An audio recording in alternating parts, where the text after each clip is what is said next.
the meeting will be stopped and we will take a short recess until we can continue. If for some reason we cannot continue, we will notify you as soon as possible when a new meeting will be scheduled. The Board Attorney has asked that I read the following statement. The Maryland Open Meetings Act, a state law, requires public meetings to be open to the public and to be, quote, held in places reasonably accessible to individuals who would like to attend these meetings. The virtual format of this meeting of the Board of Education is due to the COVID-19 emergency and is necessary in light of the serious health risks associated with public gatherings, as well as the governor's various executive orders and the county executive's varying executive orders limiting public gatherings. While a virtual meeting of this type was not envisioned by the Open Meetings Act, steps have been taken to ensure that this virtual meeting includes alternate accessibility features that the Open Meetings Act Compliance Board and the courts have reviewed and approved broadcasting the meeting with video and audio on cable TV and on the web, and allowing written public comments to agenda items be filed with the board office and considered by the board. The board attorney has opined that the public access provided by this technology makes this virtual meeting reasonably accessible to the public and provides appropriate opportunity to observe the conduct of the board's public business consistent with prevailing best practices during this emergency situation and therefore complies with the Open Meetings Act. Please pause now for the invocation, followed by the Pledge of Allegiance. O God, we pray to administer that which is just in all educational policies, being ever mindful of your guidance. Stir us to action with love, wisdom, and understanding. And now, please rise for the Pledge of Allegiance. I pledge allegiance to the flag of the United States of America and to the republic for which it stands, one nation, under God, indivisible, with liberty and justice for all.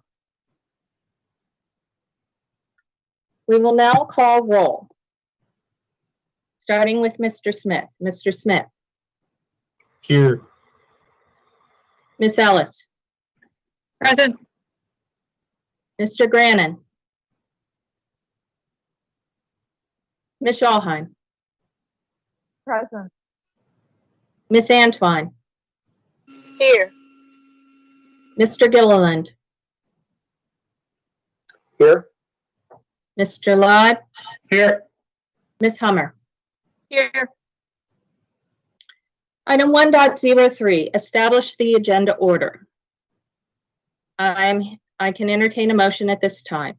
So moved. Second.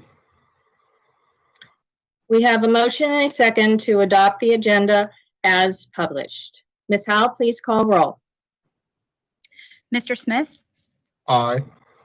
Ms. Ellis? Aye. Ms. Schallheim? Aye. Ms. Antwine? Aye. Mr. Gilliland? Aye. Mr. Live? Aye.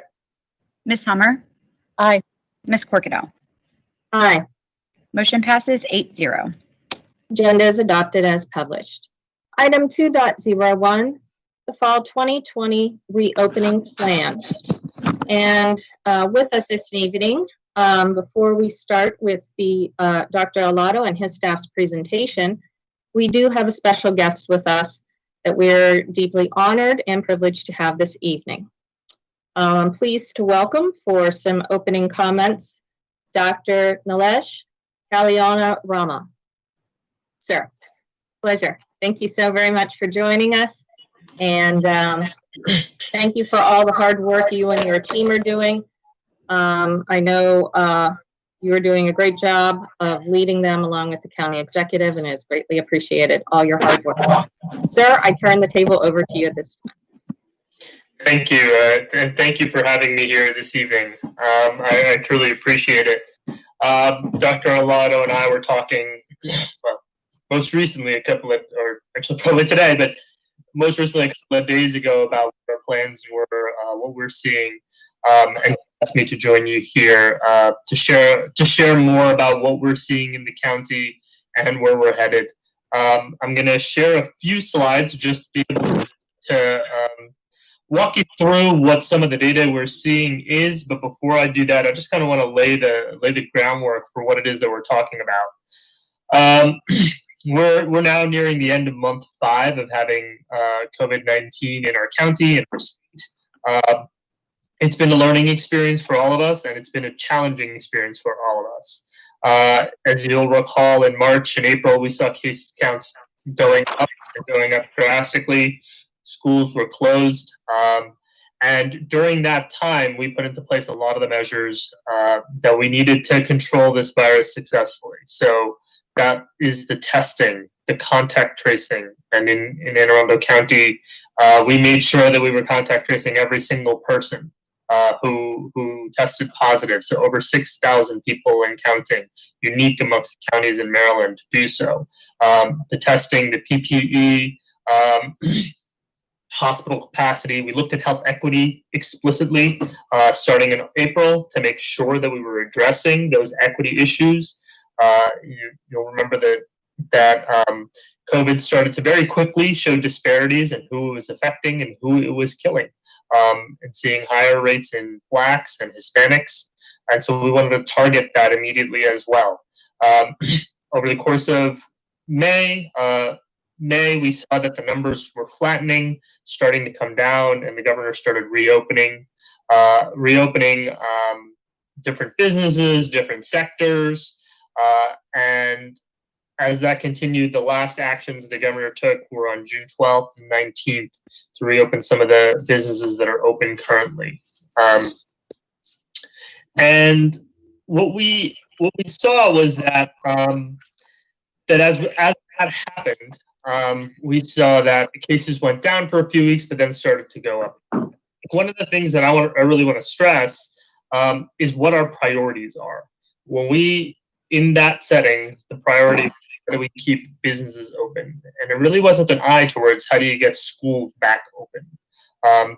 That is something that we've been talking about. When I was speaking with Dr. Arlotto 3-4 weeks ago, we were talking about the fact that we wanted to get kids back into school in person. And he and I were really keyed in on that. And what's happened subsequently since that late May, early June conversation is that we've seen the trend in our county go in the wrong direction. So I'm going to share my screen with you just to share some of the data points so that you can see what we're seeing and what we're tracking. It's just a selection of the metrics that we have, but the ones that inform our decision making. So give me 1 second, bear with me, and I will share my screen and hopefully do this right.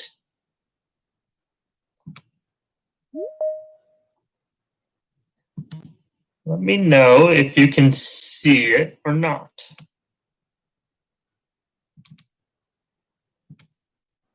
You cannot. Not yet. Not yet. Hold on. There we go. Maybe I'll do it right. Yep. Take your time. Is that working? Are you seeing a slide that says Anne Arundel County Board of Education? Yes, sir. Thank you very much. Perfect. No Thank hurry. you. Everybody's got a different platform, so I'm not as much of a whiz with Teams yet, but I will be one day. So I wanted to just make it clear what our priorities are, particularly from a public health standpoint. Is to keep people healthy by preventing illness and death. That is our #1 goal. Number 2, we want to keep schools open to in-person instruction. This is not the group I need to explain why that is so critical, but I want you to know that that is one of our core priorities. Keeping businesses open has been talked about a lot, and it is certainly a priority as well. But from our standpoint in public health, it doesn't take precedence over other priorities that are far more critical to the development of children in our county, and then to promote mental and social well-being. So with that in mind, I'm going to walk you through some of our data. This data, I produced these images yesterday, and they're recent enough. So when we look at our new cases by day, you can see right at this part here that we were pretty flat this is around the June 12th, 19th timeline. That was when the last changes to reopen were put into place. And we saw some decreases, but pretty quickly thereafter, we saw a very slow increase. And to be quite honest, that was expected. We know that when we reopen certain industries, you're going to see some more cases. But the key is to make that manageable and to make sure that it's not running out of control. In the past couple of weeks, we've seen that trend accelerate. We've seen that trend of case growth accelerate. Now, case growth in and of itself is not the only thing that we're seeing. We also, and I want you to pay attention to the blue line, we've also seen an increase in hospitalizations. We saw that hospitalizations went up to over 100 in the 2 hospitals in our county, but they were slowly trending down, made it down to the teens, frankly, and that's the blue line, and has been picking up since then. Was at 37 a day or two ago. And the challenge we have is that that trend is concerning. We know and we've learned that when you start to see cases go up, you expect to see hospitalizations go up, usually a few weeks later. And that's because it takes time for it to spread. Not everybody gets severe disease, but as more and more people get it, that absolute number of people who are getting sicker grows, and you see that in hospitalizations. And in fact, what you'll see is that you'll see another delay, usually about a few weeks as well, where you'll see then some portion of those hospitalizations will become ICU stays. And then you'll see some delay of another few weeks, and you see some portion of those ICU stays become deaths. And so when we look at our data, we are also looking at what's happening to our testing. How are we identifying how we're doing in that? If any of you had the opportunity to see the governor's press conference at 5 o'clock, he mentioned our percent positivity rate. And that simply tells you, if you ran this many tests, what percentage of them were positive. And we use that as a way to tell if we are A, testing enough, and B, making sure that we are we're getting a small enough percentage of people who are positive that we can contain this. What we've seen is that over the past 3.5 weeks or so, our percent positivity has gone up from 3.1 to 4.7%. Are we above 5%? No, that is our threshold. But our trajectory is leading us there. And it's a warning sign. And these are the warning signs we have developed so that we pay attention to them. And then lastly, it's our infection rate. And so this comes from a website called COVID Act Now that tracks infection rates. And the key thing to know about this is that if your infection rate is less than 1, you're infecting fewer and fewer people, and you can slowly expect the number of cases to go down. If your infection rate is above 1, each person who's infected is infecting more and more people, and you're going to see your cases go up. And the higher it is above 1, the more rapidly you're seeing that spread. And as you can see, this is data for our county, and we're at 1.28, and it has been climbing, and that is concerning. That is deeply concerning, because one of the things we know about this infection from our county, our state, our country, and around the world is that COVID acts in a way that it'll grow slowly, it'll start to pick up speed, and then at some moment it'll hit, and it'll start to skyrocket. And the challenge is you don't know the moment it will skyrocket. You can only define it after the fact. And so 2 weeks ago, we were already concerned enough to start taking actions. We started to look at increased enforcement for bars and restaurants, enhanced surveillance at night, public mask order that went into place 2 weeks ago, went outdoors, and increased testing availability. The increased enforcement for bars and restaurants this is mainly at nighttime surveillance, is not really changing behaviors or complaints at this point.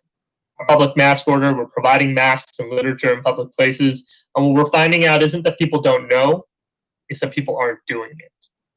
And our increased testing availability was meant to catch the positives, but our percent positivity is increasing in the pace of increased testing, suggesting not just that we're catching more cases because we're testing more, but that the infection is actually truly spreading. And so we've been in conversation. I personally been in conversation with folks at the Hopkins School of Public Health, at the University of Maryland School of Public Health, leadership at both of those places, Maryland Department of Health, and health officers from the other big counties in Central Maryland, about these trends and about actions that we're going to take, because these are concerning metrics for us. When we look at our contact tracing info, and I'm sure I'm getting used to the fact that people know epidemiological terms right now, but when we look at our contact tracing info, looking at the people who are infected, where are they going? How are they potentially getting it? How are they potentially spreading it? We're seeing that there's cases across all ages, but there's a growing number of cases in teens to mid-30s. The number of contacts per case is growing. It was rare to have 10 contacts per case. Now we're routinely seeing 10 to 20 contacts per case, and sometimes more than that. The contacts for the growing number of cases are across all age ranges. But they're happening in pretty specific areas repeatedly: parties, restaurants, bars, malls, shopping centers. And so we are in the process of looking at what we can do targeted towards that. We will be announcing some steps tomorrow to that effect. We are still working through them, so I can't share them with you today. But know that we are going to be on top of this, because our goal is to resume in-school instruction. As I mentioned to you earlier, this is a goal that Dr. Alana and I share. And we have to define the community conditions to allow safe reopening for both students and staff. Now, I'm sure you've heard of various studies. There's been literature and experience from different places throughout the world. I think our biggest challenge is that we don't have very much data from the United States. We have data from other countries, and we've been looking through that. And the most successful school reopenings that have happened in other countries have happened with much lower case counts in the community. And that's really one of the biggest challenges that we're trying to define and manage. And so I'm in conversations with folks at the Hopkins School of Public Health to define a few of these parameters to make sure that we are getting kids and staff back. So what are the community conditions to allow safe reopening? What are the screening protocols we want to look at, both symptom screening and testing-based screening? Establishing isolation, quarantine, and closure protocols. And by doing that, we can prioritize school reopening as a goal for COVID-19 management. I mentioned that we've been talking about keeping businesses open or allowing them to reopen, but that can't be the only reason we're doing this. And we're going to have to make some societal decisions around what is important to us. And I certainly believe that school reopening is probably our biggest priority. And we want to define these. We want to define these conditions, put them into place, and ideally target a fall opening date once we can define these parameters. That's what we are working towards. And so I just want to express my commitment to that. Dr. Alana and I have been discussing this. We're going to be pulling our teams together to map this out. And our goal is within the next 4 to 6 weeks, really lay out a plan for how to do this in consultation with experts. So I'm going to stop sharing. See if I can pull this off and return to you. And I'm happy to answer any questions or hear any thoughts you have. Thank you so very much. I believe probably a couple of our members may have a few questions for you. So I'm just going to go in roll call order for that. Thank you so much, Dr. K. I know having to write something from scratch, an emergency plan is no easy undertaking. So it is greatly appreciated, and your continuing of sharing the data as it's happening and what your thoughts are is greatly appreciated. So before we begin, though, Mr. Grannon is experiencing some technical difficulties right now and has been trying to get in. So I'm going to hold him a spot for questions if we can get him in prior, but we're going to go around with roll call, starting with Mr. Smith. Mr. Smith? Thank you. And thank you, Dr. K, for that wonderful presentation and all the work that you and everyone at the health department has been doing over these past several months. I can't imagine it, and you're the experts, and we'll leave it up to you. But I guess my first question is, do you think if we kept schools open, that the case count would be much higher?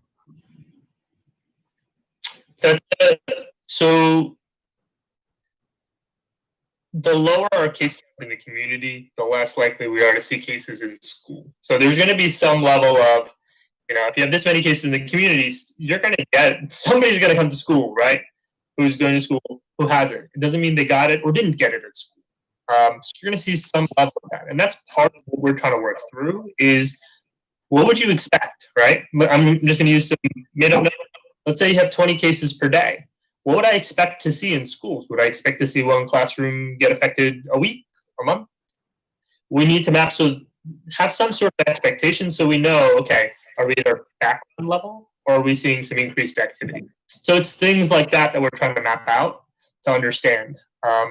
We also know that there's some differences in instruction between elementary, middle, and high school, right? And how does that affect how we do work? I do our work of bringing students back. Masks are critical, but masks in a younger crowd is much harder, right? A first grader is very different from a 10th grader, from a 12th grader. Distancing is different. And so we just have to be able to accommodate for that. And the other piece of this is really a commitment from students and parents to do the things that they need to do at fidelity. One of the things I'll tell you is that in societies and countries where they are super diligent about masking and distancing, the infection rate spread is very low. And a lot of what we have going on right now, not just in our county, but like throughout the state and the country, is not penetration of information, it's the desire to act on it. And so that's a big challenge that we have, is how do we set the goal for our county as we want to get kids back in school? We need to take our actions to be as safe as possible so we can do that safely.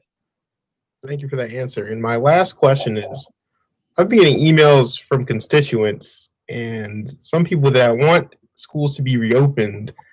They tend to compare coronavirus to the flu, pink eye, and strep throat as to the contagiousness of it, I guess. And they're saying that teachers, students have gotten this in the past and they'll get over it. Now, my thing is, we've known about these diseases for years. So do we know of any side effects that come with coronavirus? So if you're lucky, it's mild, like the flu or a cold. I think the analogy initially was to compare it to the flu. What we're learning is that it's not. It's different. It has much more severe consequences. With the flu, there's still a death rate from the flu, but people generally get over it, and there aren't really long-term consequences from it. From coronavirus, we're seeing that there's consequences for heart function, kidney function, long-lasting symptoms that happen for months or more. We don't have a great sense of immunity. I think we're learning that people are immune for at least 3 months, but that's because we've only known about this virus for 8 months now. We're also struggling with the fact that we are learning every day additional information. And in retrospect, if we knew certain things 2 months ago, sure, we would absolutely have done some things differently. But that's the nature of watching a pandemic unfold in real time. We don't have the opportunity to go back. We can simply apply that knowledge going forward. So, I get that comparison, and that comparison in mild cases holds, but not for everybody. And we're seeing hospitalizations in younger people. They might not die, but they have pretty significant consequences from it. They're not to be brushed off. Well, thank you, Dr. K.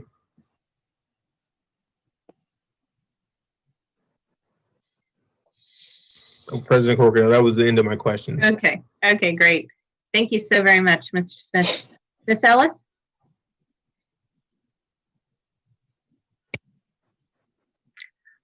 You are still muted. Yeah. Thank you. Apologies. I'm running around because I had to find a corner in my house right now because the rain is too loud for me to speak. So anyway, thank you so much, Dr. K. It's great to see you again. Okay, I do have a couple questions. So if a plan were developed that was a some sort of hybrid model where we were able to meet all of the CDC guidelines. Is it still your recommendation that we not do that? Well, I think the issue here isn't the recommendations. One of the things that we've been challenged by is that there aren't actually clear protocols in place for how to.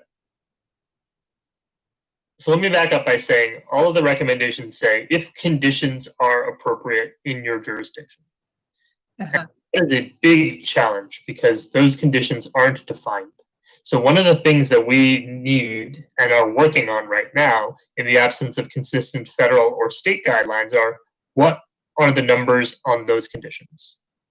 So can we safely reopen school at 10 cases a day, 50 cases a day, 100 cases a day, right? I have my opinions. I've been going through the literature. But I think we need a little bit more than my opinion on this, and that's why we're engaging others to really define the implications of that. You know, if we have X number of cases, 10 cases, what does that look like? What would that map out to? We had 50, what does that map out to? That's really the question that we're looking at. What is the testing? And I've heard any number of screening and testing protocols to keep kids and staff safe.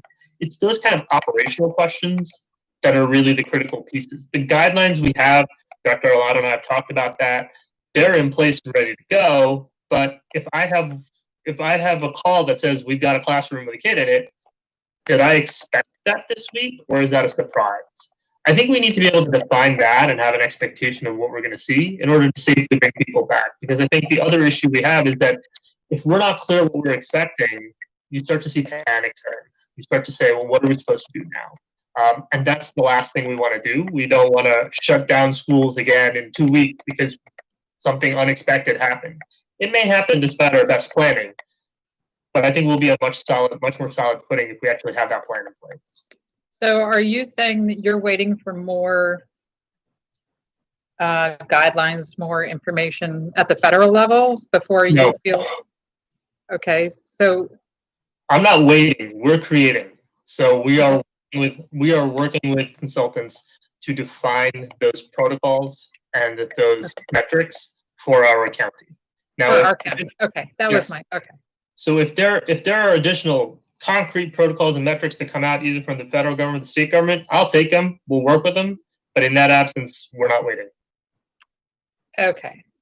And do you have in your mind where, when you anticipate you'll have answers that you'll be more comfortable with what the numbers are that, in other words, I'm not asking you what your thoughts are on the current trends. I'm asking you what your thoughts are on when you feel you will know the benchmarks that we're trying to reach.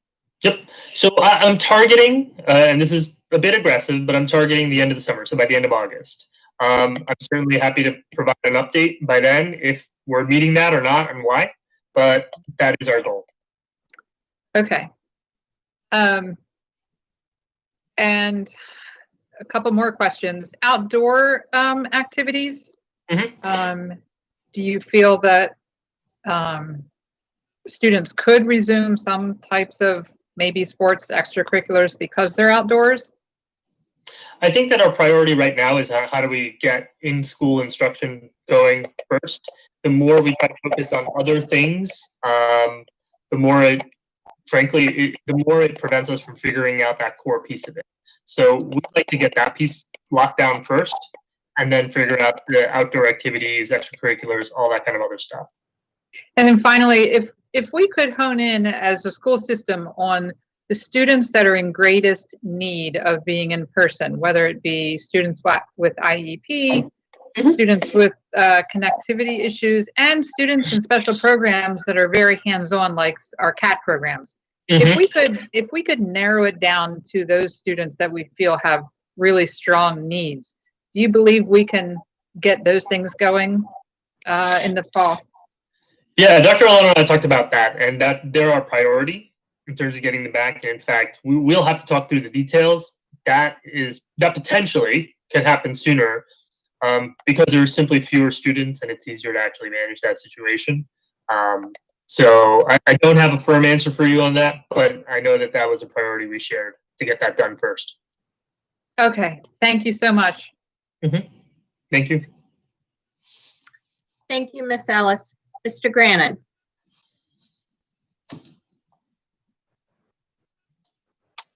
Thank you, President Corkadell. As you know, I had some technical difficulty joining. I guess I just have a very high-level question at this time, at least.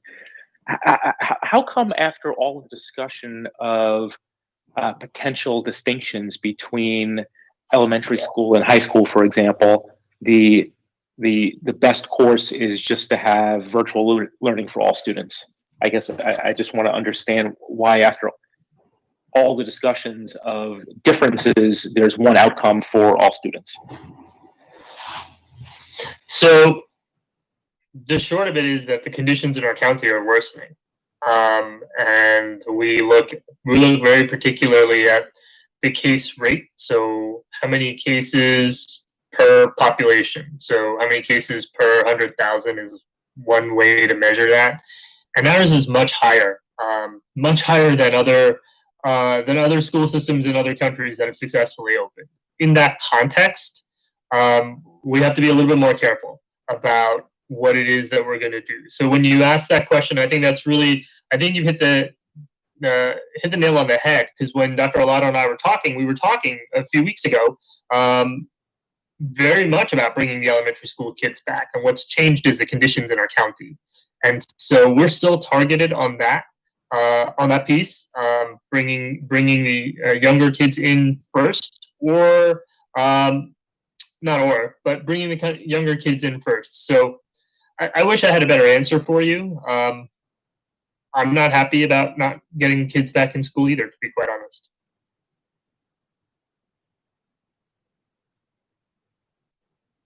Are you aware of statistics from other jurisdictions? How many? I'm sorry, I didn't hear the question. I don't know. In elementary school and high school? I didn't hear the question. You were cutting out. I don't know if that was me or... I guess my question is, you have information from other jurisdictions. Let's just start with Maryland first. About any distinctions that are being made between elementary and high school, for example. At present time, the large counties have all announced starting the school virtually. Some of the other counties with much lower case rates may make a different decision, they may not. But we are, and I routinely communicate with the other health officers from the other large counties. And so one of the challenges we have is that by and large, schools were canceled throughout the United States. And so we haven't actually seen a school system reopen at scale yet. So there aren't really lessons from the United States or from our state yet. That doesn't mean we can't do it or we won't do it. We just don't have that as a basis for decision making. Okay. That's all I have at this time. Thank you. Thank you, Mr. Grannon. Ms. Schallheim? First, I just want to say thank you, Dr. Kalyanaraman. I really appreciate you being here and you answering all of our questions and giving us the data. I'm a visual learner, so if you wouldn't mind sharing your slide deck with us, I would be grateful. I like to go, you don't have to do that now, but if you could email it to Ms. Howell or President Corkadell, that would be lovely, because I like to go back and refer to it later if that's possible. I'll be happy to do that. Thank you. I have a question about the state executive orders and how they apply to us in this county. It's my understanding that we're still under an executive order that mandates that no more than 10 people can be in an enclosed space at one time. Is that obviously plays a huge part of how and when we can realistically have any number of kids in a schoolroom or building, correct? So no, that gathering size restriction was lifted actually, Well, and it was lifted And the reason I say June 12th, 19th is because a set of changes were announced at the same time, but it was lifted during that executive order. Where does that stand now? So right now in the county, we went with that governor's order. There isn't any limitation. We are looking at redefining that, but that is much more tailored to social gatherings, and generally for different types of settings, whether it's healthcare or education or business. Different rules apply. Understanding the specifics of those situations. Okay. Well, knowing that our numbers of cases will heavily impact decision making regarding schools, and knowing that us as a county can go beyond what the state does, Mm-hmm. do you think it would be prudent to reinstate something like that so our priorities are more in line, so that, we're opening schools before we're opening bars and that kind of thing? We're having our priorities straight about about our kids, educational future and that sort of thing. Have you thought about reinstating that in the name of being able to open schools in person more quickly? Yeah, we're going to. So as I was mentioning earlier, there are going to be some changes that we're going to be talking about tomorrow. We're still working through them, so I can't actually go through the details on that. But you will see tomorrow that there will be some changes. Okay, and that's one of. And I just want to add, they're going to be targeted to the data that we're collecting as to where spread is likely happening. Oh, fantastic! And that'll be part of one of the many public town halls on the subject then tomorrow. I don't know if it'll be part of the town hall tomorrow, but we will be announcing some changes. Okay. I think lots of other people have already asked questions I was aiming to ask, and so I'm grateful for that information. I think I'm good for now. Thank you so much. Thank you. Thank you, Ms. Schallheim. Ms. Antwine?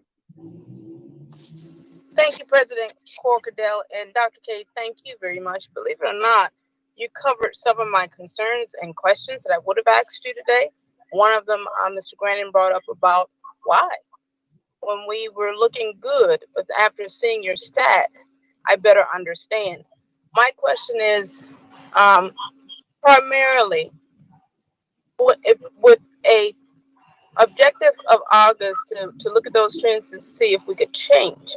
If we are holding steady by the targeted date in August, would it be possible to reconsider how we move into our fall season? I think that's our intention is to consistently reevaluate what's happening in the community and make decisions based on that. Yes, sir. The conundrum, of course, that we as the school system face is that free fall of education that's happening within our schools because of the virtual learning environment. So we're standing with you and our goals, as you pointed out, where we want to get back into schools, but we want to be safe about it. I'll switch up from the students and ask about our employees who are coming in physically. Do you recommend that with this increase in trends that we start doing a bit more teleworking rather than coming in physically? So our general recommendation to any employer is to utilize telework and distance as much as possible, as applicable, both for people who are teleworking and also to decrease the density. How that decrease the density of those who are in an office space, how that works out in any particular situation. In yours, that's the school system. You have to apply that, but that's our general recommendation. Yes, sir. And then my final question is, when you look at your trends and you work with Dr. Arlotto over the next few weeks as recommended, when will you come back and present to us? Is it possible for you to come back to us on the 26th? I'm sure. I will say that before looking at my calendar, but yeah, I will be happy to. I mean, like I said, our goal is to we're targeting having a protocol and metrics in place by the end of August, and I'm happy to share whether we're on track for that and not, and if not, why. So Wonderful. I think that rejoin. with that, I would like to make a motion to the board that we at least invite Dr. K back to speak to us on the 26th. I'll second that. I don't know that we need a motion, because I think this would be an administrative thing where we would coordinate and stuff. I don't know that a motion is going to change Dr. K's calendar any, or the progression of the progress that they would make. I would much rather it be a natural progression, but if a motion is of the interest of the board, that would be fine. Yes, ma'am. The point of that is the invitation, so that the invitation is at least extended from the board, and that will allow him the time to decide on whether or not he can come back to us in that time. I just don't think we need a motion to invite him. I mean, the county's our partner, so I think that would just be in its regular course, but okay. We can, do we have any comments on Ms. Antwine's motion? Well, as a point of order, 2 board members have already said that they'd like to hear from him at that meeting, which means that if he's available, that it's an agenda item and we don't need to vote on it. Sure. That was my point, but we do have a motion on the table, and it really wouldn't. I mean, I believe Dr. Alato would like to speak, but I just like to add thank you, President Corkadell. If you'd allow me to work with Dr. Kalyanaraman, as I have been over the months, and I will certainly invite him, and he'll check his calendar and see if he's available to meet with us on the 26th. That's the time that we'll be going through more specifics about our opening. That's the time of year, that's the board meeting each year where we go through our opening and our reopening procedures, even on a normal year. And so, on a normal school opening, which we don't have this year, if you just allow me to work with him, and I'll work with he and his team and his calendar to ensure it. Hopefully we'll see his availability for the 26th. That's normally how we do work. I do still have a motion on the table. So back to me, President Corkadell. No, no. Miss Ellis had her hand up, actually. Unless there's a inclination to withdraw, you're debating. I'll yield to Miss Ellis at this time. Thank you. Thank you. I certainly hear the intentions of our president and Dr. Alato to go ahead and extend that invitation so as not to take up any more of Dr. K's time. I recommend that we not go through with a motion and just let it happen, but that's all. Ms. Ellis has made a motion to withdraw. I second it. That is, I support the agenda item. Yeah, well, of course. Yeah, that's separate from the motion, because that, of course, he would be coming in to keep us updated. So do we have consensus on the motion, or are we reverting back? I know Dr. K would like to get through the rest of the questions that the board members would have. So if we're going to vote, we're going to vote. But a motion to withdraw has been made. Do I need to bring it to a vote, or do we have consensus, folks?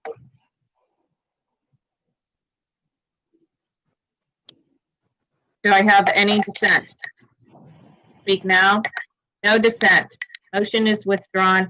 Dr. K, you are always welcome to visit us, and I know that you're going to have a lot to share, more to share with us. Ms. Antwine, do you have any further information questions at this time? Yes, I do. I want to point out that we did have a special session for Dr. K and Dr. Alato to present this, and I wanted to ensure that we were tracking for what Dr. Alato has already said. This was not to interfere with the relationship as it's been insinuated, but to ensure that we get information to help us make decisions as we move into the fall, especially with our stats rising. So my last question, Dr. K, there was an ordinance that I think the governor just put out that all staff, all employees, and all students will have masks. Will the Department of Health within the county have access to those who may not be able to get that access to masks or PPEs or otherwise? Will the public be able to come through the county to get support for at least masks? So we've been providing masks to a variety of community organizations and individuals who need it, and we are already working with the school system on mask provision, and so that'll certainly be part of our discussions going forward. Excellent. Well, thank you, Dr. K, and thanks for all your support to our system and to our county. Thank you. Thank you.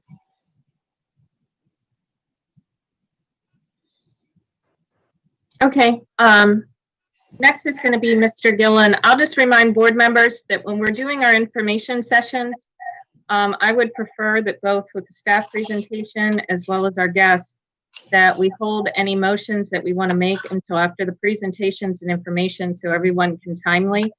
Dr. K will not be probably joining us for the duration of our meeting tonight, so I want to make sure his time is well respected and that all board members have a chance for information. There'll be plenty of time at the end after we've gone through the information session and all members' questions have been answered to entertain any resolutions, motions, or suggestions into an agenda. Mr. Gilliland, you are next. Thank you very much. Thank you, Madam President. I think just in the interest of time, I have no questions or comments at this point. Dr. K, thank you for being here for your presentation. Thank you, Mr. Gilliland. Live. Thank you, Madam President. Dr. K, good evening. I do have a few questions, and bear with me, but what has been the goal of our national, state, and local policies and the resulting mandates addressing the COVID-19 pandemic? So I think I know the answer, but I want to make sure, I understand it. Sure. So the goal is very broadly to preserve people's health, to prevent illness and death from this. I'm not going to recount the tale of what's happened over the past several months, but as part of that goal, that's only one piece of it. The other is how do we identify and enact the other priorities that we have in addition to that. So how do we get kids back in school? How do we keep businesses open? Are things that are also important for us.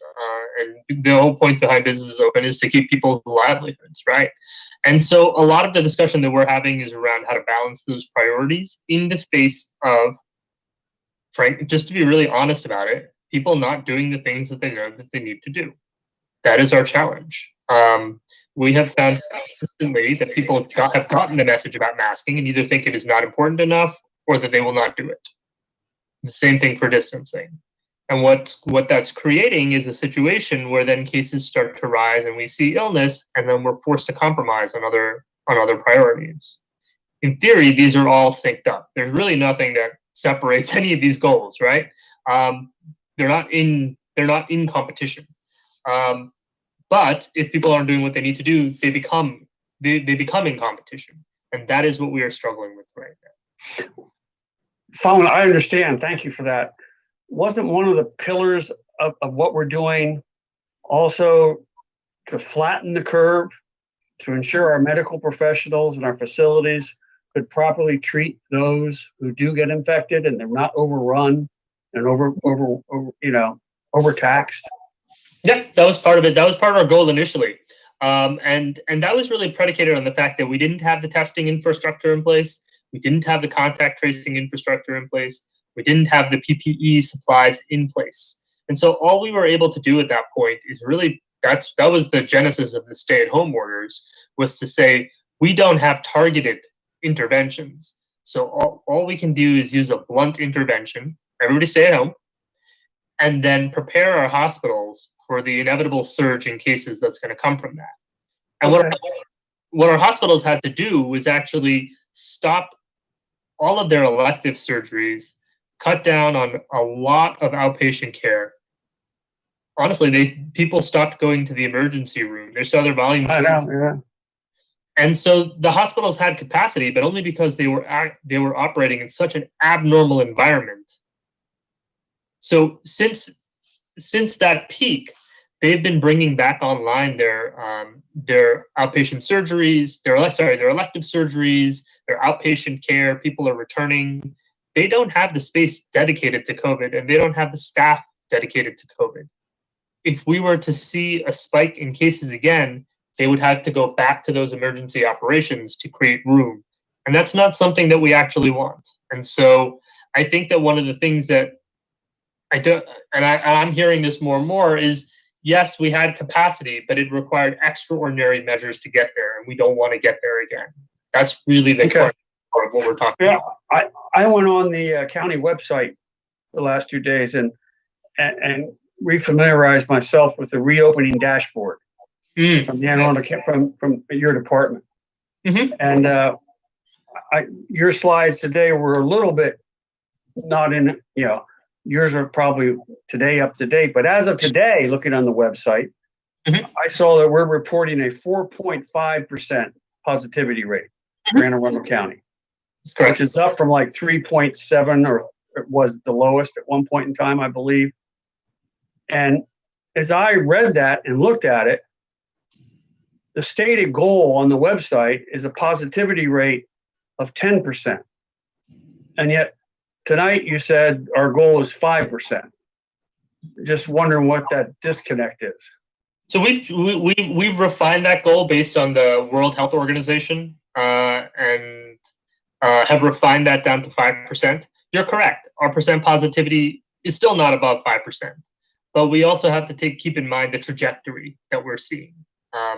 And that's just as important. A 4.7 and we're getting better every day is a lot more reassuring than a 4.7 and we're getting worse every day. So that's the conundrum that we face, is that we have these early warning signs, and it's not just one warning sign. All of them, not all of them, many of them are starting to sync up. That's the lesson we've learned from the prior months, and that's why we're acting now. Okay, is it looking at your dashboard as well? Mm-hmm. When I looked at it, is it accurate for me to get from it that for the last 2 weeks, mm-hmm. new cases by day in our county have decreased by 0.64%, and that the new daily cases have decreased for 6 of the last 14 days, and daily deaths have decreased for 14 of the last 14 days? So our deaths, and you'll note I did not mention our deaths because we haven't seen a rise in deaths yet. That's a late consequence of a rise in cases. But our cases have been going up for 3 weeks now. Our hospitalizations have been going up for 2 weeks now. That's information that there's day-to-day variation, right? If the data I showed, you'll see cases go up one day, down the next day, but the overall trend line is what we're looking at. Okay, thank you. Mm-hmm. Can you confirm, from my research I've looked at, in the state of Maryland, mm-hmm. there has been one pediatric death associated with COVID-19 in Maryland. Mm-hmm. Is that correct? Am I right? I don't know the answer to that question. There haven't been any deaths in our county. I'm not as familiar with the state's data. I also, just as a comparison, it's just a matter of context. I'm trying to understand myself. Well, when I looked from the state data, it says there's one pediatric death associated with COVID in our state. However, this year for flu, we've had 78 pediatric deaths associated with the flu. And it just seems to me that there's somewhat of a disconnect between our reaction of A versus B. It's just an observation. You know, I'm not a doctor. I can't understand it completely, but it does seem to be a real disconnect there of how it's being looked at. And my last question doesn't apply to you. I had a question, but it's not in your portfolio for Anne Arundel County. I do appreciate your effort. How long is, you say one of the second priority you listed for Anne Arundel County is opening our public schools in the fall. Mm-hmm. Correct. How long has that been the top priority of Anne Arundel County?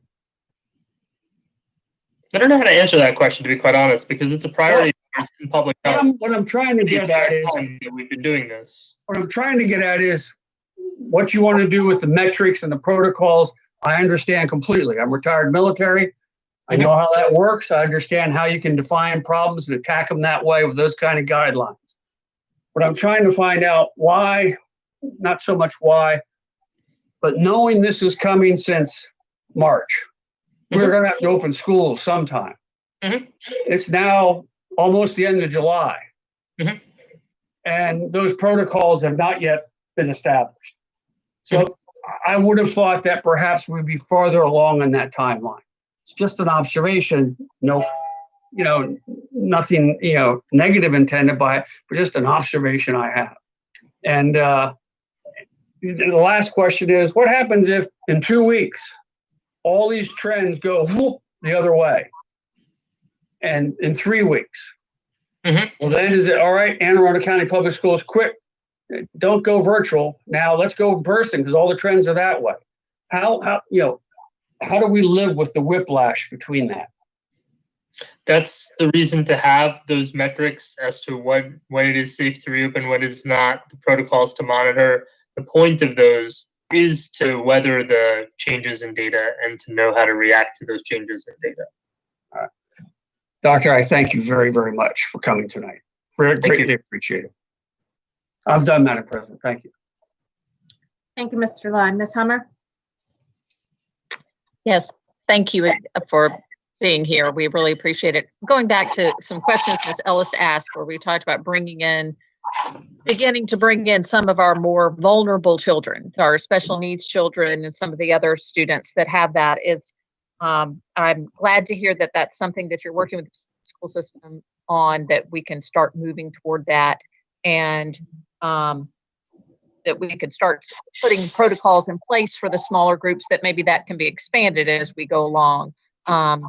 And so that's my biggest point there, is I think it's crucial that for some of our special needs students, we've got to find a way to serve them better in person for the things that they need. And I'm grateful for any help and guidance you're going to be able to give us so that we can do that safely for our staff and for those students. So that for me is a top priority right now. So that's all I have to say. Thank you.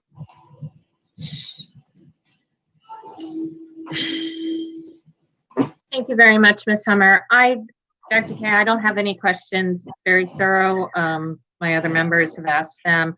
I want to thank you once again for taking your time. I believe we probably took a couple extra minutes of the time that may have been anticipated. But I know that these are very important conversations that we need to continue to have.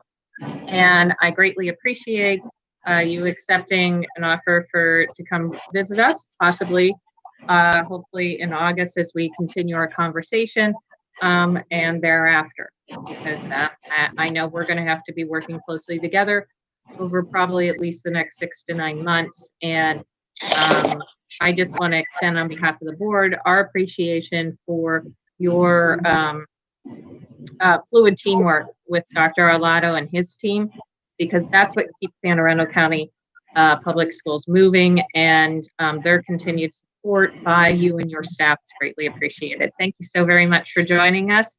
We're going to move along now. Oh, absolutely. Did you have any closing words before we depart? Yes, I will take that opportunity to encourage a couple of things. One is to remember the continued importance of masking, distancing, hygiene, flu shots, particularly as they're coming up shortly. But also, my ask to you is to highlight this as a priority and to speak up that this is a priority. This is an issue of what we want as a county. not what I want or what any other one person wants. And so I thank you for having me here, and I just ask that you continue to emphasize the importance of in-school instruction as a goal for the county. Thank you very much, sir. And our students always remain in number one in our hearts, as I know they do so many, including yourself. Thank you very much. Thank you, Dr. Kay. Arlotto, next, I believe, is your presentation to the board. And before we begin, you guys have been working nonstop on what the possibilities are and what they could look like. Those are exercises well served, because I believe, as our conversation indicated with Dr. Kay, those will continue. We'll be able to continue to build on, even if we can't recognize them in the here and now today. So with that said, we are going to now receive a presentation on the recovery and reopening phase of what fall school looks like. And then I'll just remind our members, of course, that we would like all of our members to be able to ask questions before we entertain any possibilities of actions or resolutions of the board. And so please hold them and limit to questions when we get into that portion. We are going to allow Dr. Arlotto and his staff to give their full presentation before we entertain, and we'll be taking roll call order as indicated earlier as it relates to the questions and answers. Dr. Arlotto, thank you once again, and the table is now yours. Wonderful. Thank you, Madam President. Thank you, ladies and gentlemen of the board. It's certainly an important evening for us as a school system and to have this conversation. So let me begin by thanking the entire AACPS community for their patience, their resilience, and focus on the needs of our students and staff. And certainly thank you to this board for your continued support as we work through this crisis, your willingness as you are tonight to come together, even when not on your calendar, to have the conversations and to share your thoughts about whatever it is that we are working on, and in this case, the reopening of schools. So thank you for that. Without question, this has been an incredibly difficult time in our history, and certainly in the life of our school system. We have desperately missed our students and very much look forward to the day we can begin to welcome them back into our buildings in a safe and healthy manner. I'll remind you that we've never closed our schools like this, and therefore we've never had to go through the process of reopening them. This has been incredibly difficult, time-consuming, and fraught with uncertainty. The information and guidance we rely on to make sound decisions changes weekly, and unfortunately, our country and certainly our state and county are experiencing an increase in infections, hospitalizations, and in some cases, deaths. I've said from the beginning of this crisis that we, the school system, would not be the reason students, staff, families contracted the virus. We have focused our efforts on devising return to school models that would always focus first and foremost on the health and safety of our community. The decision to reopen the 2020-2021 school year virtually was not made lightly. We have taken into account the needs of our students, teachers, staff, and parents and guardians. At this stage, and based on the data and advice of our health and medical experts, opening the school virtually is the only way to ensure the safest environment for our students and staff at this time. That said, we will continue to plan for the reopening of our schools. The 14 working committees will continue to meet and plan for the day we can begin to bring our students back into their schools. Our hope, and that of our county health officer, as you heard from Dr. Kalyanaraman earlier, is that the COVID cases will decrease significantly and that we'll reach stage 3 of the governor's state reopening plan sometime this fall, and we'll be able to gradually reopen our schools. I would anticipate that when that time comes, we will move forward with a gradual reopening, which will involve the implementation of a hybrid education plan which students return to brick and mortar school buildings several days a week until we can safely bring 100% of our students and staff back into schools. Let me remind everyone that I, as your superintendent, did not close schools in March. That decision was made by our state superintendent of schools, our governor, and the state Department of Health. The decision to close schools was a health decision. The decision to reopen schools is also a health decision. When that decision to open schools in some capacity is made, then how we go about that becomes an educational decision. You've already heard from Dr. Nilesh Kalyanaraman, Anne Arundel County's health officer. Let me just say, and many of you all of you already recognize that and stated that to Dr. K, that he and his staff have been nothing short of amazing during this entire health crisis. They have been very responsive and work collaboratively with our AACPS team. The school nursing division, I think many of you know, have served with schools closed in the key role of contact tracers for the county since this pandemic began, and they have been fantastic. Dr. Kalyanaraman has maintained close contact with me as we speak at least weekly. His thoughtful, measured approach to this pandemic has served our schools and our county well during these troubled times.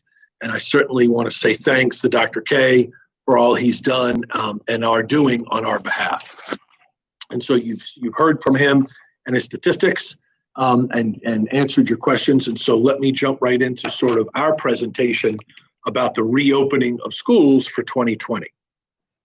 As I have communicated with many of you individually over these many months, there are many questions that remain unanswered and a great deal of planning over the next 5 weeks of our 14 committees that will continue their work as we work towards, again, as Dr. K said, our goal is to reopen schools. It is the goal of our teachers, all of our staff. It's certainly the goal of this board, our parents, and the larger communities. You've heard from Dr. K that it is a priority that we get our students back into school. I assure you, it is my absolute goal. It is my belief that that is what's critical for our students. I certainly didn't sign on to be a superintendent of a virtual school system. And so I'm anxious to get back into school buildings with our students and staff.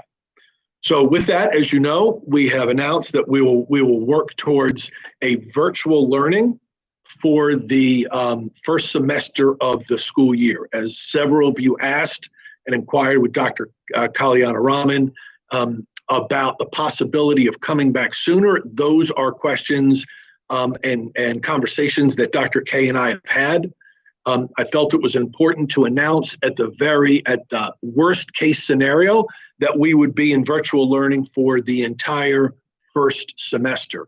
That gives our students, our teachers, and certainly our parents and community ample time to plan for that worst case scenario.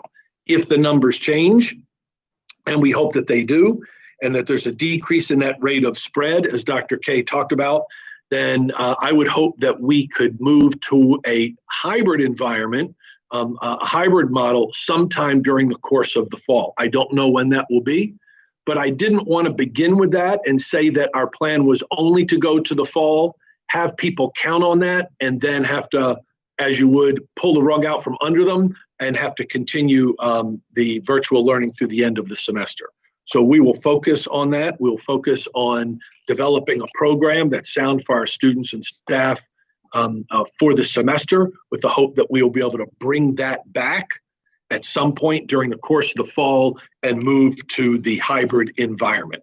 So why virtual? As you know, our committees have been working on this for several months now and talking, and certainly it begins, we are still in stage 2 of the governor's plan and the Maryland State Department of Education's reopening and recovery plan, which certainly limits in-person activities. It does not allow us yet to fill up the buildings. And at stage 3, when we get to stage 3, that will bring us back to, as it says, normal, more normal operations, I think is a language that's used. So certainly closing school was a health decision and reopening remains a health decision. And so based on the advice, as you heard from Dr. K, we are going to begin the school year in a virtual model.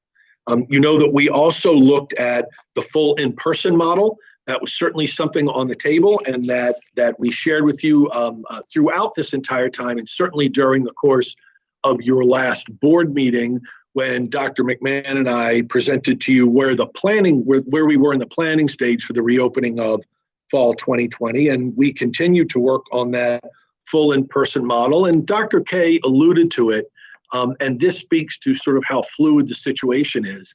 It was just prior to your last board meeting, he and I had met that week, and he was at that time encouraging us to continue to look at the fully in-person model.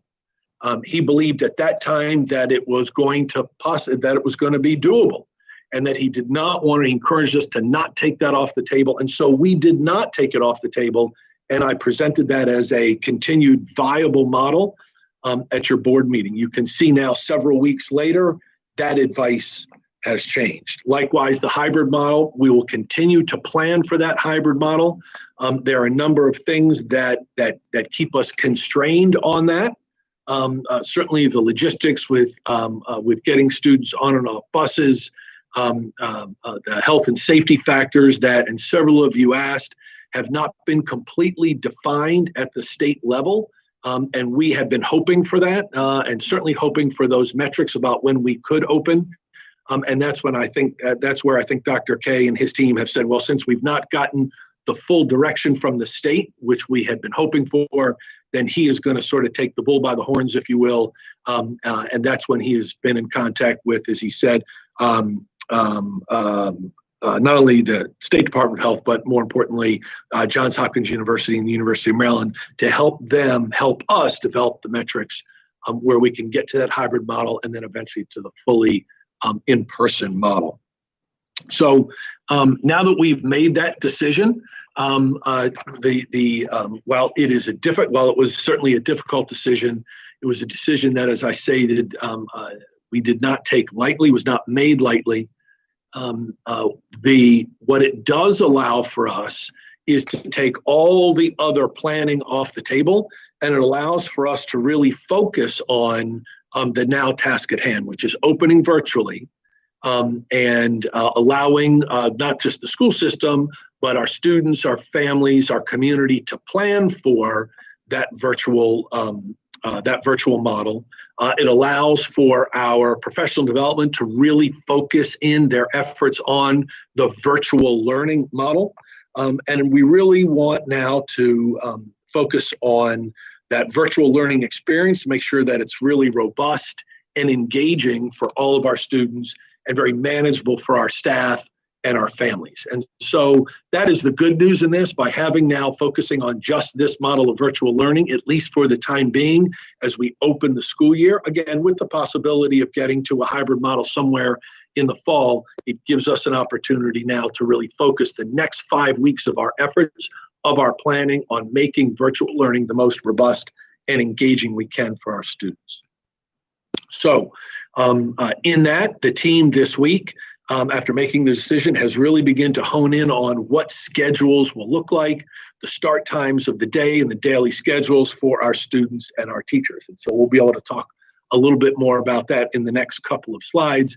But the key is that now focusing on the virtual learning, as I said, making it robust. One of the things that we learned going through the spring, and as you know, we had to pivot very quickly in the spring from being opened on a Friday to being closed on Monday the 16th, and immediately get our teachers involved in professional development, immediately start to distribute devices, Chromebooks, to our students and laptops to our staff, and get the curriculum adjusted. Those were all things that we had to pivot quickly.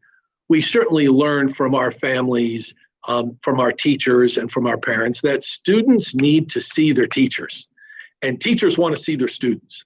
And so while the recorded asynchronous lessons, aided parents and others and teachers, certainly those teachers with their own young families at home that they were working with and as people were transitioning from their work environments to their now work at home environments. The asynchronous learning allowed for some of that transition because it could be done, that learning, that continuity of learning could occur on people's schedules at different times during the day. But we know what was lacking, and that was the real-time instruction. And so we will now focus those efforts on real-time synchronous teaching, that the teaching and learning would be 4 days a week, meaning that if it's a parent of a second grade student, they can count on that second grader seeing their teacher throughout the day, 4 days a week. And then with that 5th day being real-time learning support, where there can be individual and small group work between the teacher and members of their class, students that are enrolled in their class. And so those are some of the parts of the schedules that we're working on, with more to come. And then we'll be able to, as we develop those, we'll share those with the board and the community. So for our teachers, we will go back to their 37.5-hour negotiated work week, and engaging them in their work throughout each of the weeks. This time will also accommodate meetings with their principal, administration, and with their colleagues. It will incorporate their planning and professional development time, and of course includes the real-time teaching and learning. And while they're doing their real-time teaching and learning, we'll go through the process of recording that. So if a student is ill or a student has an appointment that they're out that day, or during a portion of the day, they'll always be able to go back and watch that lesson or lessons that they missed.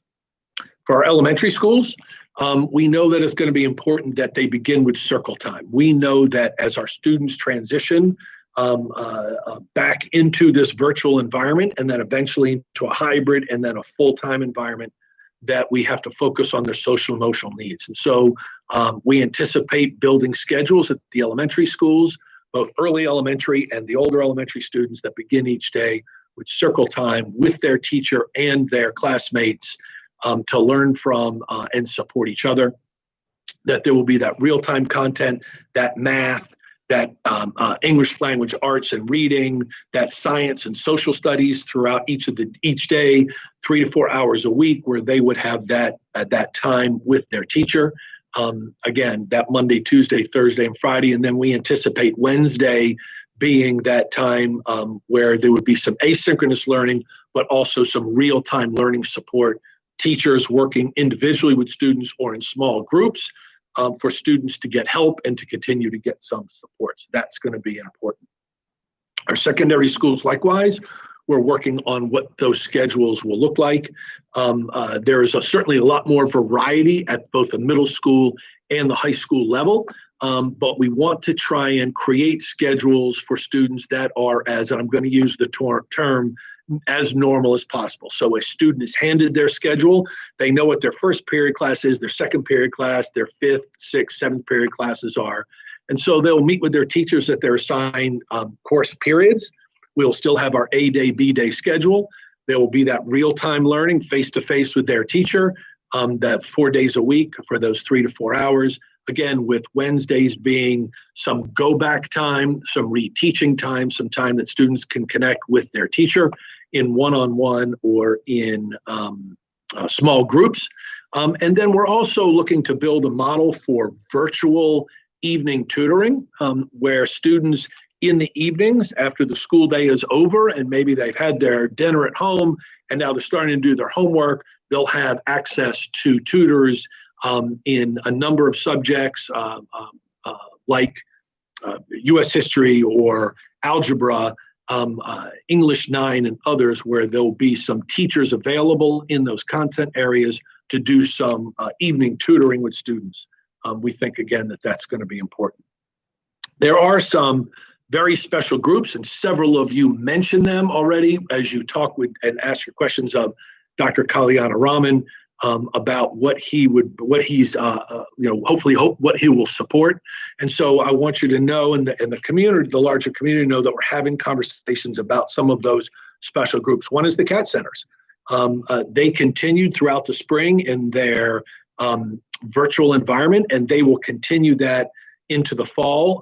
The CAT centers will continue to meet in their content areas. But we are beginning to look at, and have been talking about for some time, how we can bring the CAT center students into the CAT centers physically for some ways to offer some in-person instruction. Don't know exactly what that's going to look like. And certainly we have to have the teachers available and willing to come in and do that work with students. We'll talk about transportation as well, if that's at all possible, possibly transporting students from their home, they can get to their home school and from their home school to the CAT center and back. Those are logistics that our committees will continue to work out. But we like the idea. We're keen on the idea of hopefully bringing some of those CAT center students back in for some real-time, in-person instruction during the course of the fall. Likewise, there are many questions and there are concerns that we have as well with our special needs students, our special education students. So we immediately, as we went to closing, began to work with families in rewriting IEPs so that they could be in the virtual environment and that we could support students as best we can with their needs, meeting all of their needs through the virtual environment. Certainly there are, and it is well recognized, that we're not able to meet all students' needs in the virtual environment. We have students that literally need that hand-over-hand connection, that face-to-face with their teachers.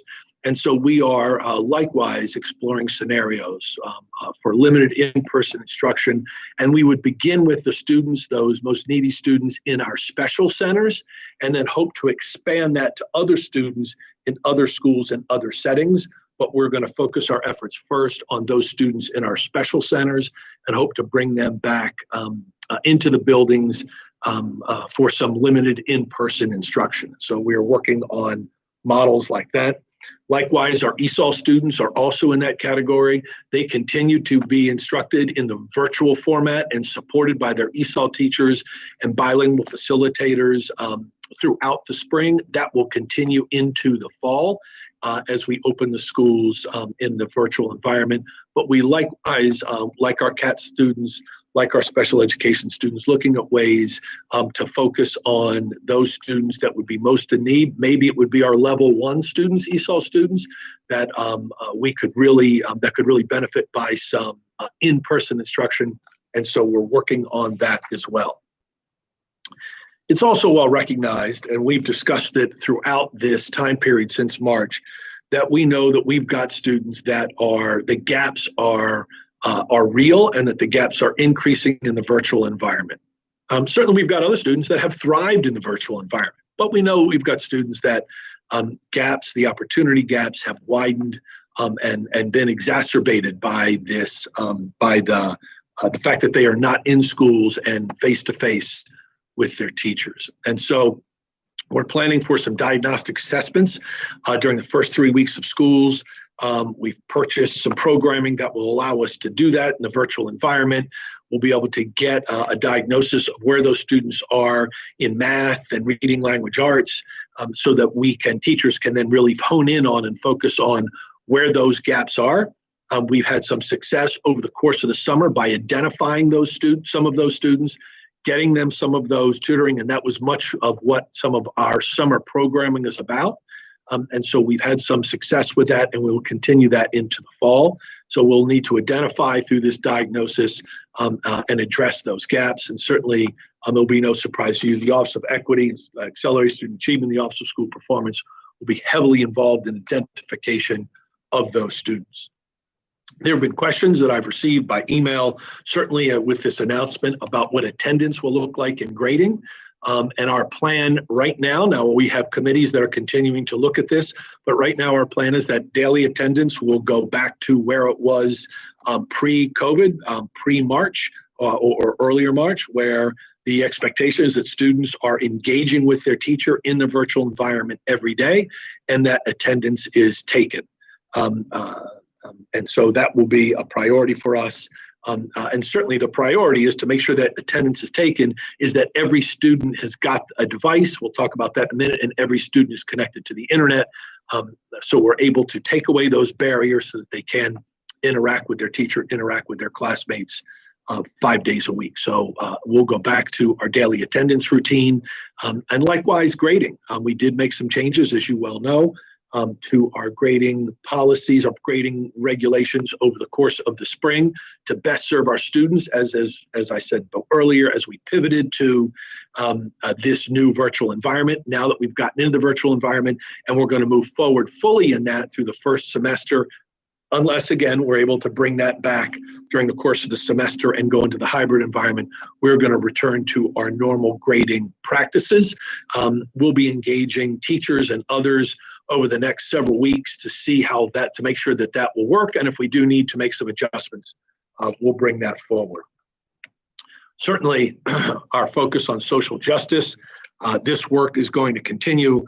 And will continue in this virtual environment. So we'll continue to focus on that work and our elimination of racism and discrimination. We'll continue to work on our professional development with our staff. We'll continue to work with our students and creating opportunities for our students and employees and families to participate in that. And certainly our code of student conduct will continue to be in effect throughout this virtual environment as it did in the spring. So certainly it is critical that, and it was a key part of what we did when we pivoted to the virtual environment in March, was to make sure that students had devices. As you know, we distributed over 13,000 devices. And as I told the boards on several occasions, we would then also begin to build for the possibility of being in a virtual environment coming in the fall. So much of the summer has been spent in putting out RFP for an LMS. As I've talked to several of the board members one-on-one, as we've had our monthly meetings, that process has continued. We've had vendors present. We've got a team that's working through a rubric of scoring for those vendors. And our hope is to have an LMS contract before the board at your August 26th meeting, which will allow us to then begin to onboard that software and then begin to the process of implementing that and professional development for our students, staff, and families. Certainly giving out devices will be of primary concern. We have spent much of the summer in accessing funds. That was part of our conversation with the board at our last board meeting about the supplemental funds, the CARES funds, the GEARS funds, whatever that acronym was, in accessing additional funding, as well as looking at that, what we had in-house to spend on devices. And so we have increased our devices. We are at about 45,000 or so pre-COVID. My understanding is we're now at about 63,000 devices with another 30,000 on order, and those continue to come in here to central office. Our tech crews and technology teams are doing a phenomenal job of getting those processed, getting those barcoded, getting them imaged so that we can then prepare the process of distributing them. We have a team that's working on a distribution model to make sure that this gets out, and it will primarily focus on not large-scale distribution, but school-to-school distribution, because we know who has them now. We're going to do another direct family survey to hone in on and fine-tune what we already know about families and devices, and then we'll start to distribute, because we won't have all of the devices needed to distribute a one-to-one for every student when we start on September 8th. We'll start to prioritize and make sure families have devices, and then elementary school students have devices, and then eventually get to an early part of the fall where every student has one of our devices. And so we are developing that plan, and we'll implement that beginning in August, and that will go through our principals because they know their students best. So with that plan is ongoing in its development. Also, we've talked about this on a number of occasions and continues to be a concern, is connectivity. The good news is we're really chipping away at that. I think the last number I heard was we have about 150 families that were not directly connected. We know who they are, and we continue to work with our business partners, Comcast and Verizon and BroadStripe, on a case-by-case basis to get those families connected as quickly as possible. We're working with our city and county officials as they can help build the infrastructure for connectivity and Wi-Fi access. So we're working with them. And of course, we have, as you well know, continued to bolster the reach of our Wi-Fi service from each of our school buildings. So that remains an option, and access remains an option for families in the community as it's needed, as we work to get all of our students connected. An interesting thing that came out of the planning for going to the virtual environment is making sure that as students, if they were to remain at home, how can we best support them? And so we are in the process of putting together backpacks for all of our K-5 students, which will include their grade appropriate math textbooks, some of their math and writing templates, and as you see, folders, clipboards, writing utensils, the things that they will need, as well as headphones that they can plug into their they can plug into their Chromebook, so they can focus on their lessons and focus on their teacher and their classmates, and not have to be concerned if there is noise in the house, particularly if they've got siblings in the house that are also online and interacting with their classmates. So we are in the process of building those backpacks. They too will be distributed by our principals on a school-by-school basis to their students. So we are working on building those. As you well know, our first priority when we went to closing was meals. You all have been wonderful in supporting our meal service, our food nutrition service team, Jody Reese and her team. You all have sung her praises, and I continue to thank you for that. Please continue. They've done a phenomenal job since the first day of school of serving meals. Our plan is that we will continue to serve meals in the virtual environment. We hope to be able to do that at least the 60 sites that we are serving meals now, with the possibility of expanding those sites. Much of that will depend upon the regulatory approval that will end on March. On some of those regulatory approvals and waivers will end at the end of the summer. We hope that many of those will then be just reinstituted as many school districts in the state and across the country open up the virtual school year. So but our hope is that, and our plan right now is to at least serve at those 60 sites with the possibility of expansion. Likewise, there have been, I shouldn't say likewise, there have been many, many conversations and many questions about what clubs and activities look like. Certainly the school and the school day is of primary importance, and that's what we need to make sure we get right first. But we also recognize, I recognize, you do, our planning teams do, and certainly our families do recognize that those extracurricular, co-curricular, and athletic enterprises that our students engage in are incredibly important and contribute to what's happening in the classroom, in this case, the virtual classroom. So we're continuing those conversations. Certainly our hope, my expectation is that many of the clubs that have gone on all this time can continue virtually. And likewise, athletics, we hope that athletics will continue. First and foremost, I think most of our, if not all of our board members know, and most of our listening community knows that athletics in the state of Maryland are governed by the MPSSAA, and that's the Maryland Public Secondary School Athletic Association. They set the rules for when athletics can start, when the seasons begin and end, how long they are, how many contests each team can engage in, whether it's an in-county contest or an out-of-county contest, how state competitions will be structured, and those kinds of things. So we've not heard directly from MPSSAA about what the fall season will look like. So we're waiting for that guidance. We're waiting for that advice. This is a question of all the superintendents. I meet with the superintendents, as you well know, weekly. We've moved our Wednesday calls to Friday calls, and video conferences, video meetings, and that will happen again this Friday. And I know athletics is on the agenda. So we hope that in some form or fashion, I don't know that if schools in a virtual environment will be able to have, or that the MPSSA would allow, full athletic seasons to move forward. There could very well be a possibility of condensed athletic seasons, moving, let's say the fall season being postponed, not canceled, but possibly postponed. I know there are conversations, and move that to the spring, where we would have spring and fall athletics happening at the same time in some condensed version.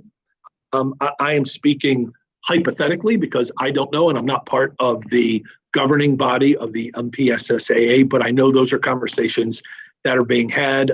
I met with our director of athletics that oversees all athletics here for Anne Arundel County for about an hour earlier today. He was good enough to give up his time. Clayton Copel, he's on vacation with his family, to speak with me. We had a conversation about clubs and activities as well as athletics. And so my hope is that we will get some form of athletic seasons in this school year.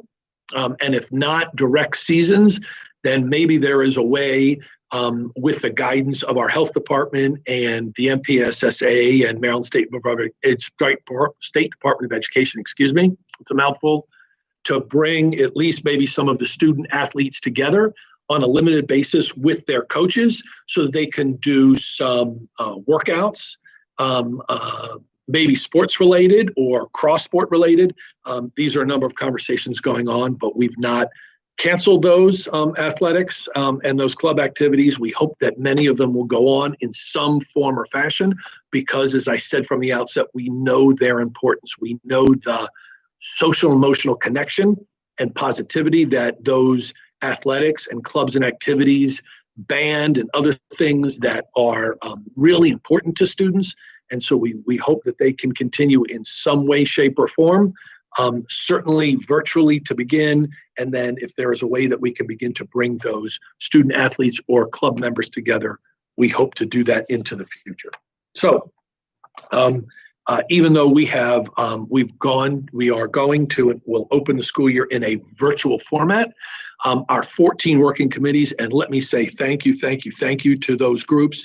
They have been phenomenal, have given their time daily and weekly to work really hard in all of those areas. And they have worked, as I've said to you on several occasions, and I'll reiterate again this evening, they've been working on lots of different scenarios. Now they can focus their efforts on the scenario, which is virtual learning to open the school year. We'll be able to finalize that plan, share it with our staff, students, this board and the greater community. They'll be able to focus their efforts on just that. What does it mean to have a robust, well-planned, well-organized, and engaging virtual learning environment for our staff, students, and community? And then once we begin the school year, those committees will not disband. Then their work will be moving from virtual to, okay, now what is the best hybrid model to move into? I don't believe, as you heard from Dr. Kalyanaraman earlier in his comments and in answering your questions, that we'll go from one day being virtual to the next day being 100% open. I believe we will open in some gradual fashion, as I said in my opening remarks. And so we need to plan for that. What will be the best hybrid model to do that?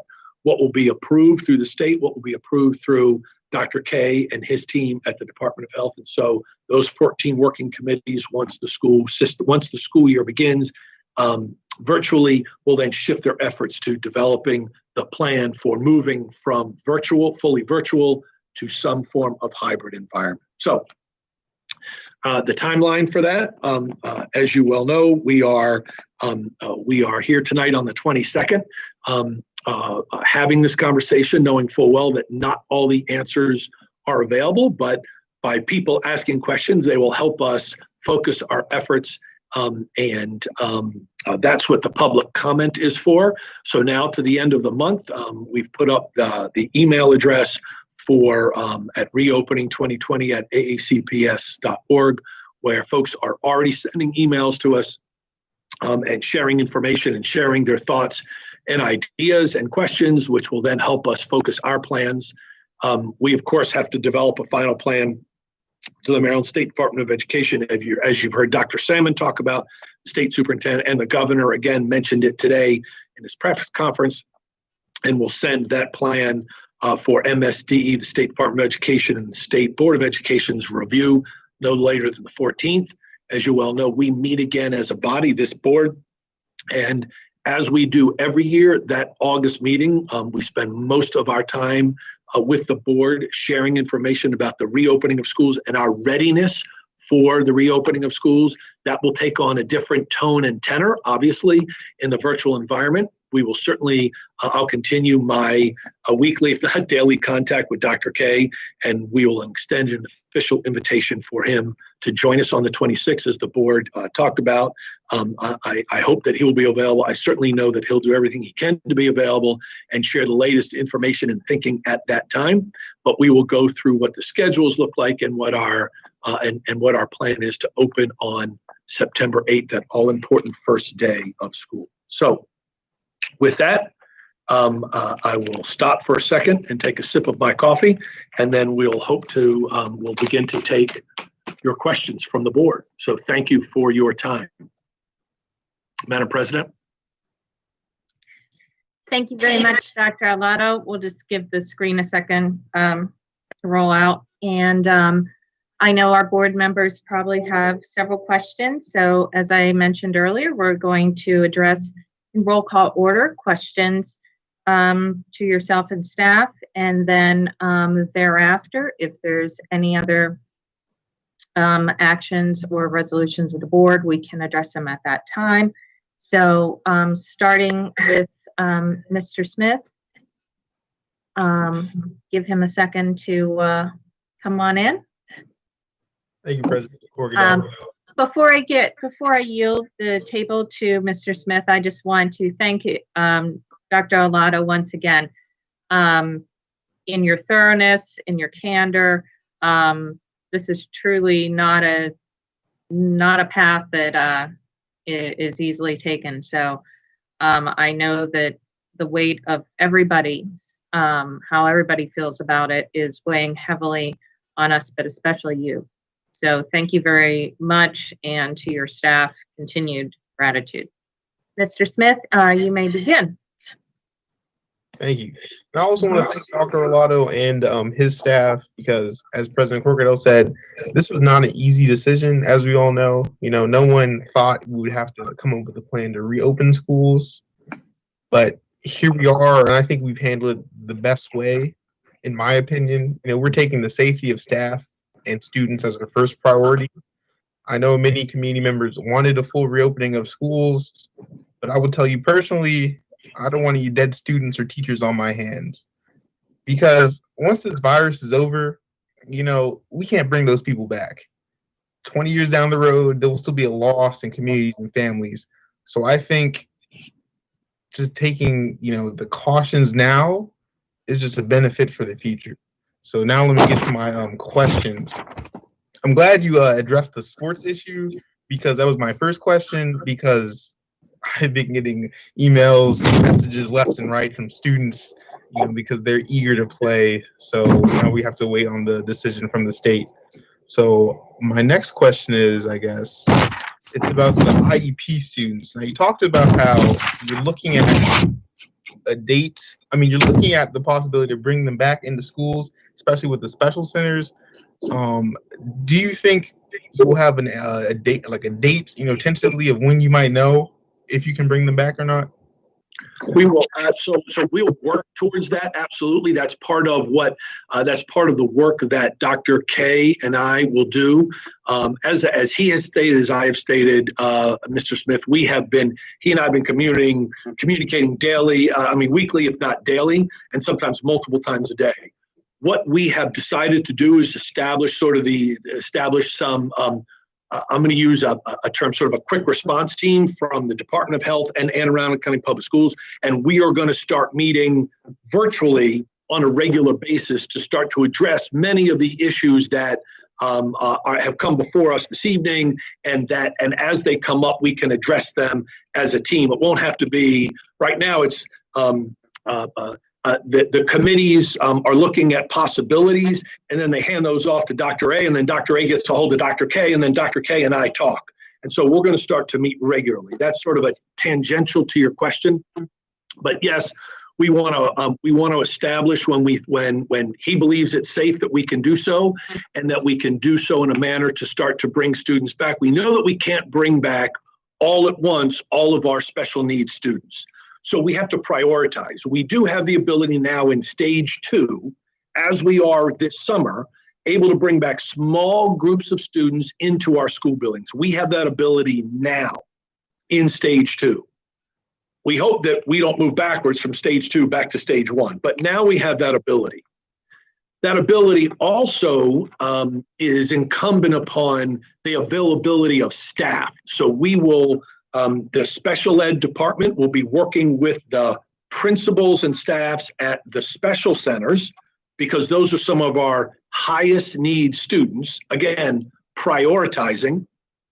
We'll focus on those students who have not met their IEP goals over the course of the spring when we are in the virtual environment, or have actually their IEP goals, they've gone backwards in meeting their IEP goals. And those will be the ones that we're going to want to hope to bring into the buildings first in small groups.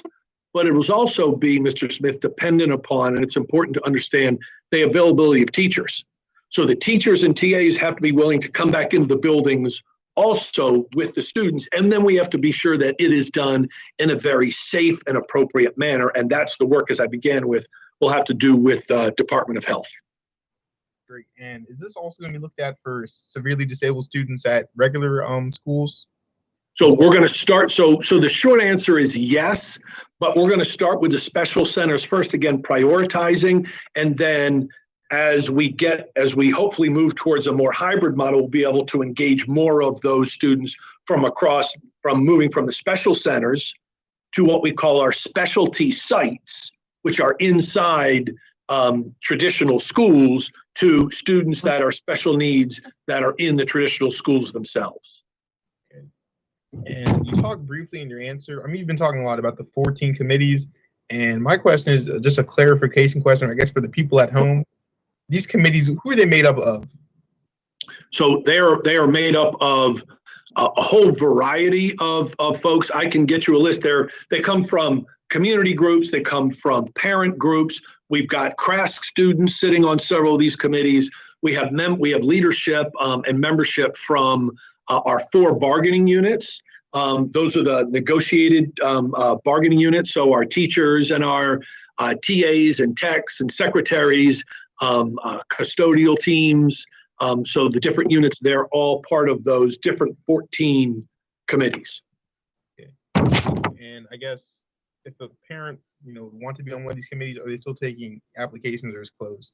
No, those committees have been meeting for weeks and weeks. I just meant like a parent who just, learned about the committees. Yep, I understand. So no, they can't be on the committees. No, but as parents are, and throughout this process, as we have gotten questions, the questions that relate directly to the work of a committee, let's say it's a facilities question or a cleaning question, or a thought or an idea that somebody is sharing, we've been taking those and handing those off to the committees for their consideration. It's good to know that the people are being listened to. So my next question is, I guess, about the school day. You kind of ran over a brief schedule of the school day, per, I guess, school, elementary and secondary schools. But you said you're looking at like a traditional schedule. So I guess the length of the class is going to be the same as well?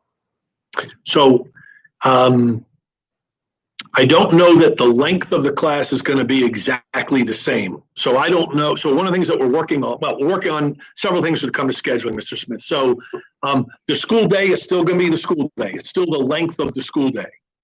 We have to build some downtime into that day so that students and families can access lunch, our 60 lunch sites, if they still want to, right, they can still access lunch. We have to give time for planning during the day for those teachers. So I don't know that it will be exactly the same time. We're looking at probably starting the day a little later. So instead of your high school day starting at 7:30, maybe it'll start at 8. They will start at 8:15, right? Give you a little extra time to sleep. And so we're playing with those schedules also, and you and I talked about this earlier this week, Mr. Smith, when you and I had a phone conversation, that we also have to think about those households that have multiple students at different grade levels. So the elementary school student, the high school student, the middle school student, all under the same roof. And so we may not have them all starting and stopping at exactly the same time, but that's part of what we're looking at now is how do we establish the most workable schedule for both the students and the staff. But in terms of when I said the normal schedule, we hope to create a schedule that is as normal feeling to you as possible, so that you know when you look at it that if your first period starts at 8:15 and it's physics, that you're there at 8:15 and you log in and there's your teacher and there are your classmates all at 8:15 and you're talking physics. Okay. And so back to the school day, for the first day of school, will they just jump right in, or will it be like an orientation period? Yeah, there's going to be some. There's going to need some orientation to make sure that teachers walk their students through their virtual classroom. This is what my Google Classroom looks like. Here are the expectations for turning in your assignments when I give them to you, how you access the videos if I've done asynchronous lessons, or want you to access a Khan Academy lesson that will be implementing, those kinds of things. So absolutely there needs to be some transition time. There also needs to be some time for teachers and students to begin to build those relationships, right? I'm not expecting that on that first period, the first day that's physics, that you are jumping into knee deep into physics on that first day. You need to begin to build relationships, find out who your classmates are, find out who your teacher is, and begin to build those relationships. And we should do that, and we do that in the brick and mortar environment also, just as important. And maybe more so important in the virtual environment, but that should have been occurring in the brick and mortar environment also. And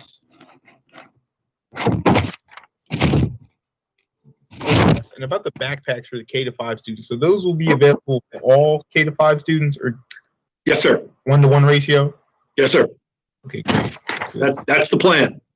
Awesome. And so I guess this is kind of like I was asking about the students at the special centers, Cat North students, because I know they need like a certain amount of hours like actually in the lab to get the certifications and stuff like that. So do you have like a schedule when you might want them back, into the classroom, or is that the same as? So the same, we have to begin to plan that out to see are there teachers available that are able to come in and willing to do that work with students in the CAT Center. How many of those students want to take advantage of that? We know that there are going to be some families that, and we know that from our survey, that simply are not ready to send their students back into a school environment. We get that, and I want to respect that. So yeah, we hope to have a date set that we can begin to, and again, we have to develop plans and scenarios, and then run them by our health officer to say, if I bring back X number of students in the baking program at Cat North, and can I do that a couple of days a week where we've got part of the class on Mondays and part of the class on Wednesdays with their teacher doing that hands-on part, and the rest of it is done virtually. So they would be sort of our, and I'm going to use, Mr. Smith, the term very loosely, test case for a hybrid model. What I'm explaining is a hybrid model possibly at the CAT centers, sometime in the building and sometime at home virtually. So they would be sort of our a test case in how we might be able to build a really workable virtual model for all students as we move further along into the fall. Thank you. And earlier you talked about tutoring and after school. So a big part of after school, is homework. And I know you're looking at like a regular school day, but I guess my main concern is you're on the computer for an X amount of hours. Yes, you'll get breaks, but that's still pretty draining and tasking on all students. And then to be given, I guess, a lot of homework, it just seems like it'll add to the stress levels of the students. So I guess, are you looking at homework caps, like a limit to how much homework teachers can assign to the students? So we want to, I'll be very honest, I've not had any direct conversations with the team about what homework is going to look like. There should be an expectation that you're going to do some homework, right? You need to do that practice, right? Just like you're a baseball player, you go to baseball practice every day to improve your skills. The same thing as academically, to improve those skills, you need to be doing your practice. And in this case, it's homework. So there's an expectation that there will be some work on your own, part of that asynchronous. It could be during that Wednesday. Of course, it could be in the evenings. But there also at the same time has to be a coordinated effort so that the students are not overloaded. And so that's part of the conversation that I'll certainly have with the team. And I want to be very honest, I've not sat down and had any conversation at this stage about what homework is going to look like in the online environment. I'm sure the academic team has had those conversations. They just haven't had them with me yet, right? So I'm the last to know everything. And so I say that tongue in cheek, but you ask a good question. There has to be some rhyme and reason to it and some reality to it so that we don't overburden the students. But there will also be time, as I said, that we hope to build some virtual tutoring in the evenings where students that are struggling with those assignments, with their homework, can get some additional help from teachers. It might not be your teacher that teaches you physics, but it would be another physics teacher that we have made available in the evenings for you to ask some questions or work on problems. Okay. Again, as an example. And I guess my next question is about SATs and standardized tests. How will those look? Have you put any thought into that? We put lots of thought into that. So the standardized, so the SAT and ACT, as you know, those aren't ours to administer. Those are those separate organizations, the ACT and the College Board. We hope that, as you well know, we are a site. Most of our high schools are sites on those Saturdays to administer the SAT, and it's our staff that volunteer and are paid to proctor those assessments. And so we hope this fall to be able to offer those in some way, shape, or form. They're not going to be the large hundreds and hundreds of students at Meade High School showing up to take the SAT on a Saturday. I don't think we're going to be there in September or October. I just don't think so. So we would have to limit the numbers. I was having conversations with the team earlier this week about how that might work. And so we'll begin that planning, that we already have approval to be a site to administer the SAT, but I've got to get staff available. They have to volunteer to do that. And then we will most likely, Mr. Smith, that will look like, instead of having 20 students in a room testing, it could be 7 to 10. And we would use more rooms across a high school, smaller groups spread out, taking the tests, the assessments, wearing a mask, the proctor wearing a mask, students washing their hands or hand sanitizing before they go into each of the rooms, those kinds of things. So we've got to work on those protocols. We're talking to the College Board, but we hope to do that. We also hope, as you well know, and as we've done over the years, is we've always had an SAT, what we call a school day SAT, where you can take the SAT during the school day and not on a Saturday. We typically pay for juniors. Your class missed out on having the SAT in the spring, where the Anne Arundel County Public School System, part of what is now your budget as a school board member, would pay for that SAT. We lost out on that opportunity because of the pandemic. We have talked to the College Board, and they've given us permission to roll that forward into October. And so our hope is to do a school day SAT for our now seniors, again, in an environment where it's smaller number of students and more proctors wearing masks, or whatever the safety protocols are at that time in October. I can't tell you exactly what that's going to look like, but our hope is to plan that so your class will have that SAT administered in October, and it will be paid for by Anne Arundel County Public Schools.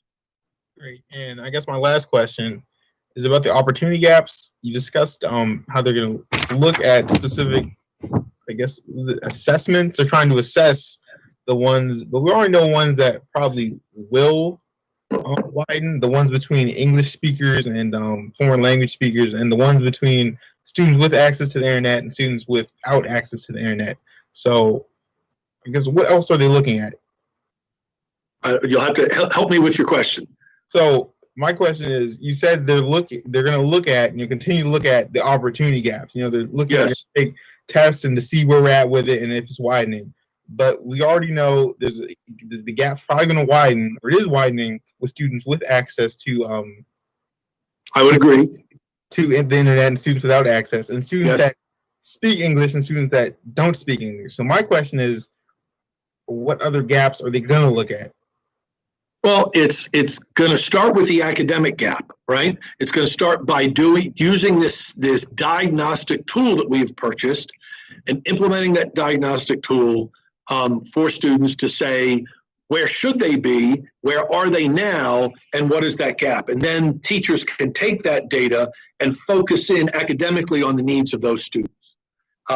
As I said, to use your example, those students that English is not their first language, by not being around the English speakers, again, to use your example, Mr. Smith, throughout the day in the spring, we know that now they're, for all intents and purposes, probably further behind in their English acquisition, their language acquisition, because they've not been around and listened to and been reading the English language. So as I presented in my brief remarks in the slides tonight, as we look at the ESOL students, can we look at those where those gaps are largest, probably with our ESOL 1 students? Those are the ones whose English language acquisition is at the lowest. And can we bring them back into a building in small groups to help them with those gaps, right? Those are the ones that we would look to target. Are there other students that we can target for additional tutoring, whether it's online, or can we bring them back into the school buildings in small groups to get some additional assistance from teachers, either virtually or in a face-to-face? So we have to, again, work first, identify them academically. Certainly language is a great example where we know those students will have some limited exposure to the English language, and maybe we can bring them back into the building to help us close and then eventually eliminate those gaps. Well, thank you, Dr. Arlo, for answering all my questions very thoroughly. And I also want to thank my other board members and everyone watching for their patience.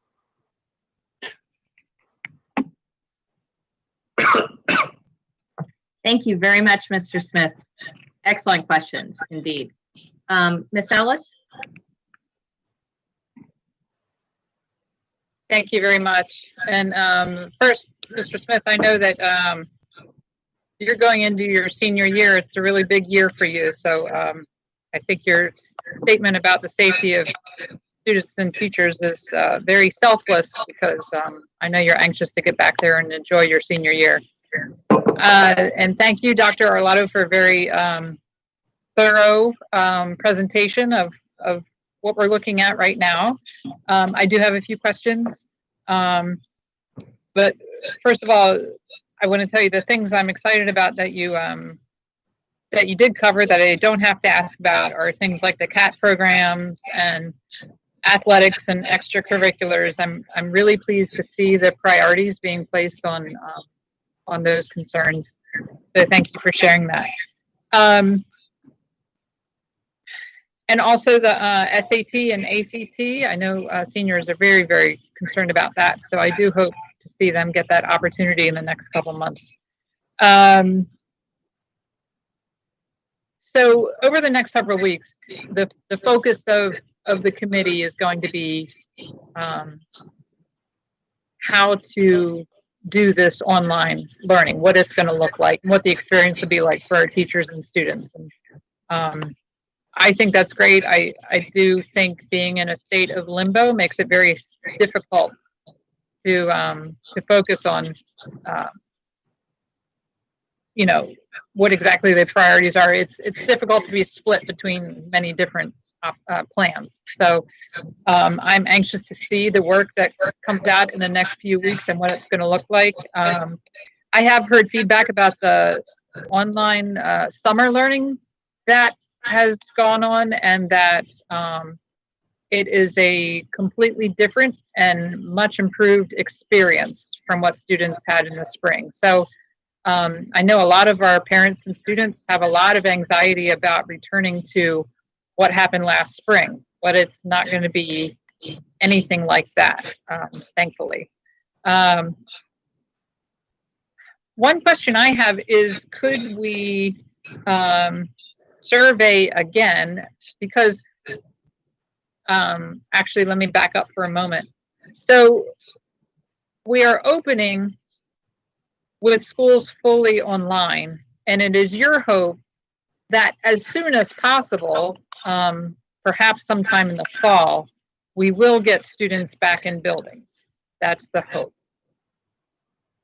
But based on both the survey results and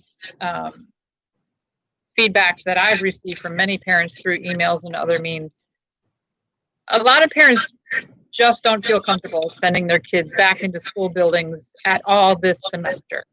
They want more time to see, I believe, they want more time to learn more about COVID and where this is going. So could we do a survey to find out parents' intentions? Because I imagine that's going to reduce the student population that is going to come back into our schools if we were able to do that in the fall.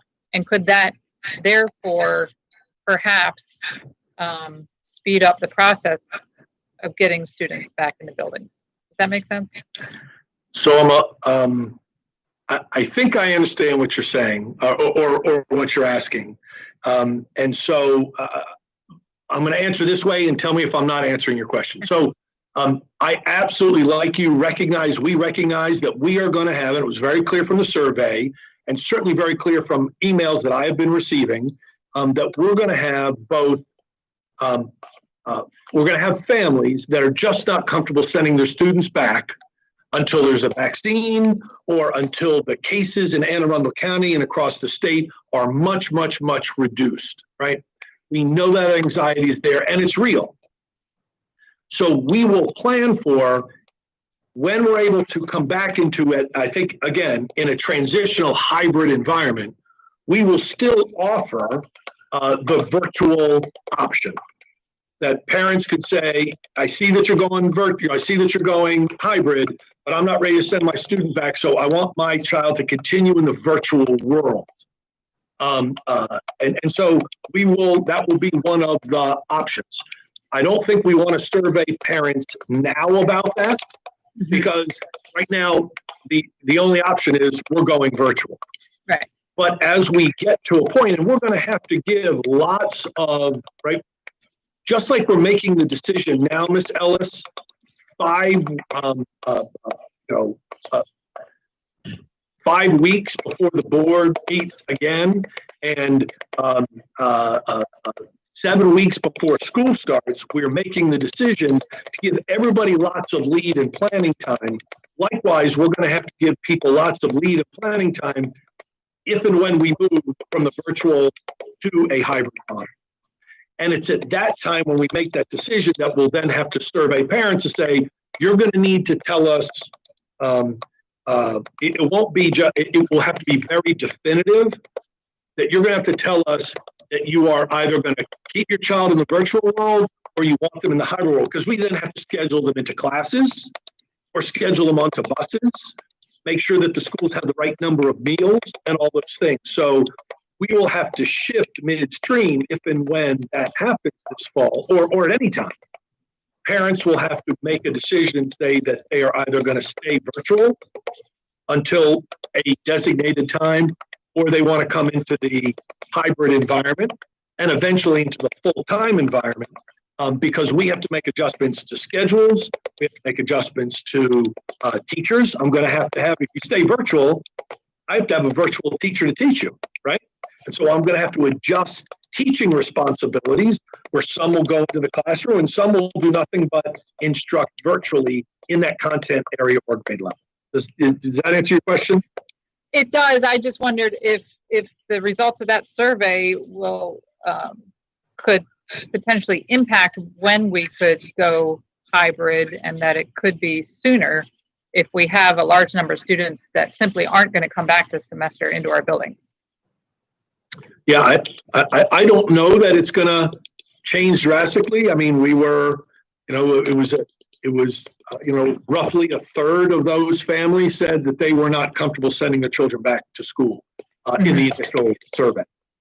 Okay. I had a lot of questions about the committee, and I know Mr. Smith asked a bit about that. But for purposes of full transparency, so that the board and the public can really see the work of this committee, are you able to release the membership of the committee, and will there be reports generated from the work of this committee? So the answer to the second part is no. I've not asked them to generate reports. I've asked them to generate ideas. I've asked them to generate their best thinking in each of, whether it's facilities or meals or extracurriculars and athletics or academics, that they generate their best thinking. So no, they're not each putting together a report that we'll then combine and move forward with. We certainly can publish from the different groups that are represented, but we've had several committee members that have suggested they'd rather not have their name out there as a member of a committee because they feel like then they'll get lobbied in any particular area. And so I have been reluctant to publish the names of all the folks that are serving on the different 14 committees because there are many, but we certainly can publish which community, what community groups or departments they represent. Okay, and is it possible to know the membership after the work of the committee is done, if the concern is lobbying, if they're done? Sure, if they're okay with me telling you who they are, I'm fine with that. I've wanted to sort of, several of them have asked that I don't publish. They're willing to serve, but just as soon want to serve in the background. But when this is all said and done, if you'd like to see the names of the folks that served, sure. Okay, and sorry, I'm reading as I'm talking.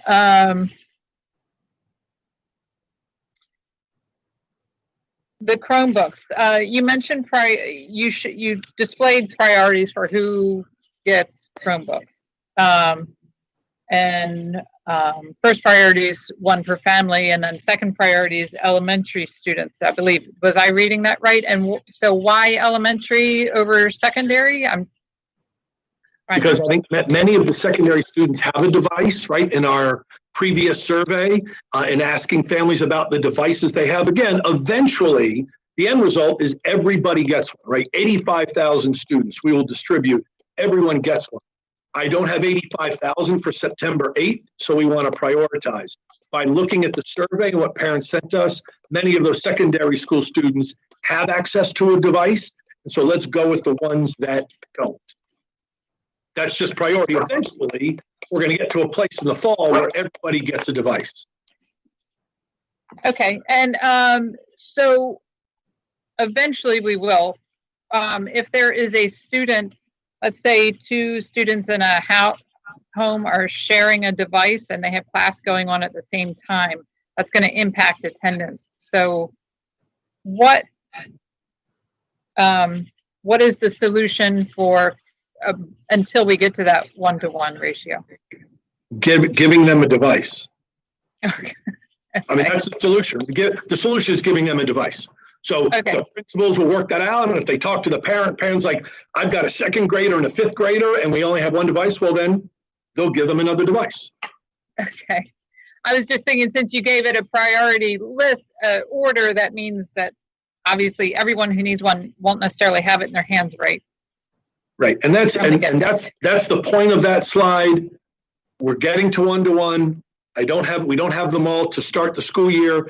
We are going to have to distribute them and have a plan in a priority order, but we're not doing it on, as I said, a wholesale level. We're not doing it at a large level. We're doing it at the local school level principals know their students and families best.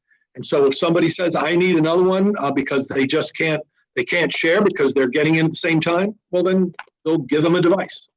Okay, so in other words, we're not just going based on the survey that happened in the spring, because my own family circumstances have changed. I'm sure a lot of families have.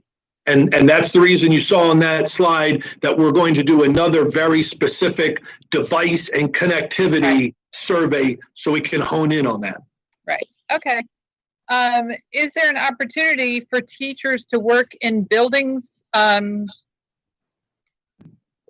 we're not bringing students in.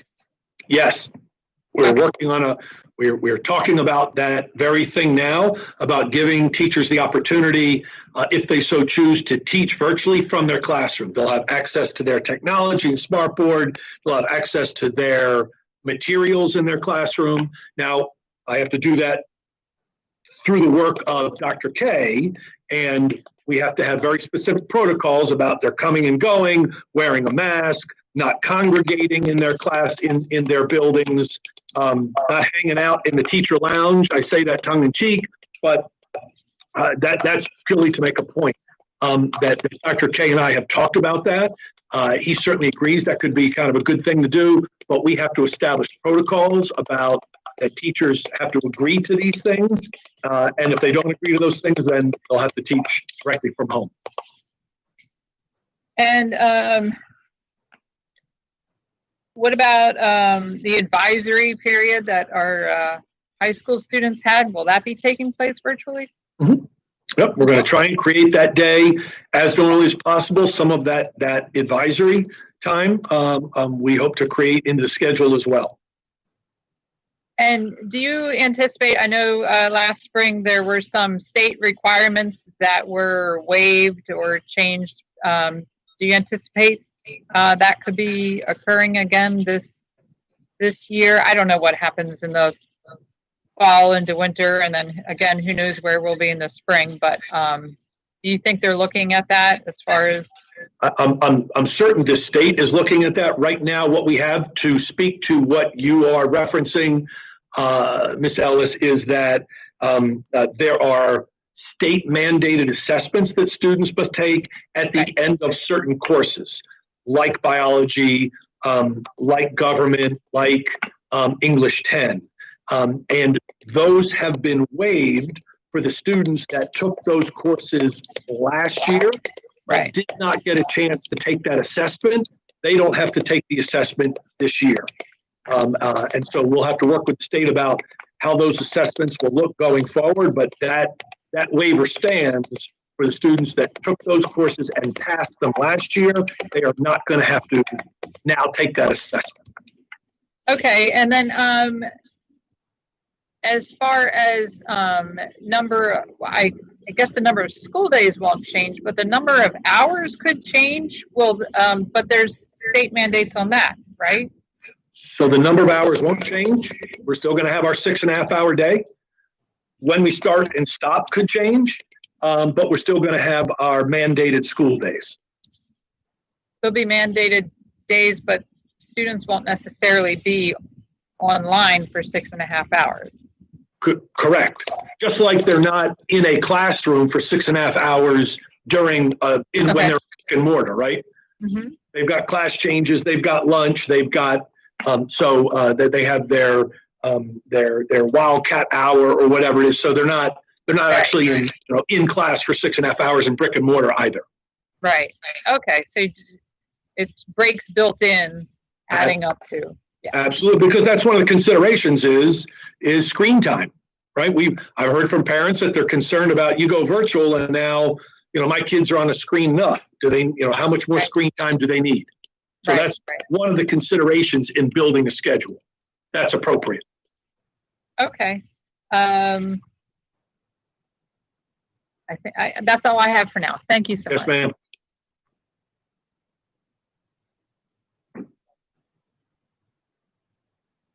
Thank you very much, Ms. Ellis. Mr. Greiman? Thank you, President Corkadell. So I had two questions, but then I just had a comment about something Ms. Ellis said. I don't think I'm speaking out of turn saying this, but whatever the concerns might be for lobbying of the committee members as they're doing their work, and I'll set aside that piece. Certainly after the fact, we have to have a publication of who those folks are. You know, I mean, we're a public body, so that's just how we operate. We can't have kind of secret committees, and for all kinds of reasons, including potentially, you know, testing any potential conflicts of interest folks might have had.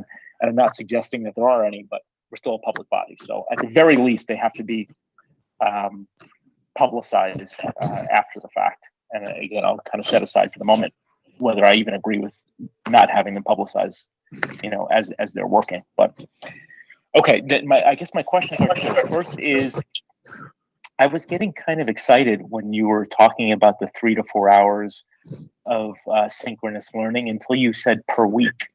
I thought you were about to say per day.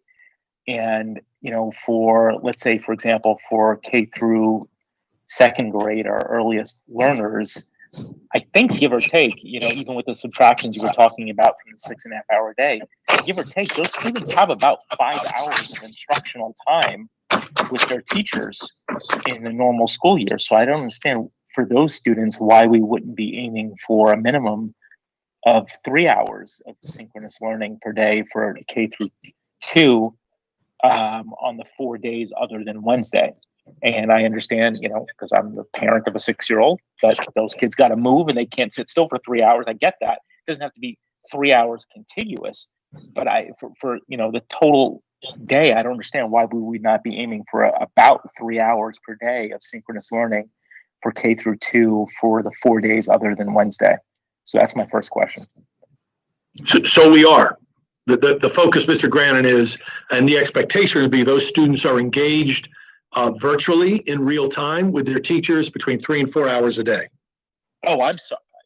Okay, so then I thought that's you. I was hoping you were to say that, but you said per week. Okay, got it. So if I said per week, then it was my mistake. It is per day. Wonderful. Then, okay, then I'll take yes for an answer and move on. The second question is about grading. You alluded to it, but whatever we put in place and then changed, and then whatever ultimately was put in place, obviously was put in place as basically like a stopgap for a temporary solution to the pandemic. If we're talking about having virtual learning on a potentially indefinite basis, to me, that's got to be revisited. And so I'll just throw in anecdotally, my own fourth grader was just confused by, for example, the all S's. He didn't understand what that meant. So I'll just kind of throw in my 2 cents. I would think if we're going to have something, you know, indefinite, we have to, if you're going to have a pass fail, you have to have at least like a high pass option or something, so that students have an opportunity to, you know, try to excel and push themselves. But what's your proposal for when you'll be proposing to the board what the grading policy would be for the fall semester? So as of now, the changes that were made to grading by the board were in place for the 1920 school year. So that school year is over, and now we're going into the 2021 school year. So we revert back to, as I said, our regular grading processes and procedures. So there is not the pass-fail. We'll go back to grades as earned based on the teacher's grade book. We are looking at that in the context of the possible long-term virtual environment to ensure that that's appropriate. And so we're taking a look at that. But as of right now, what was changed for the spring is no longer in effect going into the fall. We go back. We revert back to our grading policies, procedures, and practices. Okay. Well, not to kind of argue against my own view of these things. I mean, it seems like that's a sea change from, you know, where we were a couple of months ago. But I guess if there's going to be any potential change to that, to me, it needs to be considered and discussed and voted on by the board before the school year starts. So I guess I'm throwing out there, if you're considering, you and your team are considering any potential modifications to the board's default grading policy, which, as you said, is what governs in the absence of any change approved by the board. If you're considering any change, I think it needs to be pretty quick. It needs to be like, by our next meeting, if we're going to do that. We need to do it before the school year starts. You agree with that? Well, certainly we'll have to have grading. We'll have to have our grading established before the school year starts. Absolutely, I agree. Okay. All right. I'm good. Thank you.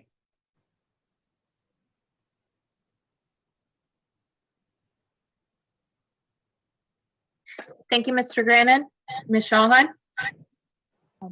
First, I'd like to say thank you to Dr. Kalyanaraman for his time, and also I'm extremely grateful for this presentation, Dr. Arlotto. I'm also extremely grateful to your staff, as always, for the immense amount of work that's gone into getting us to this point. I have a lot of questions. I'll just dive right in. In terms of bringing kids back in small groups, I'm all about it. We've kind of talked offline a little bit.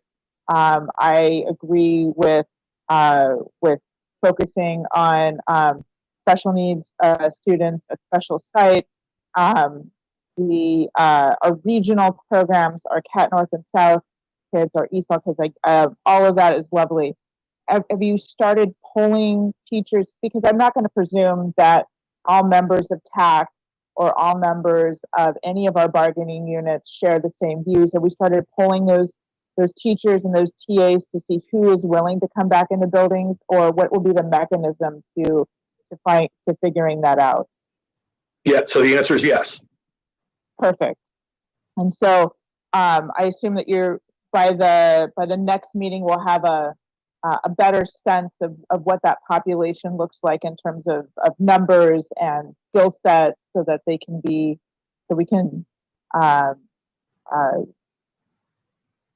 start off running, as soon as the school year begins on working on getting those groups back as soon as possible. Yes. Okay, great. I was, I'm looking at this, admittedly, from an elementary school level. Those are the eyes that I'm looking through, having an elementary school kid. I think I'm the only one on the board who currently, other than Dr. Grannon, who has elementary school age children. And so there's a lot of anxiety about childcare, quite rightly. I've heard from some of the other school systems that they're going to offer safe places for students and in buildings, so that they can focus on their schoolwork, their teaching them remotely. Are we planning anything like that in our system, and what would that look like? So we are talking about it. So I don't have any idea what it will look like. We are talking about that as a possibility. We have to, of course, have permission to bring students together. You have to have staff that are with those students. You can't have teachers, because teachers are teaching during the school day. So is that a place that we could use TAs? Is that a place that we could use long-term subs or substitute teachers to be with students in buildings so they could open up their laptops, access their Wi-Fi, get a lunch, and do their virtual learning? It would be sort of I think what you are talking about and what we discussed is sort of a proctored environment, but it also can't be daycare, right? It's not childcare. It's not 8 hours of childcare a day, because we as a school system don't provide childcare. It could be something maybe where it's a few hours a day that a student is dropped off and they can be with an adult to do some of their online work. But I don't know that it would be all day. I don't know that we would have that capacity. So Dr. Kalyanaraman, I have broached this subject with him about identifying some students, particularly students at the, let's say, the priority could be Title I students that in an elementary school that don't have internet access at home. Maybe we could invite them into a building to get the internet access with their Chromebooks and get a lunch and do their work in a building under the watchful eye of an adult of the school system. possibility. I broached that subject with him. He is intrigued by the idea on a very, very limited basis to start. So a couple of schools, a couple of classrooms, a few dozen students to start. And then, as he said, maybe build and scale on that into the future. So the short answer is, as I said, yep, we're talking about it. I like the concept. Yeah, and as do I. I wonder if Park and Rec and Parks can be part of this too. Again, it's my understanding that they offer the before and after care at the schools, at a lot of school sites, elementary schools, and I wonder if that wouldn't be an area where they can play a role and offer the adult supervision to take care of that. Yes, ma'am. And as you know, one of the 14 committees is focusing on childcare. And we've got a number of our licensed childcare providers that are sitting on that, including Rex and Parks, sitting on that committee. And so these are part of the conversations we're having, allowing them back into the buildings to buildings that they were already that they had accessed in the past for the before and after care, and maybe they would do a all day long childcare, where part of their day would be students opening up their Chromebooks and doing their lessons. Exactly. Right? Yeah. So those are all part of the conversations. Okay. Going down the list, I heard a lot of talk about sports. I get how important sports is. I look forward to hearing the MPSAA. Did I get that right? Or there's two S's? MPSSAA. Yeah, their advice. And I know we talked about this privately. I want to bring it up in person. I had a lot of people from band asking me questions, like a whole list of people just started writing me about band. You know how I feel about music education. Assuming that they will allow limited outdoor contact with some of their teammates and the coaches, would we then use that as the model to have band, marching band, choirs, those sorts of groups back in the same way? Possibly. Yep. Again, conversation. I've broached this with Dr. Kalyanaraman to say, what would be your advice? How can we do that?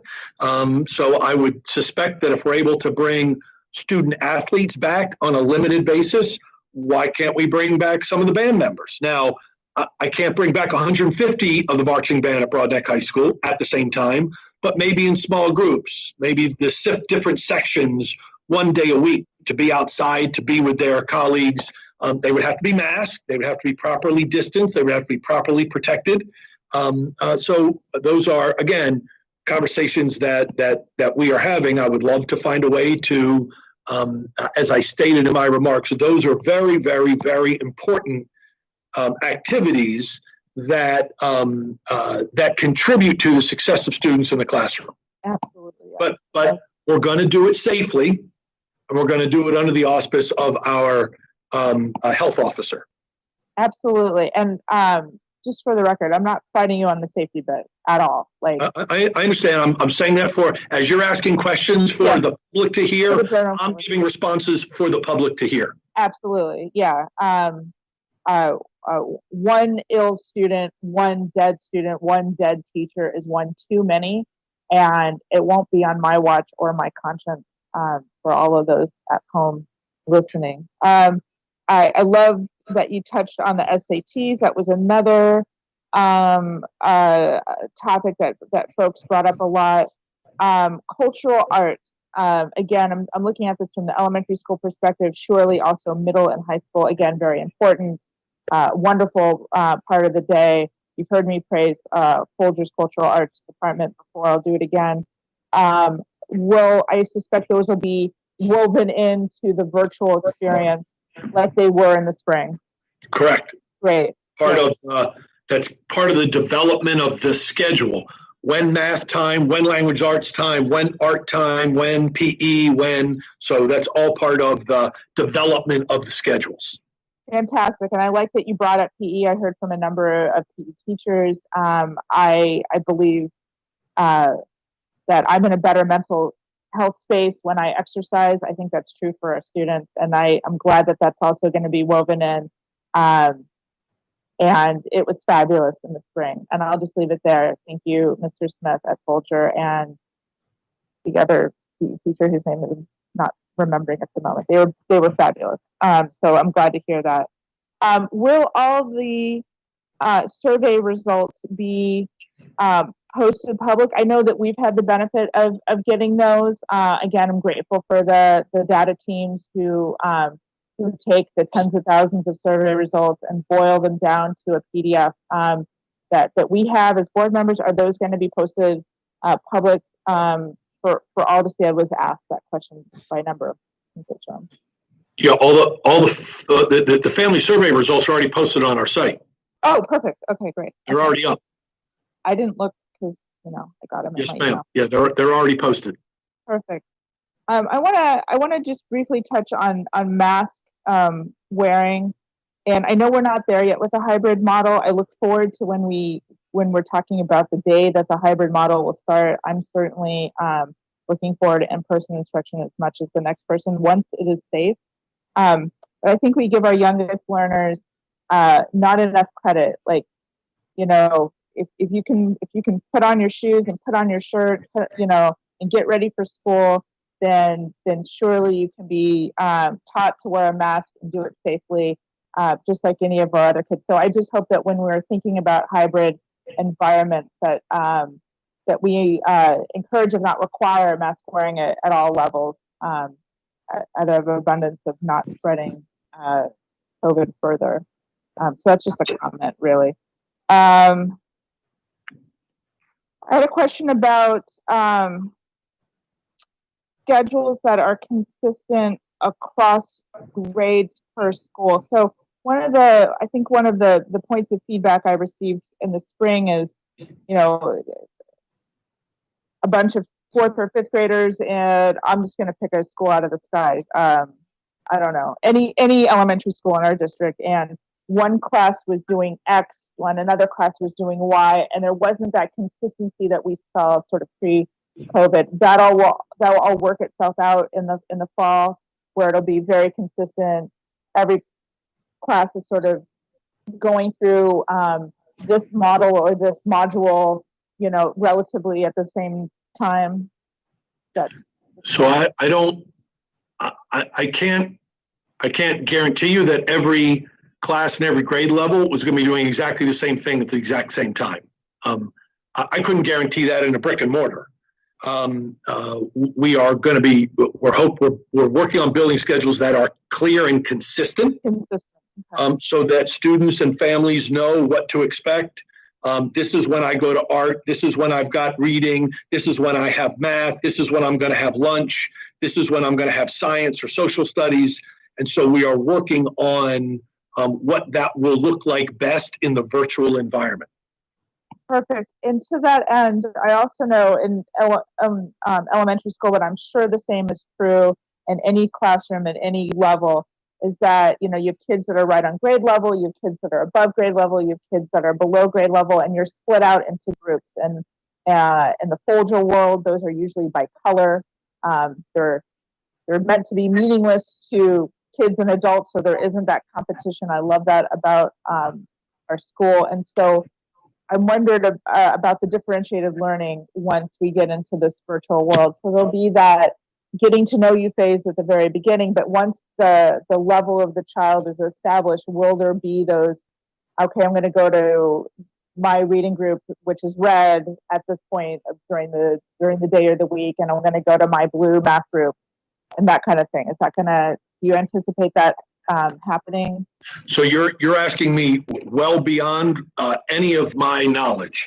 So I would guess the short answer is yes. You're getting sort of, Ms. Schallheim, into the nitty gritty of a schedule, and we're not there yet, right? And I shared that with you earlier in the week. We just don't have all the answers. We're trying to develop them, and I certainly could have published a schedule tonight and put it out for the board and all the world to see. But we made the decision that we've got time. Let's get this really right. And so I know people want a schedule. I know you want a hard copy schedule, say, what's it going to look like? And I want to know now. But I think it's best that we take the time. We go slow to go fast. So I don't know exactly what it's going to look like, but we want it to mirror much as possible what a student pre-COVID experienced in the classroom. And so, yes, is there a chance for that small group work? Yeah, that could be, and I'm making this up. They finish their reading lesson, and the teacher is going to keep the red group a little bit longer while everybody else signs off. And okay, I'm going to have the red group on Tuesday say a little bit longer. We're going to do an extra 20 minutes together and work together. Or it could be on that Wednesday and say, okay, red group, everybody sign in at 8 because we're going to do our small group work together. So I envision something like that, but you're getting into, right, I don't want anybody to be hearing this saying, well, oh, Dr. Olo said it's going to be that way, because I don't know. We've not developed schedules, and I purposely didn't rush the team to publish something tonight that we hadn't really thought we've got time. If we were starting school next week, you'd have a schedule in front of you. We're not starting school next week, so let's really go slow to go fast. Let's really think about what this can be, look at other models, and build this well. Perfect. And I don't mean to say this to rush you. So we'll just add this to the suggestion box then, as we all wait on the wonderful work of the academic committee in concert with probably many of the other committees. All right, moving on. Will there be, and I assume the answer is yes, but I want to ask this just to be sure, that there will be, continued involvement and two-way communication, specifically between Unit 1 and you and your teams going forward, where they're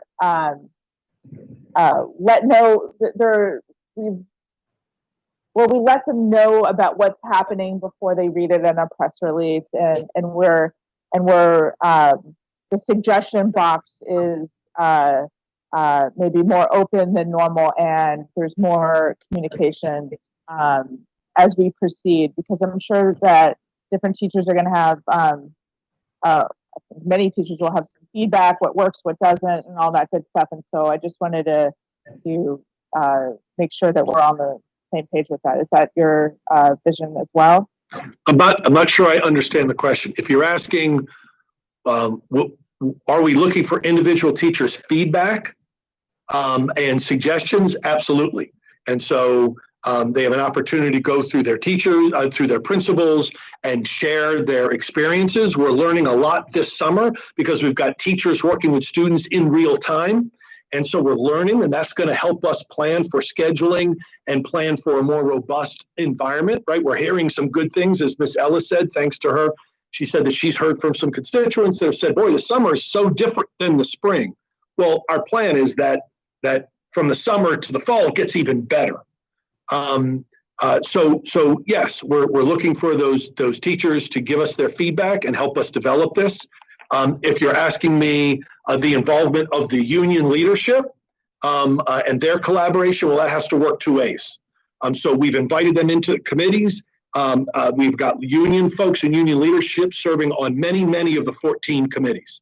And so we're looking for their input. I hope that as they do things and they make decisions, they tell us also before they put things out to the public. Perfect. And just to add, I've heard the same feedback about the summer and how fabulous it is. And again, many kudos to the team. Everyone who's reached out to me and mentioned the word summer school has also mentioned how great it is. Fabulous. So I'm really happy about that. I've sent you a number of emails this last week with positive feedback, and I will continue to do so. Will ALPS, William and Mary, and other programs continue to exist in the fall? And yes. Great. And I'm sure those will be handled after we identify where folks are, or if they were already, I'll admit I'm still a little hazy on this. They get put into ALPS at the end of, end of grade 2, and then they just exist in that space unless their parents take them out. Is that correct? Yes. Okay, good. So that'll continue. Okay, great. I already asked about that. You mentioned that one. About that. I'm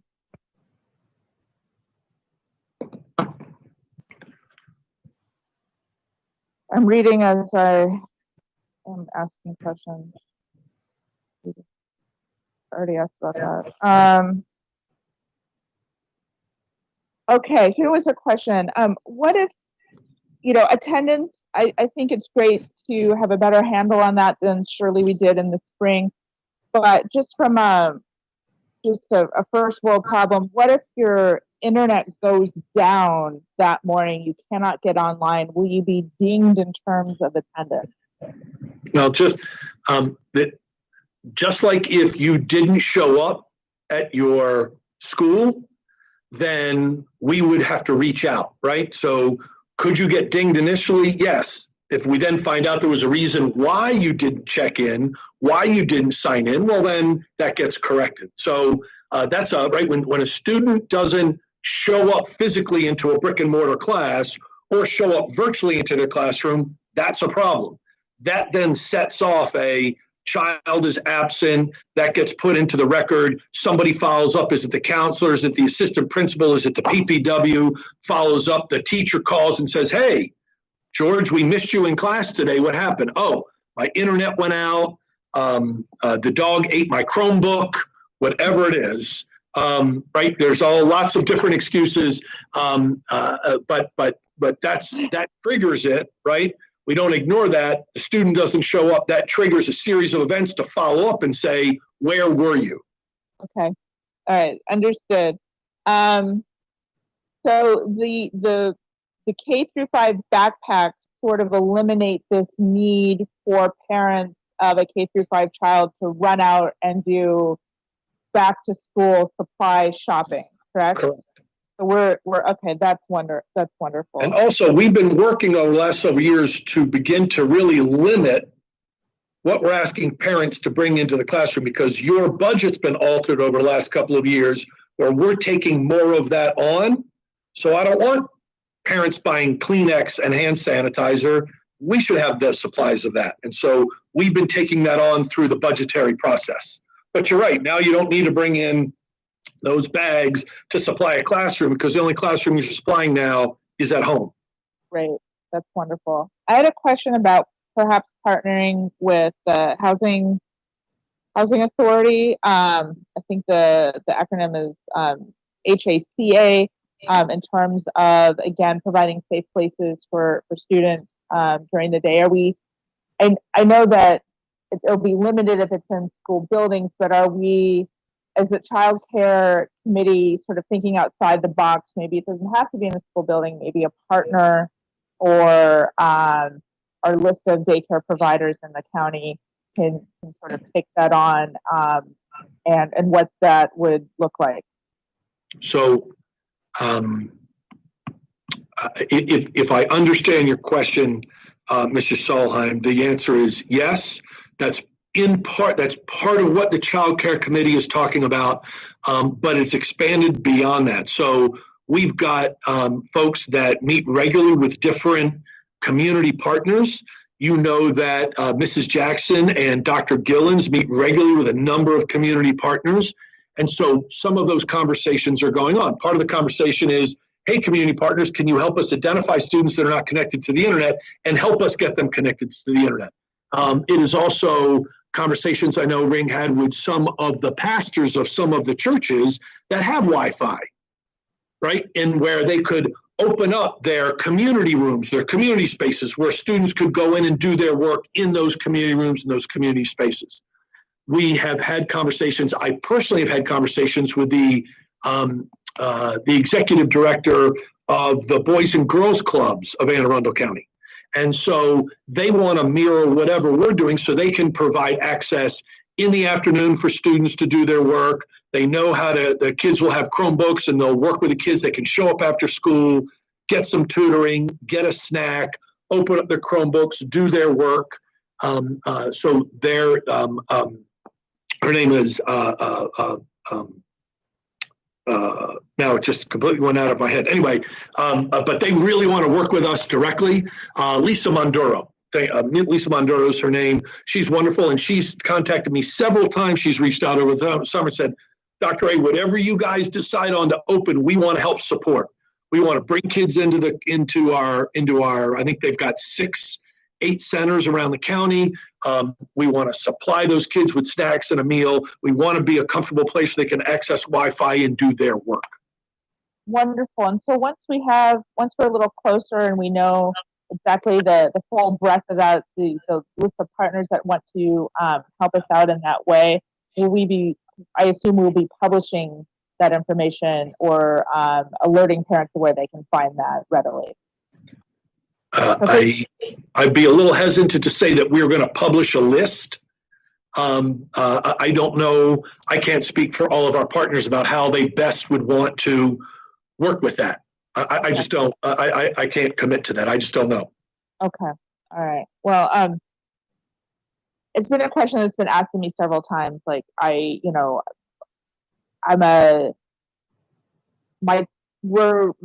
and my husband are both, or myself and my wife are both working full time. It is literally not possible for my second grader to get online, manage it him or herself all day long or whatever it is. And so being able to, if we're not going to publish it, being able to at least provide some sort of access point at the central office level, a phone number or whatever, so parents can call in and get connected with, if they're at a loss for where to go for that kind of care for during the day, that we can help them, just help connect them to whoever that partner is, depending on where they are in the county or what their needs are. I know that by publishing, we might be therefore endorsing, and there might be, I don't know, maybe perhaps even a liability component to that, but being able That's part of the issue. Yeah, that is part of the issue. I hear you. Yeah, okay, but being able to connect them by some means through someone at central office, I think might be wonderful. If so that's a suggestion for the suggestion box. Going down my list, you touched on Chromebooks for multiple students in the same house. Oh yes, for meals and the meal site. I will rave about our efforts with that all day long, and the staff, and it's been incredibly amazing on that. Will the waiver continue to exist where students won't have to be present to pick up meals in the fall? Because if I'm an elementary school student, and maybe there's an adult there, maybe there's not, and then would I have to then walk down the street as a second grader to get the food, or could an adult come and bring that to me? I just think it's something to be considered. Well, it will certainly something we'll take advantage of if the waiver exists, and the waiver has to come from the U.S. Department of Agriculture. Now, do we just assume that they're going to think of that, or do we tell them what our needs are and hope they act? Which way does it? They don't. We certainly share. Our contact to the USDA is through Food Nutrition Services at the state level. So Jody Reese and the other Food Nutrition Service directors around the state meet regularly with the State Director of Food Nutrition Services, who is the one that is the conduit with the federal government. Okay. In terms of the initial building of relationships, which is important at all levels, and also at the elementary school level, will there be any opportunity to connect virtually with one's teacher? Some of the schools do this in advance of the school year starting, or even as a back to school night, just to connect one-on-one with the teacher, just to introduce themselves to each other and get to building that bond before that the first day of school, or at the very beginning of the school year? I don't know. I don't have a response to that. I don't know. Okay. I mean, it sounds like a great idea. I think most teachers take that upon themselves, right? They get their class lists and they might reach out with an email. They might reach out with a phone call. I would expect that teachers that did that in brick and mortar would want to do that in the online environment as well. Okay. Sorry, I have a few more questions. You might expect. So the troubling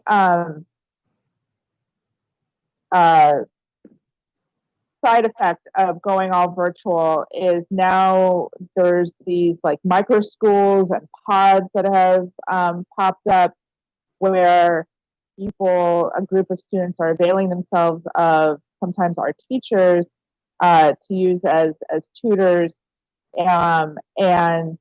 I loved what you said about high school evening tutoring opportunities. I wondered, I think this sort of model where people are paying an exorbitant amount of money per week per child to get more tutoring will only exacerbate the opportunity gap and the achievement gap. But in terms of the elementary school child, since we've already addressed it at the secondary level, I guess Wednesday would be used for that extra work and that tutoring. Whereas the middle and high school, it's Wednesday nights, at least at this point, or just evening in general. Is that correct? Yes. See here. How are we addressing, our students, some of them are going to come back different than how they left us, and they're going to be, struggling with the, from the fallout of this crisis and being at home for months and months, et cetera. So what are our plans for dealing with the feelings of depression or isolation or no social interaction over these last few months? So that's the same thing that we've always done, which is taking advantage of our counselors, our PPWs, our social workers, our school psychologists, identifying those students. That's where if a teacher is beginning the school year and they're noticing a change in that student, or the student is not really engaging, then we want to engage some of the other healthcare professionals, I should say, mental health professionals, to reach out to the student, to reach out to that student's family and offer some supports. So we want to identify those students, and we know that's going to happen. And that's part of the reason that we want to build an elementary schedule that starts each day with a community circle. So we can do sort of that daily check-in with each of those students and sort of take their mental well-being temperature as you would, and check on them, see how they're doing, and then engage the mental health staff as needed.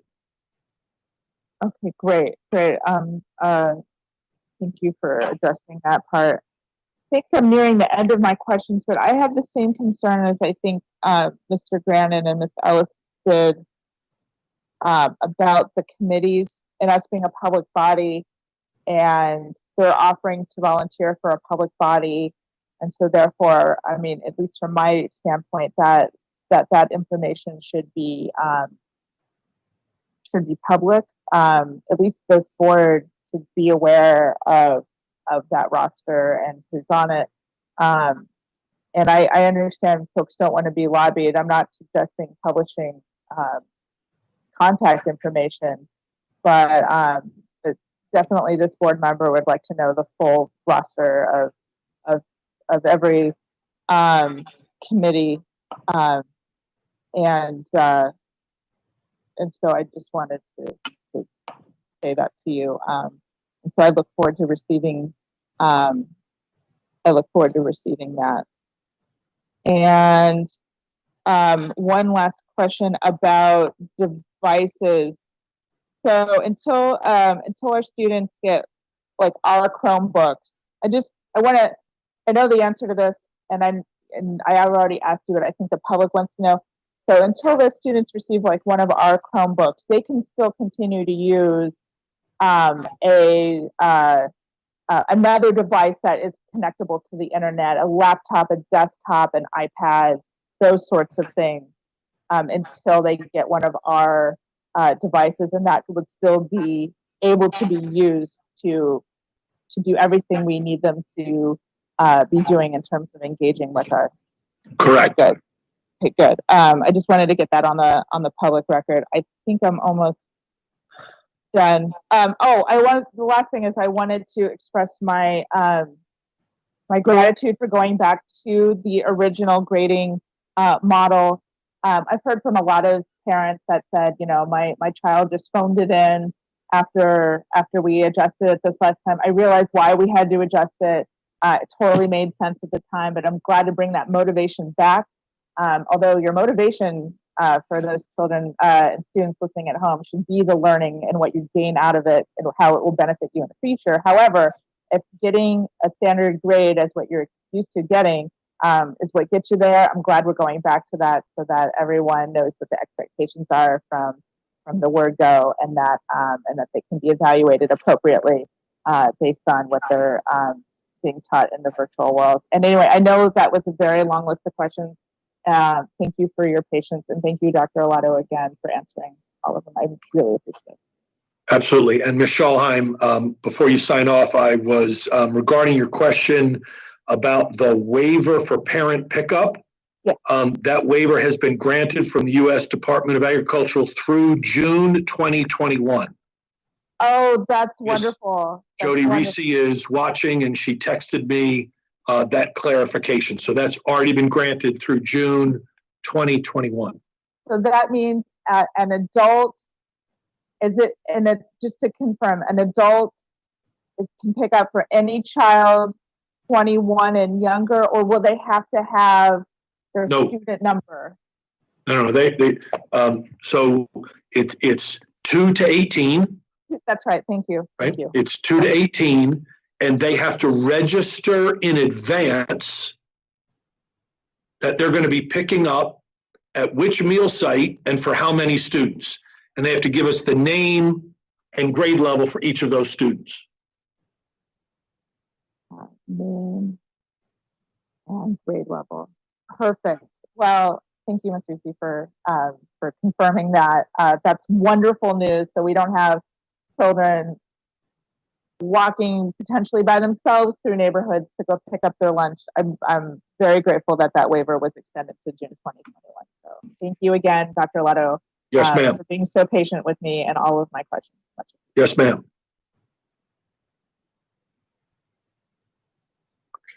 Thank you, Ms. Schalheim. Ms. Antwine.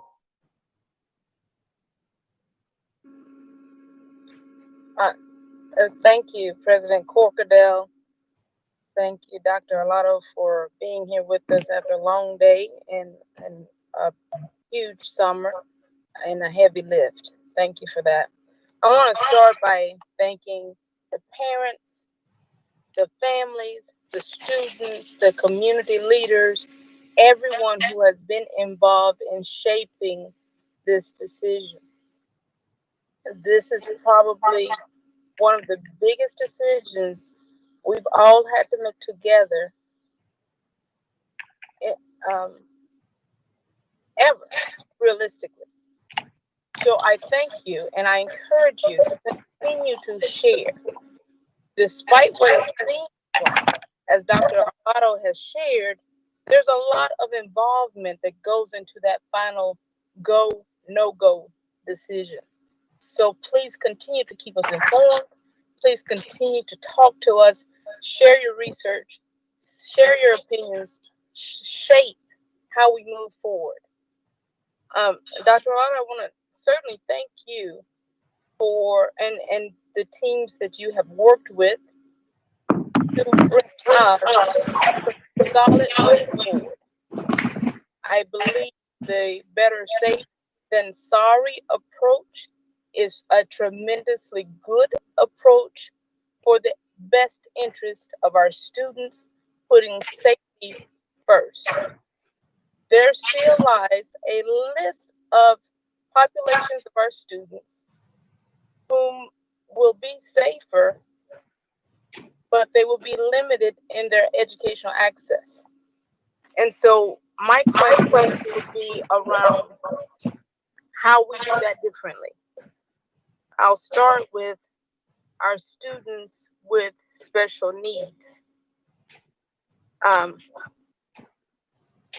heard earlier you shared that we will, when we do start integrating students back into the school system, we will start with our specialty schools that are dedicated to severely disabled. However, especially in District 1, we have students that are considered severely disabled, but not at those special centers. We also have students who may not have even been diagnosed at this point. So my question would be, how do we still support those students once we start integrating students back and supporting them physically? How do we support and consider those students that may be severely disabled, but not at our specialty centers? So we will continue to serve those students as we had served them throughout the spring in the online environment. So they will continue to have their teachers, their special educators assigned. It could be their TAs or TSAs that are assigned, that are checking in on them, that are providing them supports in the online environment. That will continue to occur throughout the fall, despite the fact that we might not be able to bring them physically into a building beginning on September 8th. We hope that we can get to that as soon as possible, but for everybody's safety, the students and staff alike, opening virtually, and I appreciate you saying that, is the best method today. And hopefully that will change over time, but we will continue to serve those students as we serve them throughout the spring. We'll have meetings with their parents online. We'll adjust their IEPs appropriately so that we can provide supports and services to them in the online environment. Thank you, Dr. Arlotto. And then if there are parents who truly believe that in the online environment, their severely disabled student is still not achieving at a rate even with an adjusted IEP, how are we planning to, could they request some more one-on-one time, or how would a case like that work for those parents and those? Yeah, it's a good question. I don't have an answer to that. We are looking at the possibility in the online environment. I'm not talking about the hybrid environment. That's different. In the 100% online environment, Ms. Antwine, we are looking at, we have the ability to bring in small groups of students, and we think the idea, as you are suggesting, is to focus on those that have the highest needs. And so we are going to identify those students and work with their parents. Some of those parents we invited in over the summer, and they said no. They were not ready to send children into an environment where there are other people because they're immune compromised or for other reasons. Their parents were not, did not feel that it was safe enough to bring them, to allow us to work with them one-on-one or in small groups in buildings. So we did invite some of those students over the summer that said no to us, but we will, the special ed teams will work with principals to identify students, invite them in. We also, Ms. Antwine, again, I'll say this, so I appreciate you bringing this up. We also have to have teachers available. They have to be willing to come in and work with the students in the building, in that face-to-face environment, and then the appropriate PPE so that both student and staff members are, because it's rare with some of our highest need students that is a single staff member. There are typically one or two teachers and several TAs in the room with those students, and we would bring them in to help with their needs and give them some of those supports that we're not able to give in the online environment. So there's no easy answer. We can't invite everybody in because that would be full school. Once we certainly get to the hybrid environment, it becomes easier because we can start to bring in all students into the building on a limited basis. Understood. So then I want to address the students who may not fall into the category of severely disabled, but in the online environment, they continuously have problems with accessing the tools of education. And I am specifically talking about our foster students, our homeless students, students that may be in environments where no matter what, you may have the best Chromebook, and you may even have a cell tower near or whatever, but you still cannot access the internet. How are we going to accommodate those students that will not be able, period, to successfully engage in e-learning? I don't have an answer. So you have created you brought up a very, very specific student set. We're of the belief that we can find a way to get every student connected in some way, shape, or form. So it could be that it's the homeless student living in a motel, and there's probably internet access at the motel. It could be a foster student that's living with a foster parent, and we hope that there is connectivity in that house, and if not, we can help them get connected. Is there a way that we can get that student to go to their, in partnership with their local church, to go into their sanctuary or their community room where they've got Wi-Fi and access the Wi-Fi there? So we want to problem solve for each and every one of those students. So when I say I don't have an answer, I don't have a blanket answer for every student that fits that category, because everyone is different. And that's the reason we have Carol Ann McCurdy and her team, and we've got Dr. Gillens and her team that are identifying these students, and we're working on a case-by-case basis. Mrs. Schalheim sent me an email earlier this week. I don't even know what today is. It must have been on Monday. That said, and in short, it was sharing with me a family that said they've not been able to access the internet. I immediately got Carol McCurdy's team involved, and they reached out to that family that day to say, how do we solve this problem? And so it could be us contacting Comcast, looking up their address, and if they're in service, we send Comcast out there and we pay for it. So I need to answer your question by saying there's no direct answer to say that this is how we're going to treat all students in this case, because we're doing it on a case-by-case basis. Our expectation is that we connect every student to the internet so that they can log on and connect and have full connectivity with their classes and their teachers. And those that don't have it in their home, we have to find a way for them to get it. Thank you. So then that leads me to the Chromebook. I reviewed the slides that you shared, and it looks like we have ordered, once everything is in, about 90,000 Chromebooks. Did I do the math right on that? Give or take, yes. So once they get to us, the timeline for receiving, re-imaging, and distributing, will that be successfully done before September? No, ma'am. So no, we won't have 90,000 plus Chromebooks in hand, imaged, barcoded, and inventoried and distributed to all the students by September 8th. No. And that's the reason we will prioritize. Again, we've already distributed 13,000. Right. So those are still out there. We didn't collect those back unless they were a senior. Those are still in the hands of those students. And so then we will go after those students that there is none in the house, or there are multiple children in the house and only one Chromebook, and eventually get to a place where we have distributed all the ones that we have. Yes, sir. And how do parents or families in need, how do they communicate that they may need a Chromebook before September? So as I shared in the presentation, we're going to do a very targeted survey on just the issue of Chromebook, device and connectivity. That's going to be going out to families in August.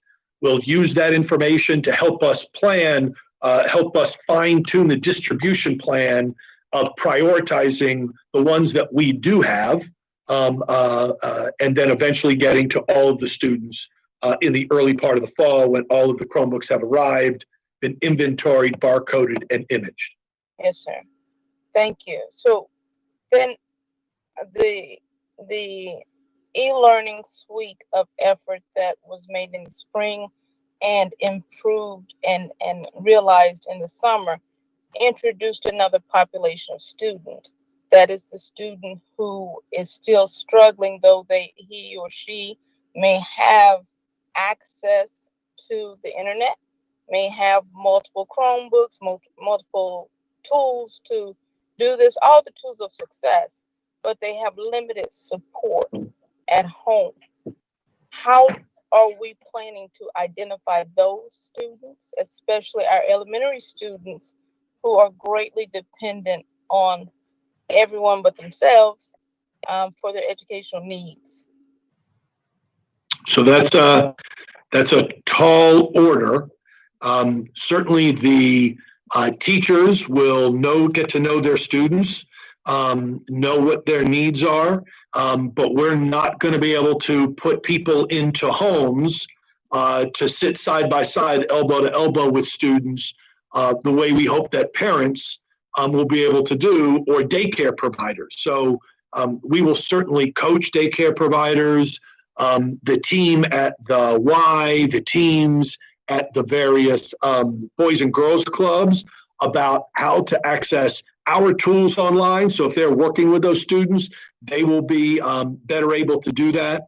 Certainly, we've already put up online some resources for parents and caregivers, guardians to look at on how to best access what the access points are and how to access the tools for Anne Arundel County.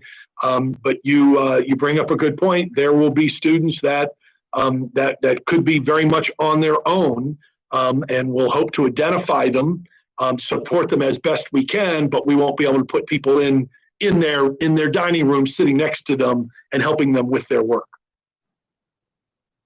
Understood. So you addressed thoroughly those students who may be choosing the career path in high school, as well as those students who are inclined to the arts. There will come a point, though, in those circumstances where they need to be physically involved in what they are learning, especially at our CAT centers.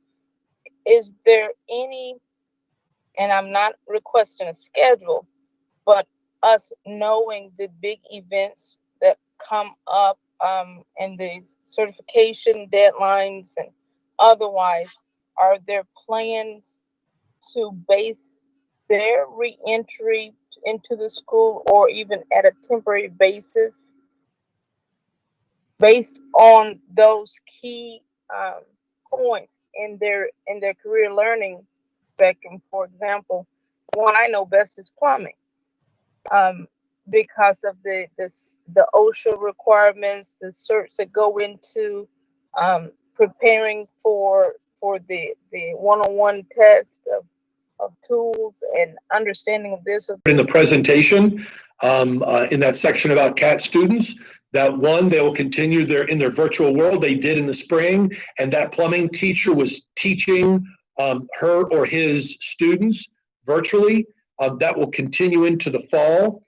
But like you said, it's important that they get that hands-on work, whether it's for the sake of learning, or it is because it would be a certification requirement in their field. We hope, as I shared in the presentation, to bring those CAT students in some way, shape, or form back into the CAT centers this fall, even before we get to a hybrid model. So we're talking to the CAT principals and CAT teachers to see who's willing to do that work and polling them, to use Ms. Schallheim's term, to see who's available and willing to do that work. And then can we structure it such that we can get the students there and they can do maybe a couple of hours, a couple days a week in the CAT centers to do some of that hands-on. So yeah, that was something that I presented earlier. Yes, ma'am. And I understood from earlier. What I did not understand was when, or whether or not that would be before January. And so that was that question. So thank you for that. So then I want to talk about faculty communication amongst faculty and administrators. Of course, when we're learning as we go, a lot of that communication is missed. Will there be more structure across the board where the teachers, based on the survey we received this afternoon, they rely heavily on one another as their checks, their balances, their collaboration, their communication? Will there be more engagement with the administrators and the teachers as we move into the fall semester, especially maybe a morning pass down that they may have been accustomed to in a traditional setting? Will they get those types of supports in the virtual environment? So we were looking at, the short answer, Ms. Antoine, is yes. So we're looking at building schedules at the elementary, middle, and high school level that will allow for some consistent meeting time for teachers and administrators. So it could be, for example, all the elementary schools begin their day, those teachers and administrators begin their day at 8, but the first students begin their day at 8:30, and they would have that half hour of meeting time to get caught up and share information and share the goings on of the day or the week. So we're looking at building schedules with some more consistent meeting time for the administrators and staff. Excellent.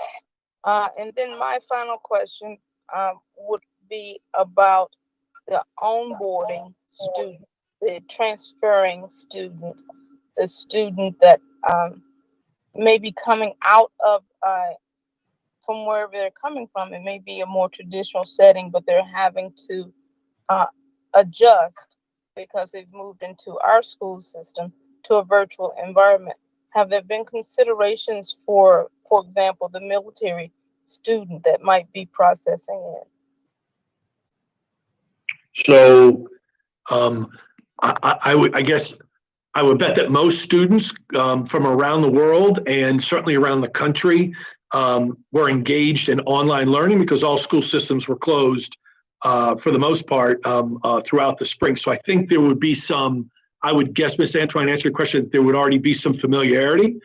But as I stated earlier, I think you're absolutely right that we have to think carefully about how we open the school year in the virtual environment to make sure that everybody understands the tools, how to use the tools, that we just don't, for instance, jump right into instruction. Let's talk about building relationships. Let's talk about meeting and greeting each other in those community circles at the elementary level, for example. And so we have to be thinking about, as you say correctly, that transition for students, so the students are comfortable. We know that even the student that was with us all spring is going to be back in the fall. It's a transition, right? It's a new teacher. It's a new year. There are going to be some very different expectations of the students, of course, and teachers, where last spring, much of it was asynchronous and I was doing it on my time. And then all of a sudden this fall, I'm going to have to do it on the teacher's time. I'm going to have to be there and ready at 8:30 for my reading group or for math or for physics or whatever it might be. So yeah, we have to think carefully about what those how to help students with those transitions and understanding the new environment that they're in. Excellent. I was actually referring to once we start engaging and those students that on board and say in the middle of the semester, have we considered how to get them up to par? For example, those who have English as a second language, but they have moved maybe in the middle of the semester, do they have a touch point or person or means to help them acclimate quickly to our system that would have already been underway? Those onboarding transitioning students and those transferring students are the ones I'm referring to. Sure. So yes, there is. You use the example of the ESOL students coming into us. So they come through the International Welcome Center. They're assessed and then they're assigned to school. They're also then assigned a bilingual facilitator. So it'll be that bilingual facilitator that will help the student and the parent transition into the school system.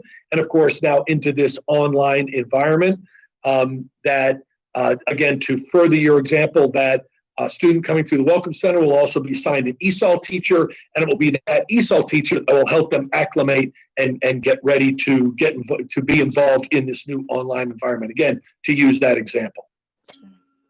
Excellent. Well, Dr. Arlotto, thank you very much for your time, your effort, and this is, to me, is one of the best approaches, not only in our county but in the state and possibly in the nation. So thank you. Thank you. Yes, ma'am. Thank you. Thank you, Ms. Antwine. Mr. Gilliland. Thank you, Madam President, and certainly to my colleagues, I'll just say thank you for the questions you've asked. So much of what I had on my list to ask Dr. Arlotto. I don't have much to ask in that regard. But Dr. Arlotto, I just want to say, just first at the outset, thank you for such a thorough presentation. You also preemptively answered some questions that I was preparing to ask. I do have one question that I will ask, and then perhaps a brief statement just to outline some thoughts and concerns that we certainly don't have to address tonight, and already are hours late, 3.5 hours in at this point. And I certainly would be remiss if I did not say thank you to the volunteers, to the AACPS staff, River Road based and school based, that have been part of these work groups, because I think that's been influential. And I'll also say, I know in your case, any decision that reaches your desk is typically not an easy one. It would have been made before it reaches you. And I'm betting in your tenure as superintendent, this has probably been one of the most difficult decisions for you to make. So I appreciate what you're sharing with the board in public as to how you both approach the decision as well as the final decision itself. So I appreciate that. Thank you. My one question is, and it's something that some of my colleagues and I have heard about, the SAT that they do the summer, and then we've got the spring, and there's one that's scheduled in August. Will that be conducted at AACPS schools? It will not. No, we're not going to be prepared to have enough proctors to pull that off. And so we will, I'm almost certain that we will not do that. I do have a meeting with the other superintendents on Friday, and part of the conversation we're having is about the SAT and which jurisdictions are going to be able to do that and which jurisdictions are not. But my best guess is, to answer your question, is that we will not offer the SAT in our schools. I think the date is the 28th of August, something like that, 29th of August. We're not going to be prepared to do that because we just can't bring in hundreds and hundreds of students into a school building, separate them enough, and have enough proctors. Mr. Smith asked a similar question several hours ago, and our response was that we're going to look to aim for possibly the September test and definitely the October school day test for our seniors. And so we've got to start to find teachers and others that are willing to proctor.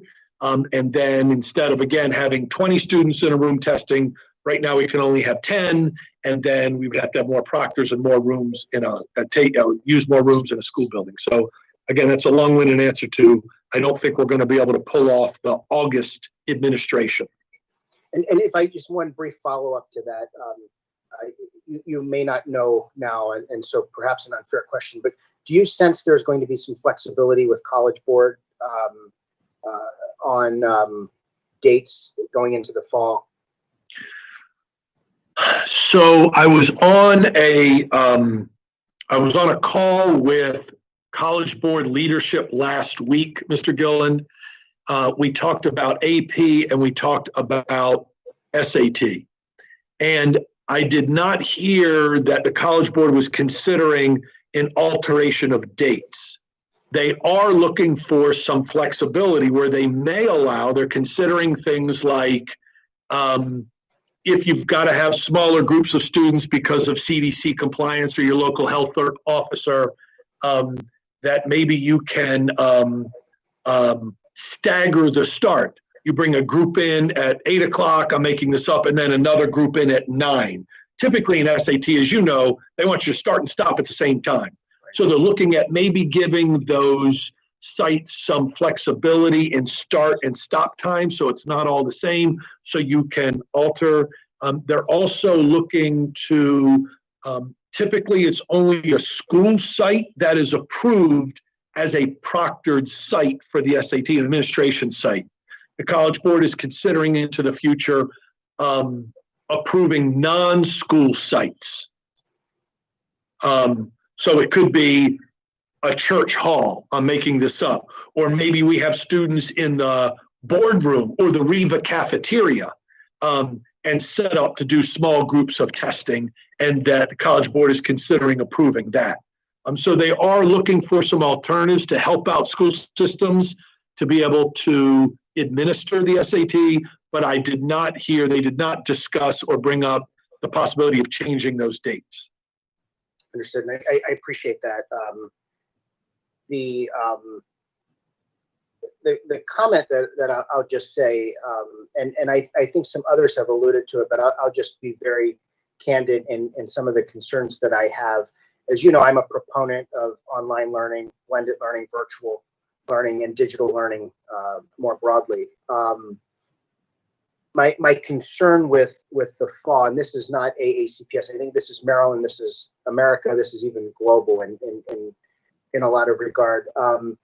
But specifically with benefits, you know, I look at a big segment of our population is going to lose the PUA this week.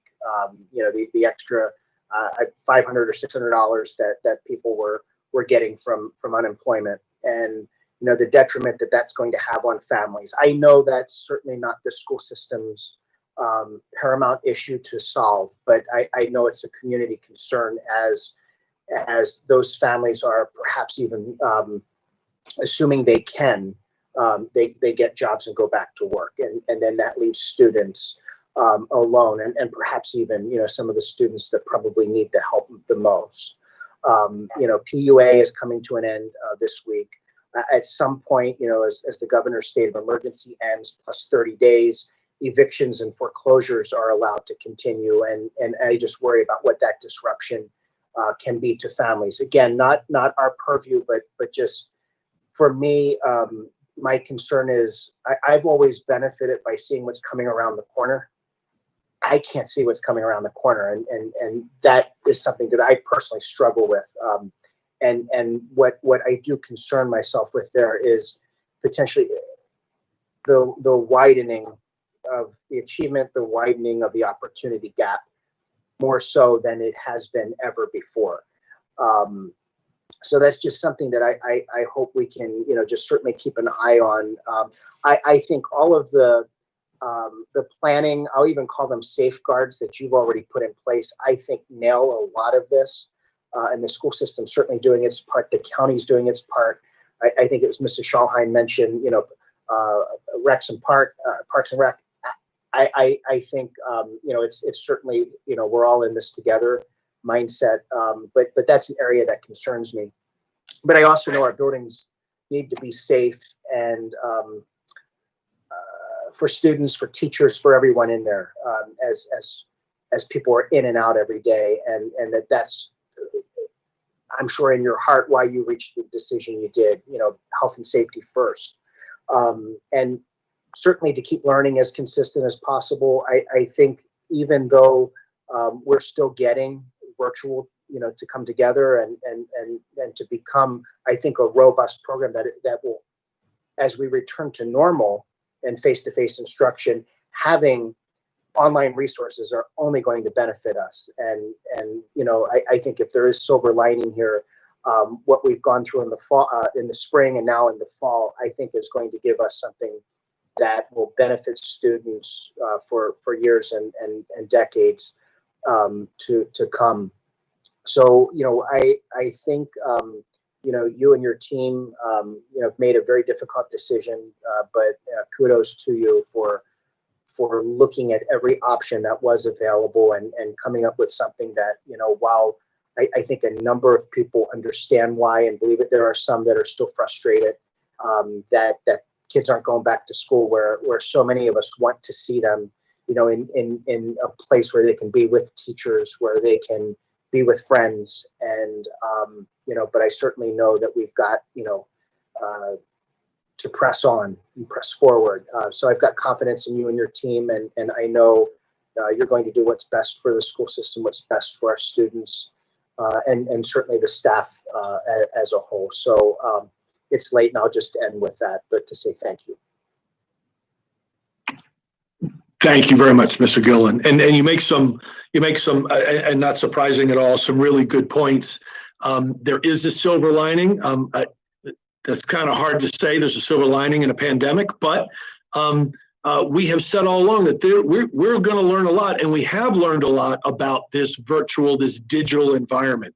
And we now have teachers that are able to build a digital classroom that didn't before. So even if we were to go back to full brick and mortar classrooms tomorrow, we would be a better school system for it, where we can, we'd be more agile as a school system, that teachers would be much more comfortable communicating with the students and posting assessments, posting lessons, posting homework assignments and those kinds of things to their digital classroom, and vice versa for the students to the teacher. So there's a lot that we have learned and will continue to learn, and will be in the end a better school system for it. And to your last point, I get it. This decision to go virtual at the beginning of the school year was not to make everybody happy. There was no decision that was going to make everybody happy. I think you're right. I think most people get it, and they too want the health and safety of staff and students, no question. But it's difficult. Everybody's in different circumstances, and many parents live outside the home and have not accessed childcare in the past because childcare has been the school. And so I get the frustration. We understand that. And that's one of the reasons, quite frankly, that one of the 14 committees was the childcare committee, because we know that's of an issue. And I can't solve, we can't solve, you can't solve everybody's childcare concerns. But we know that they're real, and then we have to try and work our best to support the students and those families. So I thank you for your comments, and they're very, very appropriate. So thank you. Thank you for that, and thank you, Madam President. Absolutely. Thank you, Mr. Gilliland. Mr. Lod. Yeah. Oops, it's still evening. Good evening, Dr. Olato. Good evening, sir. Early on in your comments, you stated, and perhaps I misunderstood, I hope so, that we would have even the hybrid approach only when the state reaches stage 3 of the recovery plan. No, I hope I didn't say that. That the stage 2, my understanding is that the Maryland State Department of Education would support. There are already, I think majority of the school systems in the state are going to open up in a full virtual mode. There are some that have very low counts, COVID counts. And so there may be some school districts in the state that will open in a hybrid methodology, and a hybrid model. And that will be approved by my understanding is that will be approved by the state. So I hope I didn't say that. We don't have to be officially in stage 3 to get to a hybrid. Yeah, that was my understanding, what you just stated, and I must have misheard. Or I could have missaid. I don't know what day. I mean, I'm not sure what day it is right now, but I apologize if I misstated that. We don't have to be officially in stage 3 to go to a hybrid model. My understanding is that the state would support a hybrid model, but you, of course, have to guarantee the CDC guidelines of masks and social distancing, and getting loading students on and off buses, symptom checks, those kinds of things. But I think they would be supported by the State Department of Education. That's a given. Understood. Yes, sir. Second question. Will our teachers be teaching from their classrooms? where they So- have manipulatives and whiteboards and all types of, gear to help them. Yeah, so we're talking about that. My initial reaction is we would like to make that happen. We would like to offer teachers the choice to go in and teach virtually from their classrooms. Again, utilizing their smart board. As you said, their manipulatives are in the room. They have, it's a place they feel comfortable. Obviously, they would be there by themselves. But we are, I have broached that subject with Dr. Kalyanaraman, and our team is talking about that. We would have to create, according to Dr. Kalyanaraman, some very specific guidelines that teachers have to agree to follow: masking, washing of hands, social distancing from their colleagues, those kinds of things. But if all that is accomplished, I think we are able to, and we are gearing towards that, I guess, is the answer. We are hoping to create an environment that would be a good idea and allow teachers to teach from their classrooms. It sounds like the same requirements that most of our citizens have to go through when they go to work now. Correct. Understood. Correct. Yes, sir. Okay. I also understand, I believe Mr. Saxnovich, our last meeting, informed us that the county and the city have received from the federal government CARES funding. And part of that funding is designed to help alleviate the connectivity problems that we have found associated with our virtual learning. Would it be possible for the board, for you to request that the county and the city give us a report and, their progress in addressing those connectivity issues? I know we all received an email from Ms. Carlissi Finney, who was a prior board member years ago, and she correctly pointed out, and as you have mentioned, we still have students that don't have that connectivity. And if the county and the city have received funds in order to address those infrastructure requirements, I think it'd be good thing for the board to find out what is the status of that. Yes, sir. So of course, I don't have a response to that, but I don't have the answer to that, but I will reach out to both the county executive and the mayor of the city and ask that very question. Thank you. And last thing I want to address is the athletics issue. As you mentioned, the Maryland Public School MPSSA, they govern our athletics in high schools, et cetera. And I would like to highlight, for my fellow board members as well as the public, that as of today, all local school systems, in accordance with MPSSA guidance that's dated as of July 7th, all local school systems may choose to initiate summer out-of-season school-based open conditioning, exercise, weight training, and non-sport specific gathering. So that's as of today. Now, these activities may operate at the lowest risk, performing skill building drills or conditioning at home, alone or with family members. This includes school system approved virtual engagement. All local school systems may begin at their discretion to move to increasing risk, which is summer out of season school-based open conditioning, et cetera. And the MPSSA also recommends that school systems implement the preparation guidance and plans for the first available practice date. And that first available practice date is August 12th. I sort of preface that because that's right from the MPSA guidance that's existing right now. And as you and I have discussed, in Anne Arundel County, we currently have county health officer endorsed through the Department of Recreation and Parks. We have athletics occurring in our county with our students. Field hockey, games and tournaments are occurring endorsed by the county. Soccer and lacrosse teams, club sports, etc., are having full-scale practices. They're traveling within the county and outside the county to tournaments. And I just submit that if the health and safety is adequate in phase 2 of the Maryland Recovery Plan that we're in, for those activities to take place, the health and safety is adequate for athletics to take place at the high school level for us in the fall. And that we need to ensure that the state, as they apply these guidelines, that they apply them equally. You can't change it just because it's high school. Yes, we have to meet all the precautions, all the requirements, all the guidelines of the CDC. Absolutely.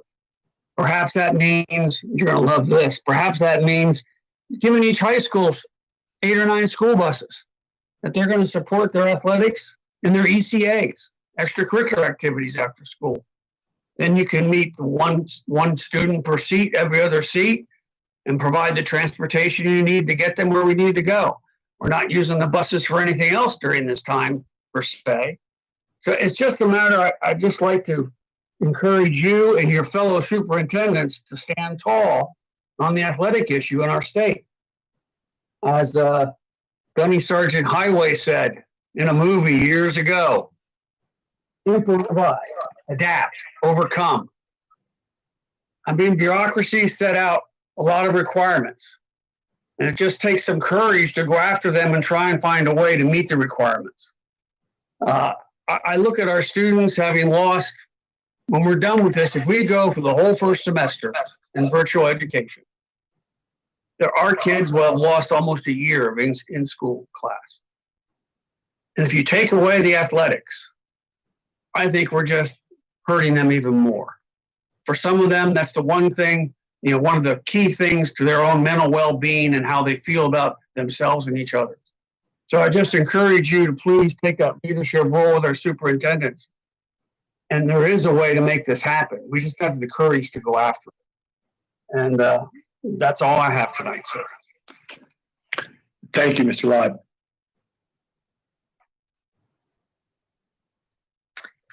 Thank you, Mr. Leib. Ditto's back. Ms. Hummer.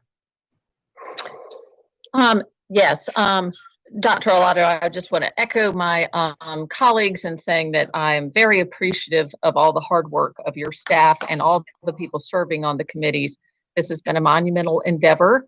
I know it was a difficult decision for everyone, and as we've all said many times, it didn't matter what decision was made for reopening. Half the people were going to be unhappy, and no one is thrilled with virtual learning, but I believe that it is the safest thing for our students and our staff moving forward, and I really appreciate all the work that's being done and will continue to be done to make it as smooth as possible.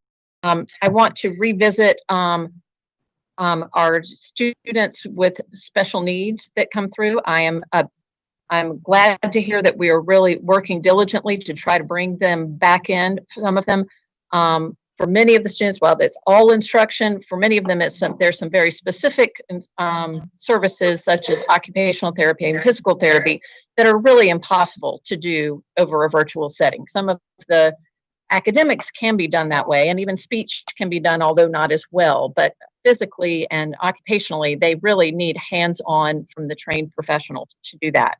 I completely understand that the special centers would be a priority because those are our students who often have the most severe disabilities. However, one of our goals as educators is to include our children with special needs as much as possible in the regular classroom and in the regular schools. We want to have them integrated. And so there are a number of our students who have physical, especially the physical needs, such as occupational therapy and physical therapy, who are in the regular school, but they're not necessarily in a special center and they're not in a regional center. And I'm concerned that if we prioritize based on those some of those students are going to be farther down the list for some really crucial service that they need to receive. And I just want to make sure that and emphasize that I believe that that those children need to be viewed, just as strongly, because they are progressing really well. And part of that goal is they are integrated in the school system in a greater extent. And we want to keep them that way. And they need the continuing service and therapy to do that. So the special centers have their own designated staff, but then we also have OTs and PTs, again, who if we have them that are willing to work with students. I know that that's a part of it, but they are at individual schools. So I would urge that as much as possible to meet those children's needs, and as soon as possible. I know that that's going to be continued working. I would say, I'm urging as close to the beginning of school as we can, that we could start bringing the children in, because I know from my own personal experience professionally with my family, and then from the families I'm hearing from, these families are very concerned about their children regressing. And so whatever we can do to make that a priority, that it's not, I don't want families that are listening right now to get the impression, because I don't believe that's what the school system is doing at all, that we're looking at special center students and then the others are farther down the list as our concerns, because I know that's not the case. I know we have to prioritize and work with them, but just to make sure that I want the families to hear that we hear them all and that we're doing our best to meet their needs. And I also want to praise, I was very excited to hear about for the high schoolers that you're looking at doing some virtual supports in the evenings for those. I think that flexibility for a lot of our students and families to have that additional would be great. And another thing, as you said, looking for silver linings in a pandemic, that could be a model, that could be something that we find is really a benefit that could continue. I think there will be some things that come out of this, that even when we're back to normal, whatever normal may become, there'll be some things that we will add in this. So I was really glad to hear that. And I believe everything else has been shared. I know something came up about the committees.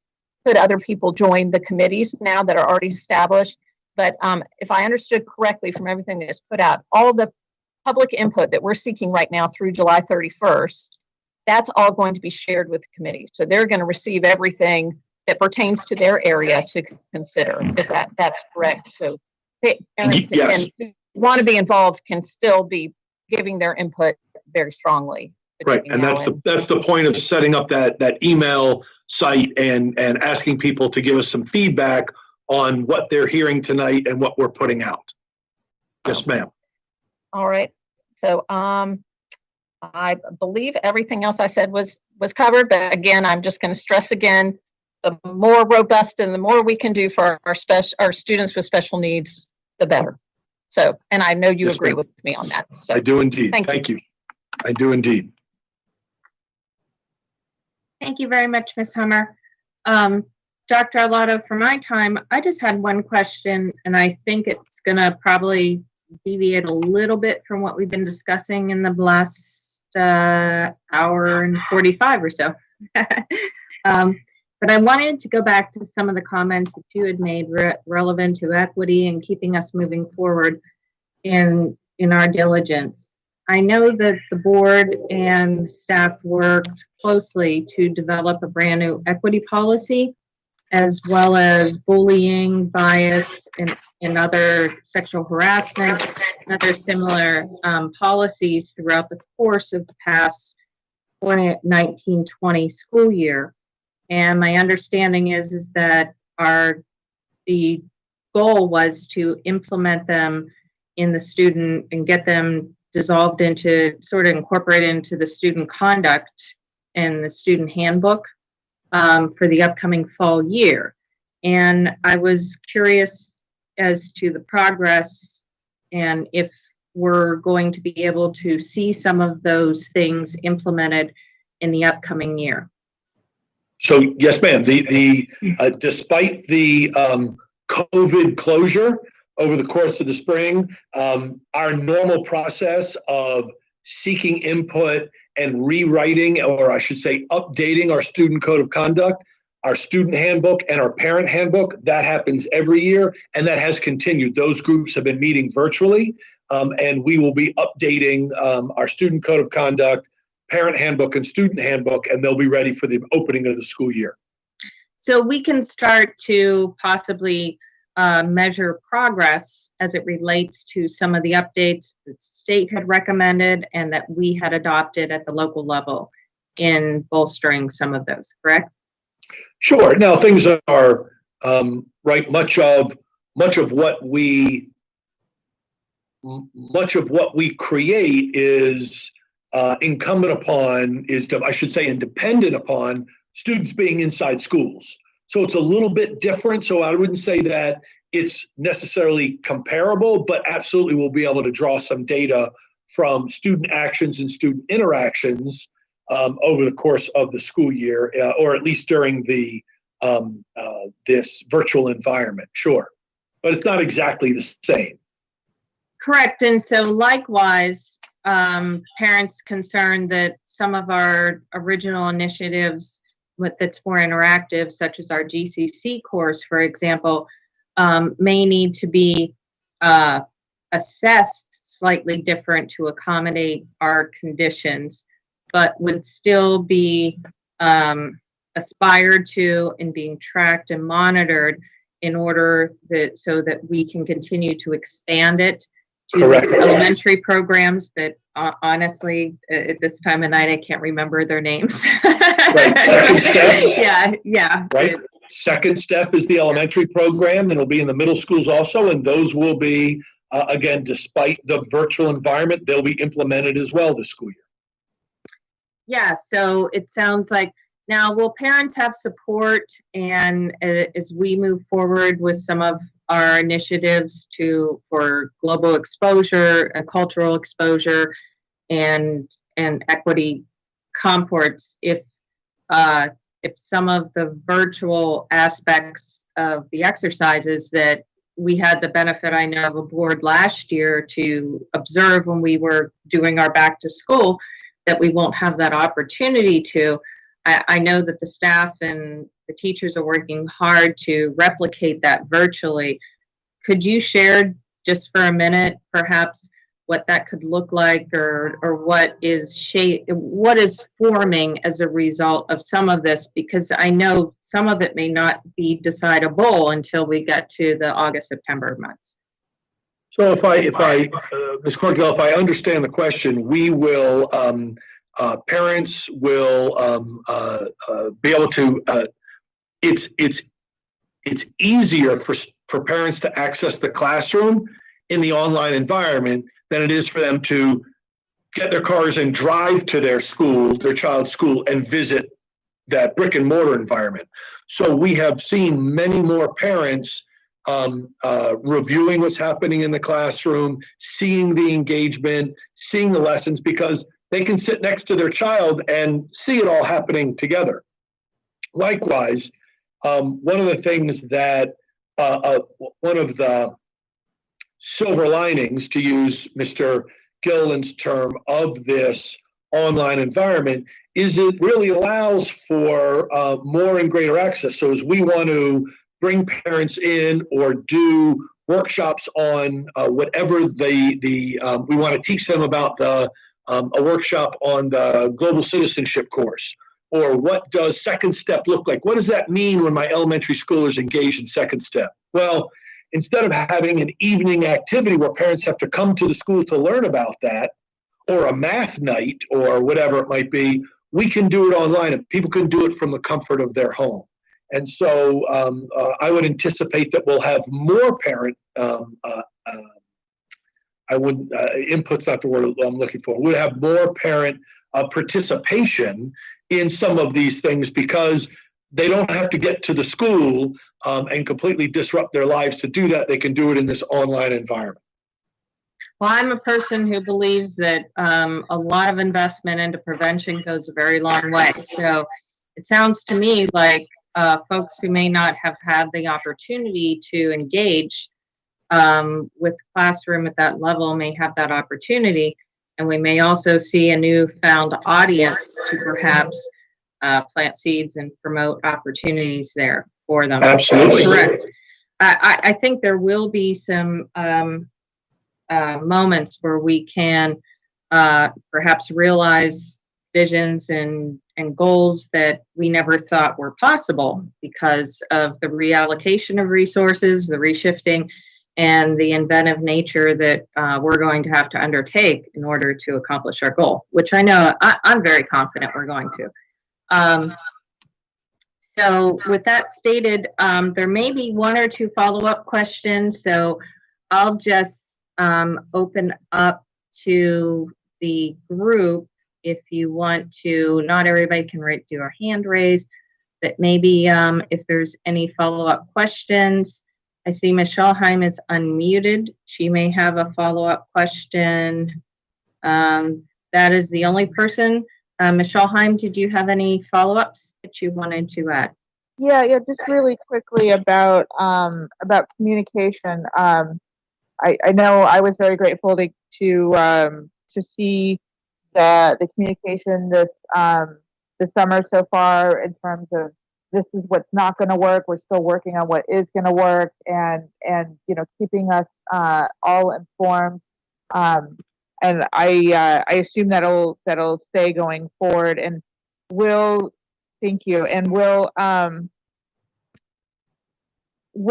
any of are these press releases also translated into Spanish and sent out that way? I mean, I thought that I saw that on everyone, but I just want to be sure for those listening at home who might be confused. I just got that question about that. I don't know that press releases are translated, but all of our letters that go to families are translated. They go out in English and in Spanish. Okay. But I don't know that our press releases go out in Spanish. Okay. All right. And then the very last question is, and this is from a constituent again. So if by our decision making, and I should reiterate for those still listening at home at this late hour, that our decision making is very much in line with 8 or 9 other enormously sized school districts in the state of Maryland, and likely the larger part of the state, if people yank their kids to homeschool and the numbers, our enrollment drops, are there any plans to furlough or lay off teachers? I certainly hope not, but I can't say that it absolutely won't happen. I don't have that guarantee, because if you say, to use your example, if we have a significant number of people leave, then our enrollment drops, our state funding will drop. Likewise, we all know that there's a possible state budget cut to our budget, and that could have an impact on monies that we're able to spend and staff that we're able to keep. So I'm hoping not. That's never a goal of mine. I will do anything I can to keep from having to release staff first or second furlough staff. And that's why budget cuts early and possible, as we have discussed with this board, a freezing of some hiring to help save some money down the road to avoid just that from happening. Those are all possibilities. Thank you. Yes, ma'am.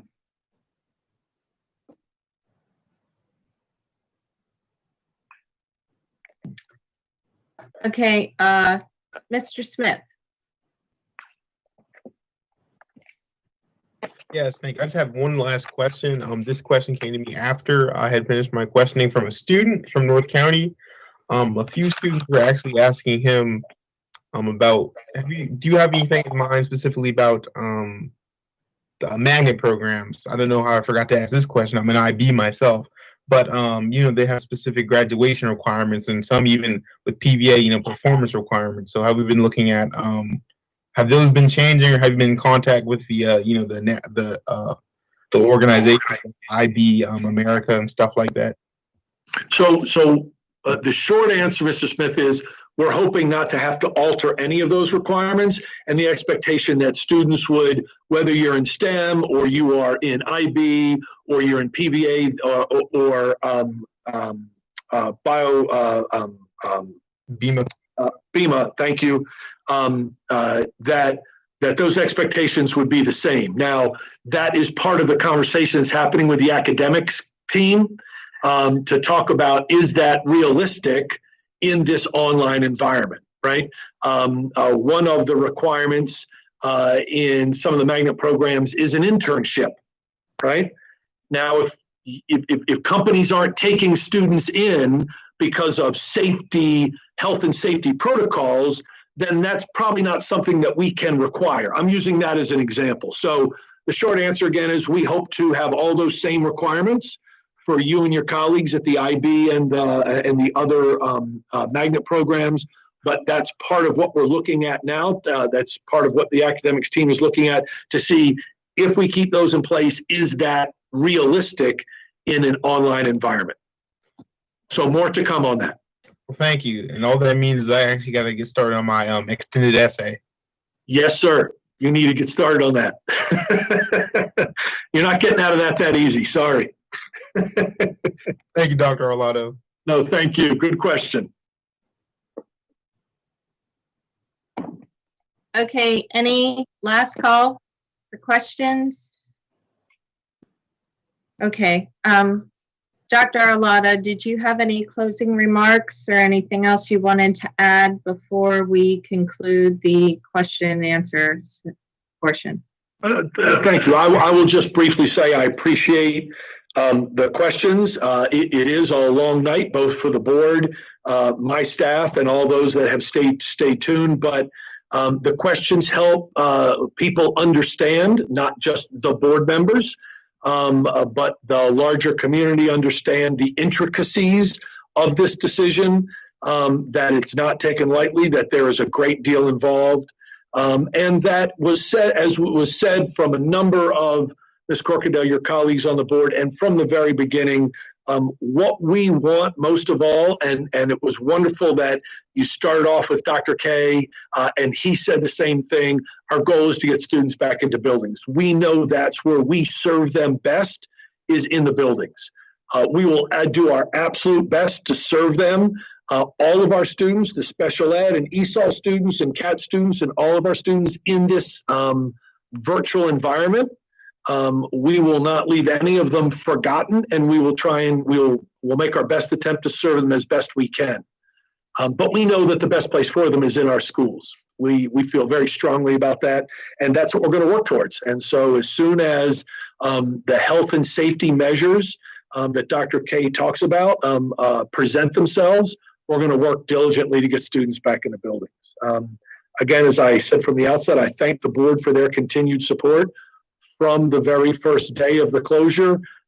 You, Ms. Corkadell, and members of the board have been very supportive of this team and their work, and recognizing that it really has been, I just can't explain that it's been 24/7.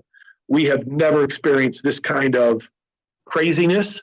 And it's not just Anne Arundel County, it's every school system in the state and across the country that is working through this. And I've had the opportunity in the last several weeks to talk to colleagues, superintendents around the country, and we're all struggling with the same questions, and we want to serve our students. We want to serve them well. So I thank you for your continued support, and we're going to continue the work. We'll now focus our efforts completely on the virtual world for the time being, and create that as robustly and engaging as possible for our students and staff, manageable for our families, and taking all of that into account. Continue to focus on meals, distribution of devices, getting students connected to the internet as best we can. Working with our community partners to do that. There's a lot of moving parts, as you all recognize, and that was obvious in your questions.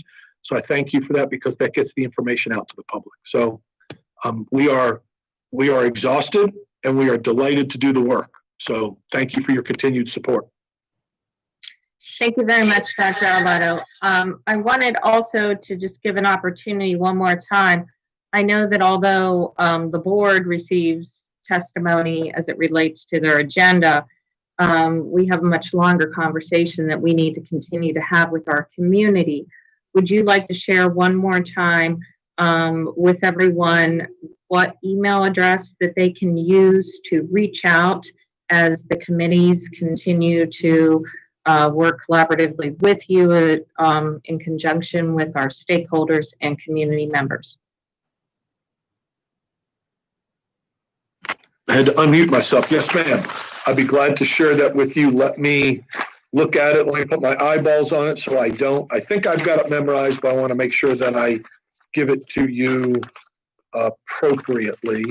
I thought I did too, but I thought I'd double. Email address is all one word, reopening, 2020 at aacps.org. So one word, reopening 2020 at aacps.org. Great. Thank you guys so very much. It's Thank greatly you. appreciated. I know we look forward to our next update as Benny due, and appreciate our community having as much notice as possible. So I believe Ms. Scholheim has indicated and expressed to the board an interest in having a follow-up action, as it were, with the board as it relates to this agenda item. Ms. Scholheim, you have the table. Thank you. So I have a resolution I'd like to propose, and apologies, making sure. Okay, good. Yeah, council just weighed in and said it's legally appropriate. So I'll just read it in its entirety, and just as a show of unity. Whereas Anne Arundel County, the state of Maryland, the United States of America, and countries around the world are facing a global public health crisis with devastating health and economic effects. Whereas it is the responsibility of the Board of Education of Anne Arundel County to provide oversight and governance of the Anne Arundel County Public Schools. Whereas the health and safety of our students and staff are of the utmost importance. Whereas until sanctioned by the state superintendent of schools, Dr. Karen Salmon, in concert with the governor and Anne Arundel County health officer, Dr. Nilesh Kalyanaraman, schools may not return to normal, including pre-COVID class sizes and bus capacity. Whereas despite the limited financial resources caused by the economic effects of the pandemic, Anne Arundel County Public Schools will continue to work tirelessly and diligently to provide robust teaching and learning via virtual platforms for all students for the first semester of 2021. And then I forgot to add the extra in there, until it is practical to move to a hybrid model, and also including working towards one-to-one technology and assisting all students in obtaining internet access by connecting them with partners in other means. Whereas Anne Arundel County Public Schools will continue to work tirelessly and diligently to support vulnerable students and students with special needs to ensure all students are well supported and their educational needs are met, as well as continuing to provide meals to those who need them. Whereas the Board of Education is incredibly appreciative of the hard work of the Reopening Steering Committee and 14 working committees, and 14 working committees have and continue to put into developing this plan, and for their countless hours of service to AACPS students and the broader AACPS community. Whereas the board is most appreciative to Superintendent George Arlotto for his leadership throughout this crisis. Now, therefore, it be resolved that the Board of Education of Anne Arundel County supports Dr. Arlotto's decision for the 2020-2021 academic year to adopt a 100% virtual learning model initially, with the desire to move to a hybrid model with as much in-person instruction possible as soon as practical. My motion. Second. We have a motion and a second. Roll call round, I think will probably be efficient way of ensuring, starting with Mr. Smith. Aye. We're not voting, we're in debate right now. It's getting late. I'm all over the place. If you don't want to say any comments or on debate, just abstain from making comments. Other than I just 100% agree with the motion. Thank you. Ms. Ellis?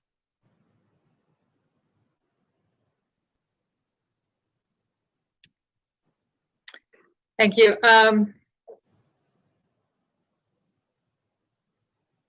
While I greatly appreciate the intention of my my colleague, Ms. Scholheim, I I in no way want to seem as if I am not in support of our superintendent and the work that's been done by the committee. I'm just a little bit torn. I'm not going to declare in this moment what my vote will be on this resolution. But I have a couple concerns. One being that the decision about opening the schools is a very, I know, carefully considered decision by our superintendent in consultation with many people, including Dr. K, our health officer, who we heard from tonight, other superintendents across the state. I know that it is a very, very difficult decision, but it is a decision that is in the purview of our superintendent and falls on his shoulders. And again, I appreciate everything that's going into the decision, but as a board member, I have been hearing from families and teachers on both sides of the issue. And unfortunately, I hate to use the word sides, but right now that's where we are. We have a very divided community on this issue, and I feel I need to be a voice for the community and to serve as a board member. Sorry, this is very difficult. As a board member, I feel I need to remain open and listening and continuing to ask questions and provide feedback. And I'm particularly concerned, and I'm hearing from my constituents about the concern of needing greater transparency with the steering committee that is largely informing these decisions. So for that reason, I'm on the fence, but I may be abstaining because I in no way am not supporting our superintendent or the committee, but I need to remain that neutral voice with my ears open and to try and serve our constituents. Thank you. Thank you, Ms. Ellis. Mr. Grannon? Yes, thank you, President Corkadell. No questions at this time. Okay. Ms. Schalheim, as the maker of the resolution, I'll defer for last comments. Ms. Antwine? Thank you, President Corkadell, and thank you, Board Member Schalheim, for this resolution. I believe this is a very good step in the right direction. It shows unity amongst the board with the superintendent to move our school system in a direction that supports optimizing education for our students and the safety and well-being of everyone involved in our system. I too, after hearing everything I heard tonight, I went in hoping that a hybrid solution would have been the better solution. However, especially with the health expert, Dr. K, tonight sharing that we don't realistically, we have some alarming entities and variables within our county concerning COVID, and we need to be conscious of that. So let's look at how we can educate and manage this pandemic at the same time. The virtual environments and the improvements that Dr. Olato shared, I appreciate. I do, however, stand on that there are students that will be outside of this virtual environment that still need educated. And I am, as a board member, especially in District 1, I'm seeing it all the time. It's heart-wrenching. I'm about to cry, in fact. It's bad. And so we need to be just as aggressive in ensuring that our virtual environment is strong and productive for our students. And our environments outside of that virtual environment for our students is strong. I want to personally thank all of those involved in stepping up, especially Ms. Reese and her team, for feeding students who will not eat unless you do. I want to thank the community leaders, especially the churches, and others who were mentioned tonight by Dr. Arlotto, who are saying, look, we're ready and prepared. So I appreciate Ms. Schalheim, you introducing a resolution for the board to adopt, to show unity within our system from the top, so that we can move forward for the sake of our students. So thank you.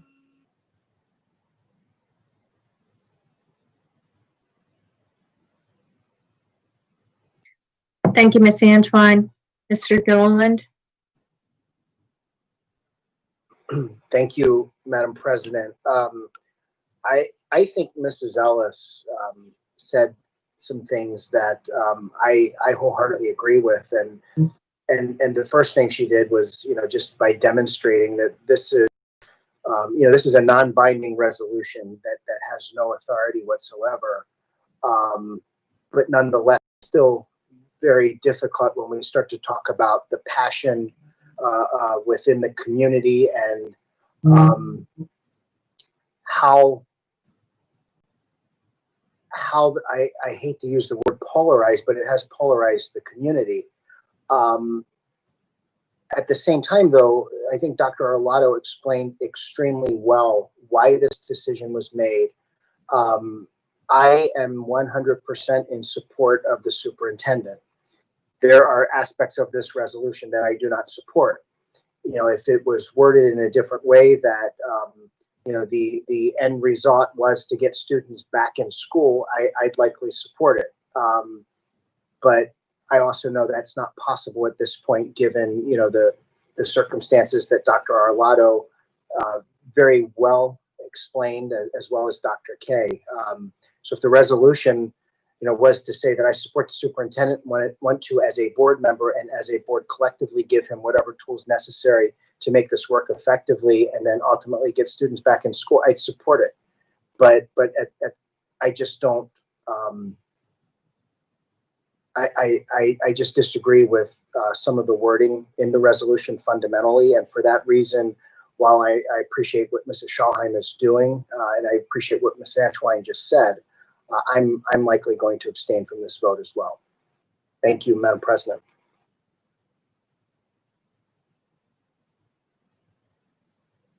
Thank you, Mr. Gilliland. Mr. Lott? Thank you, Madam President. Well, I'm fully appreciative of this tremendous work the superintendent, staff, and volunteers have accomplished in addressing the challenge facing our school system. I believe that this resolution is an unnecessary administrative motion. I fully recognize and respect the superintendent's responsibility to ensure the best course of instruction is made available and provided for the students of Anne Arundel County. He has my personal pledge and commitment to ensure that he and his staff have the resources that he requests and requires to make the virtual instruction of our students as successful as possible.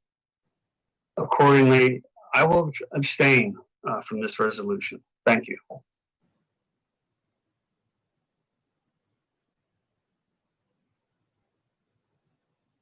Ms. Hummer? Yes, I'm going to echo what many of my colleagues said. I fully appreciate Ms. Schalheim's intention with this, and I completely agree with Ms. Antwine that it's important for us all to show unity and support as we move forward for this, because we all know that this is not ideal how anyone wants to go forward, but we need the entire community to work together to make this as successful as possible as we go on. I completely support the superintendent and his team for the decisions they're making. And as Mr. Live said, I will support and pledge to do everything in my utmost to make sure that they have the resources and support they need to make this successful. But I also have some concerns with some of the wording, but also I don't want to box us in any way with a resolution, given how fluid the situation is and how we don't know how anything's going to be in the coming weeks. So while I appreciate the intent and I agree with the spirit of it a great deal, I am also going to abstain from this.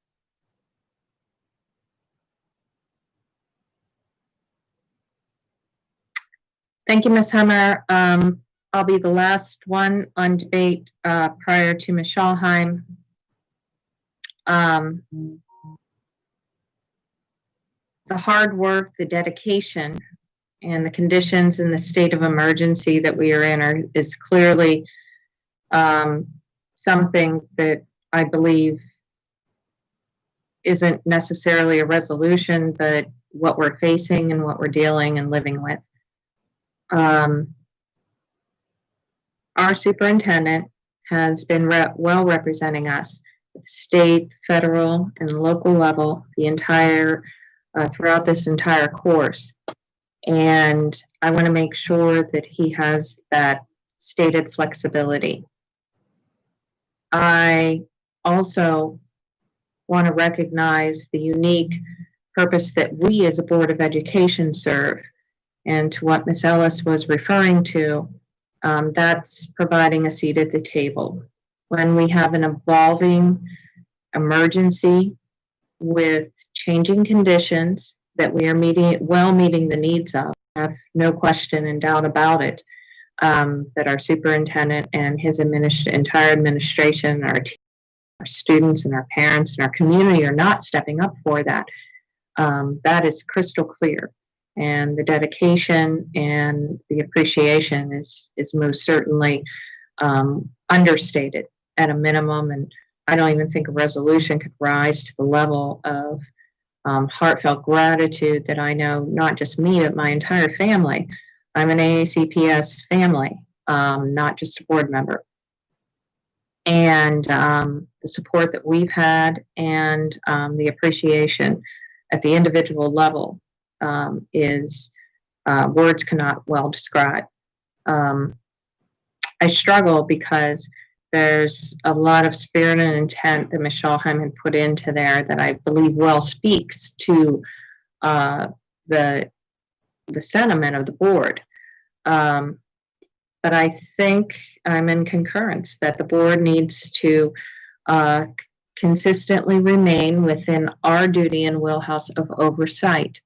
And as we continue to oversee the situation and provide that platform and opportunity for a seat at the table, I'm sure there are going to be moments whereby which we will be called upon for the role that we directly play in and to do our part.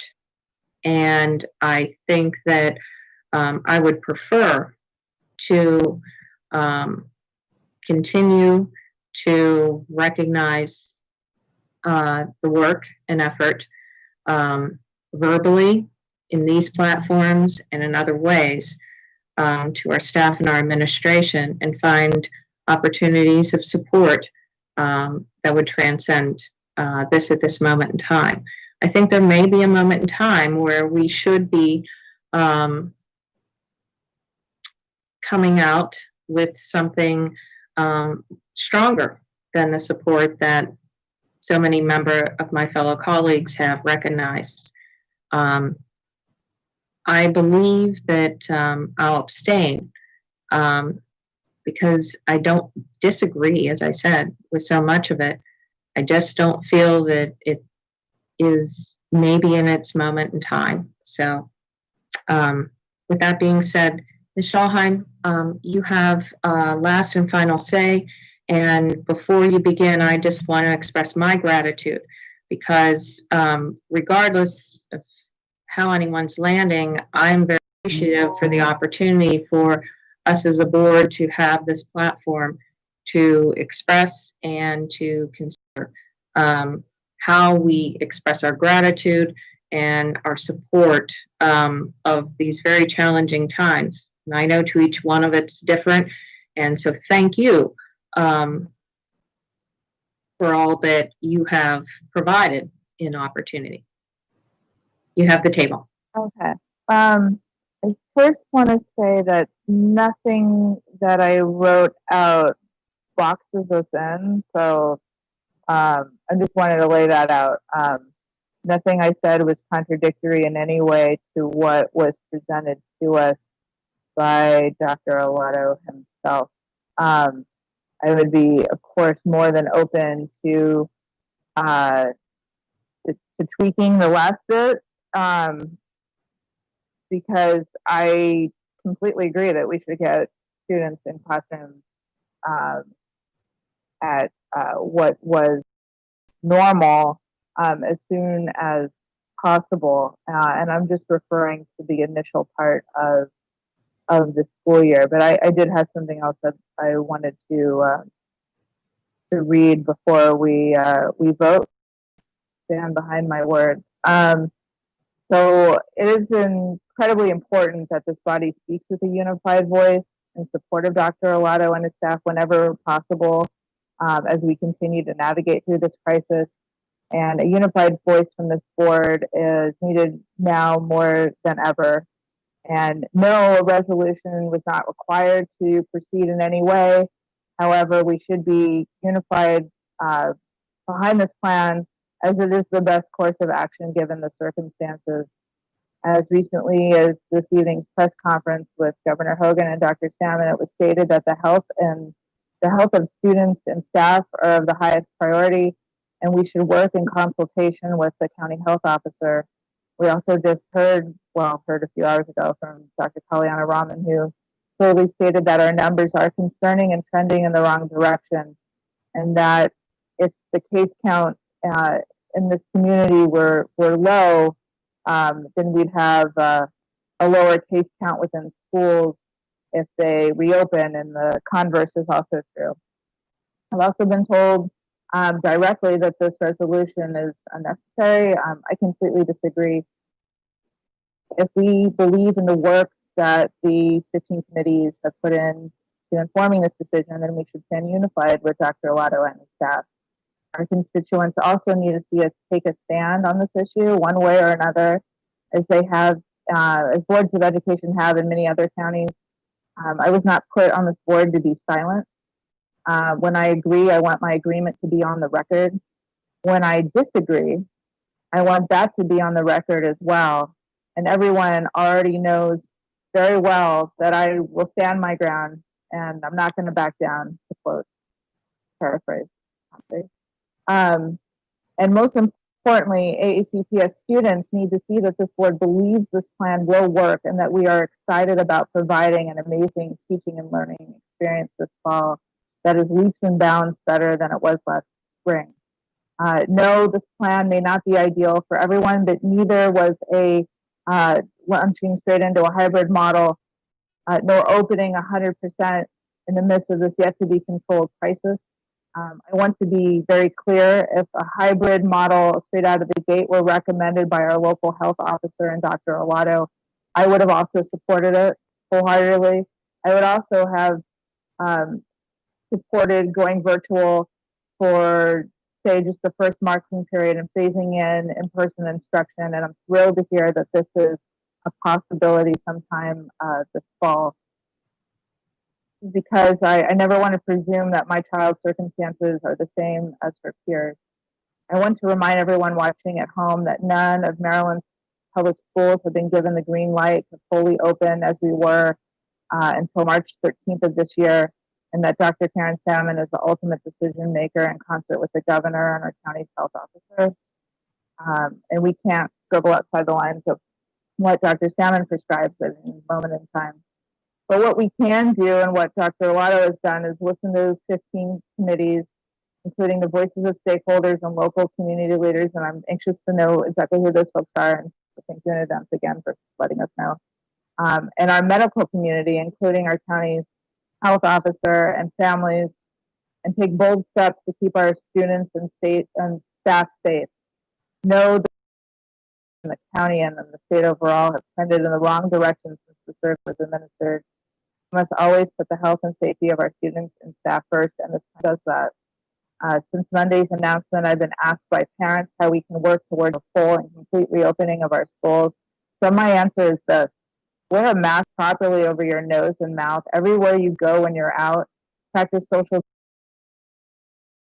symptoms, get tested, and help with contacting if you are contacted. This is not a political message. This is common sense so that we can one day be past this crisis and our children can be educated within the walls of our schools as designed. Only you can determine when our students re-enter our buildings at 100%, and each of us has a response to a full opening plan. Our schools will not open fully. So you see how we're all part of the solution. So I was happy, and Chief Communications Officer Bob Mosier, and encourage each of my colleagues to join me in a unified voice, if that's still possible, in support of this plan by voting aye. And anything else, to me at least, is not supporting the work, the hard work, and the impossible decisions made recently. Thank you.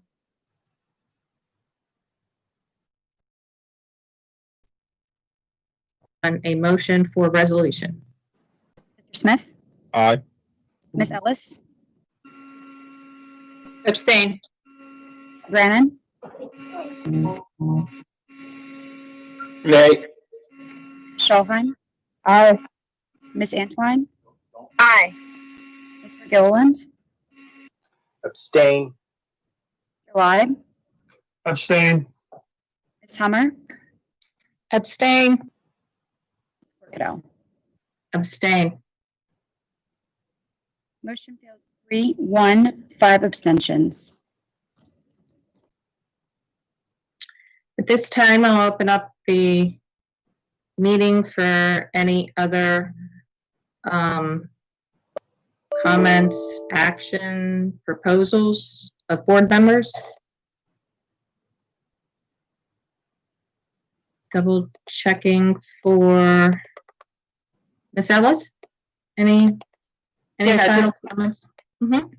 Quickly, I don't know how many we still have with us this evening, but I do want to unique situation, everyone's family situation.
That is reopening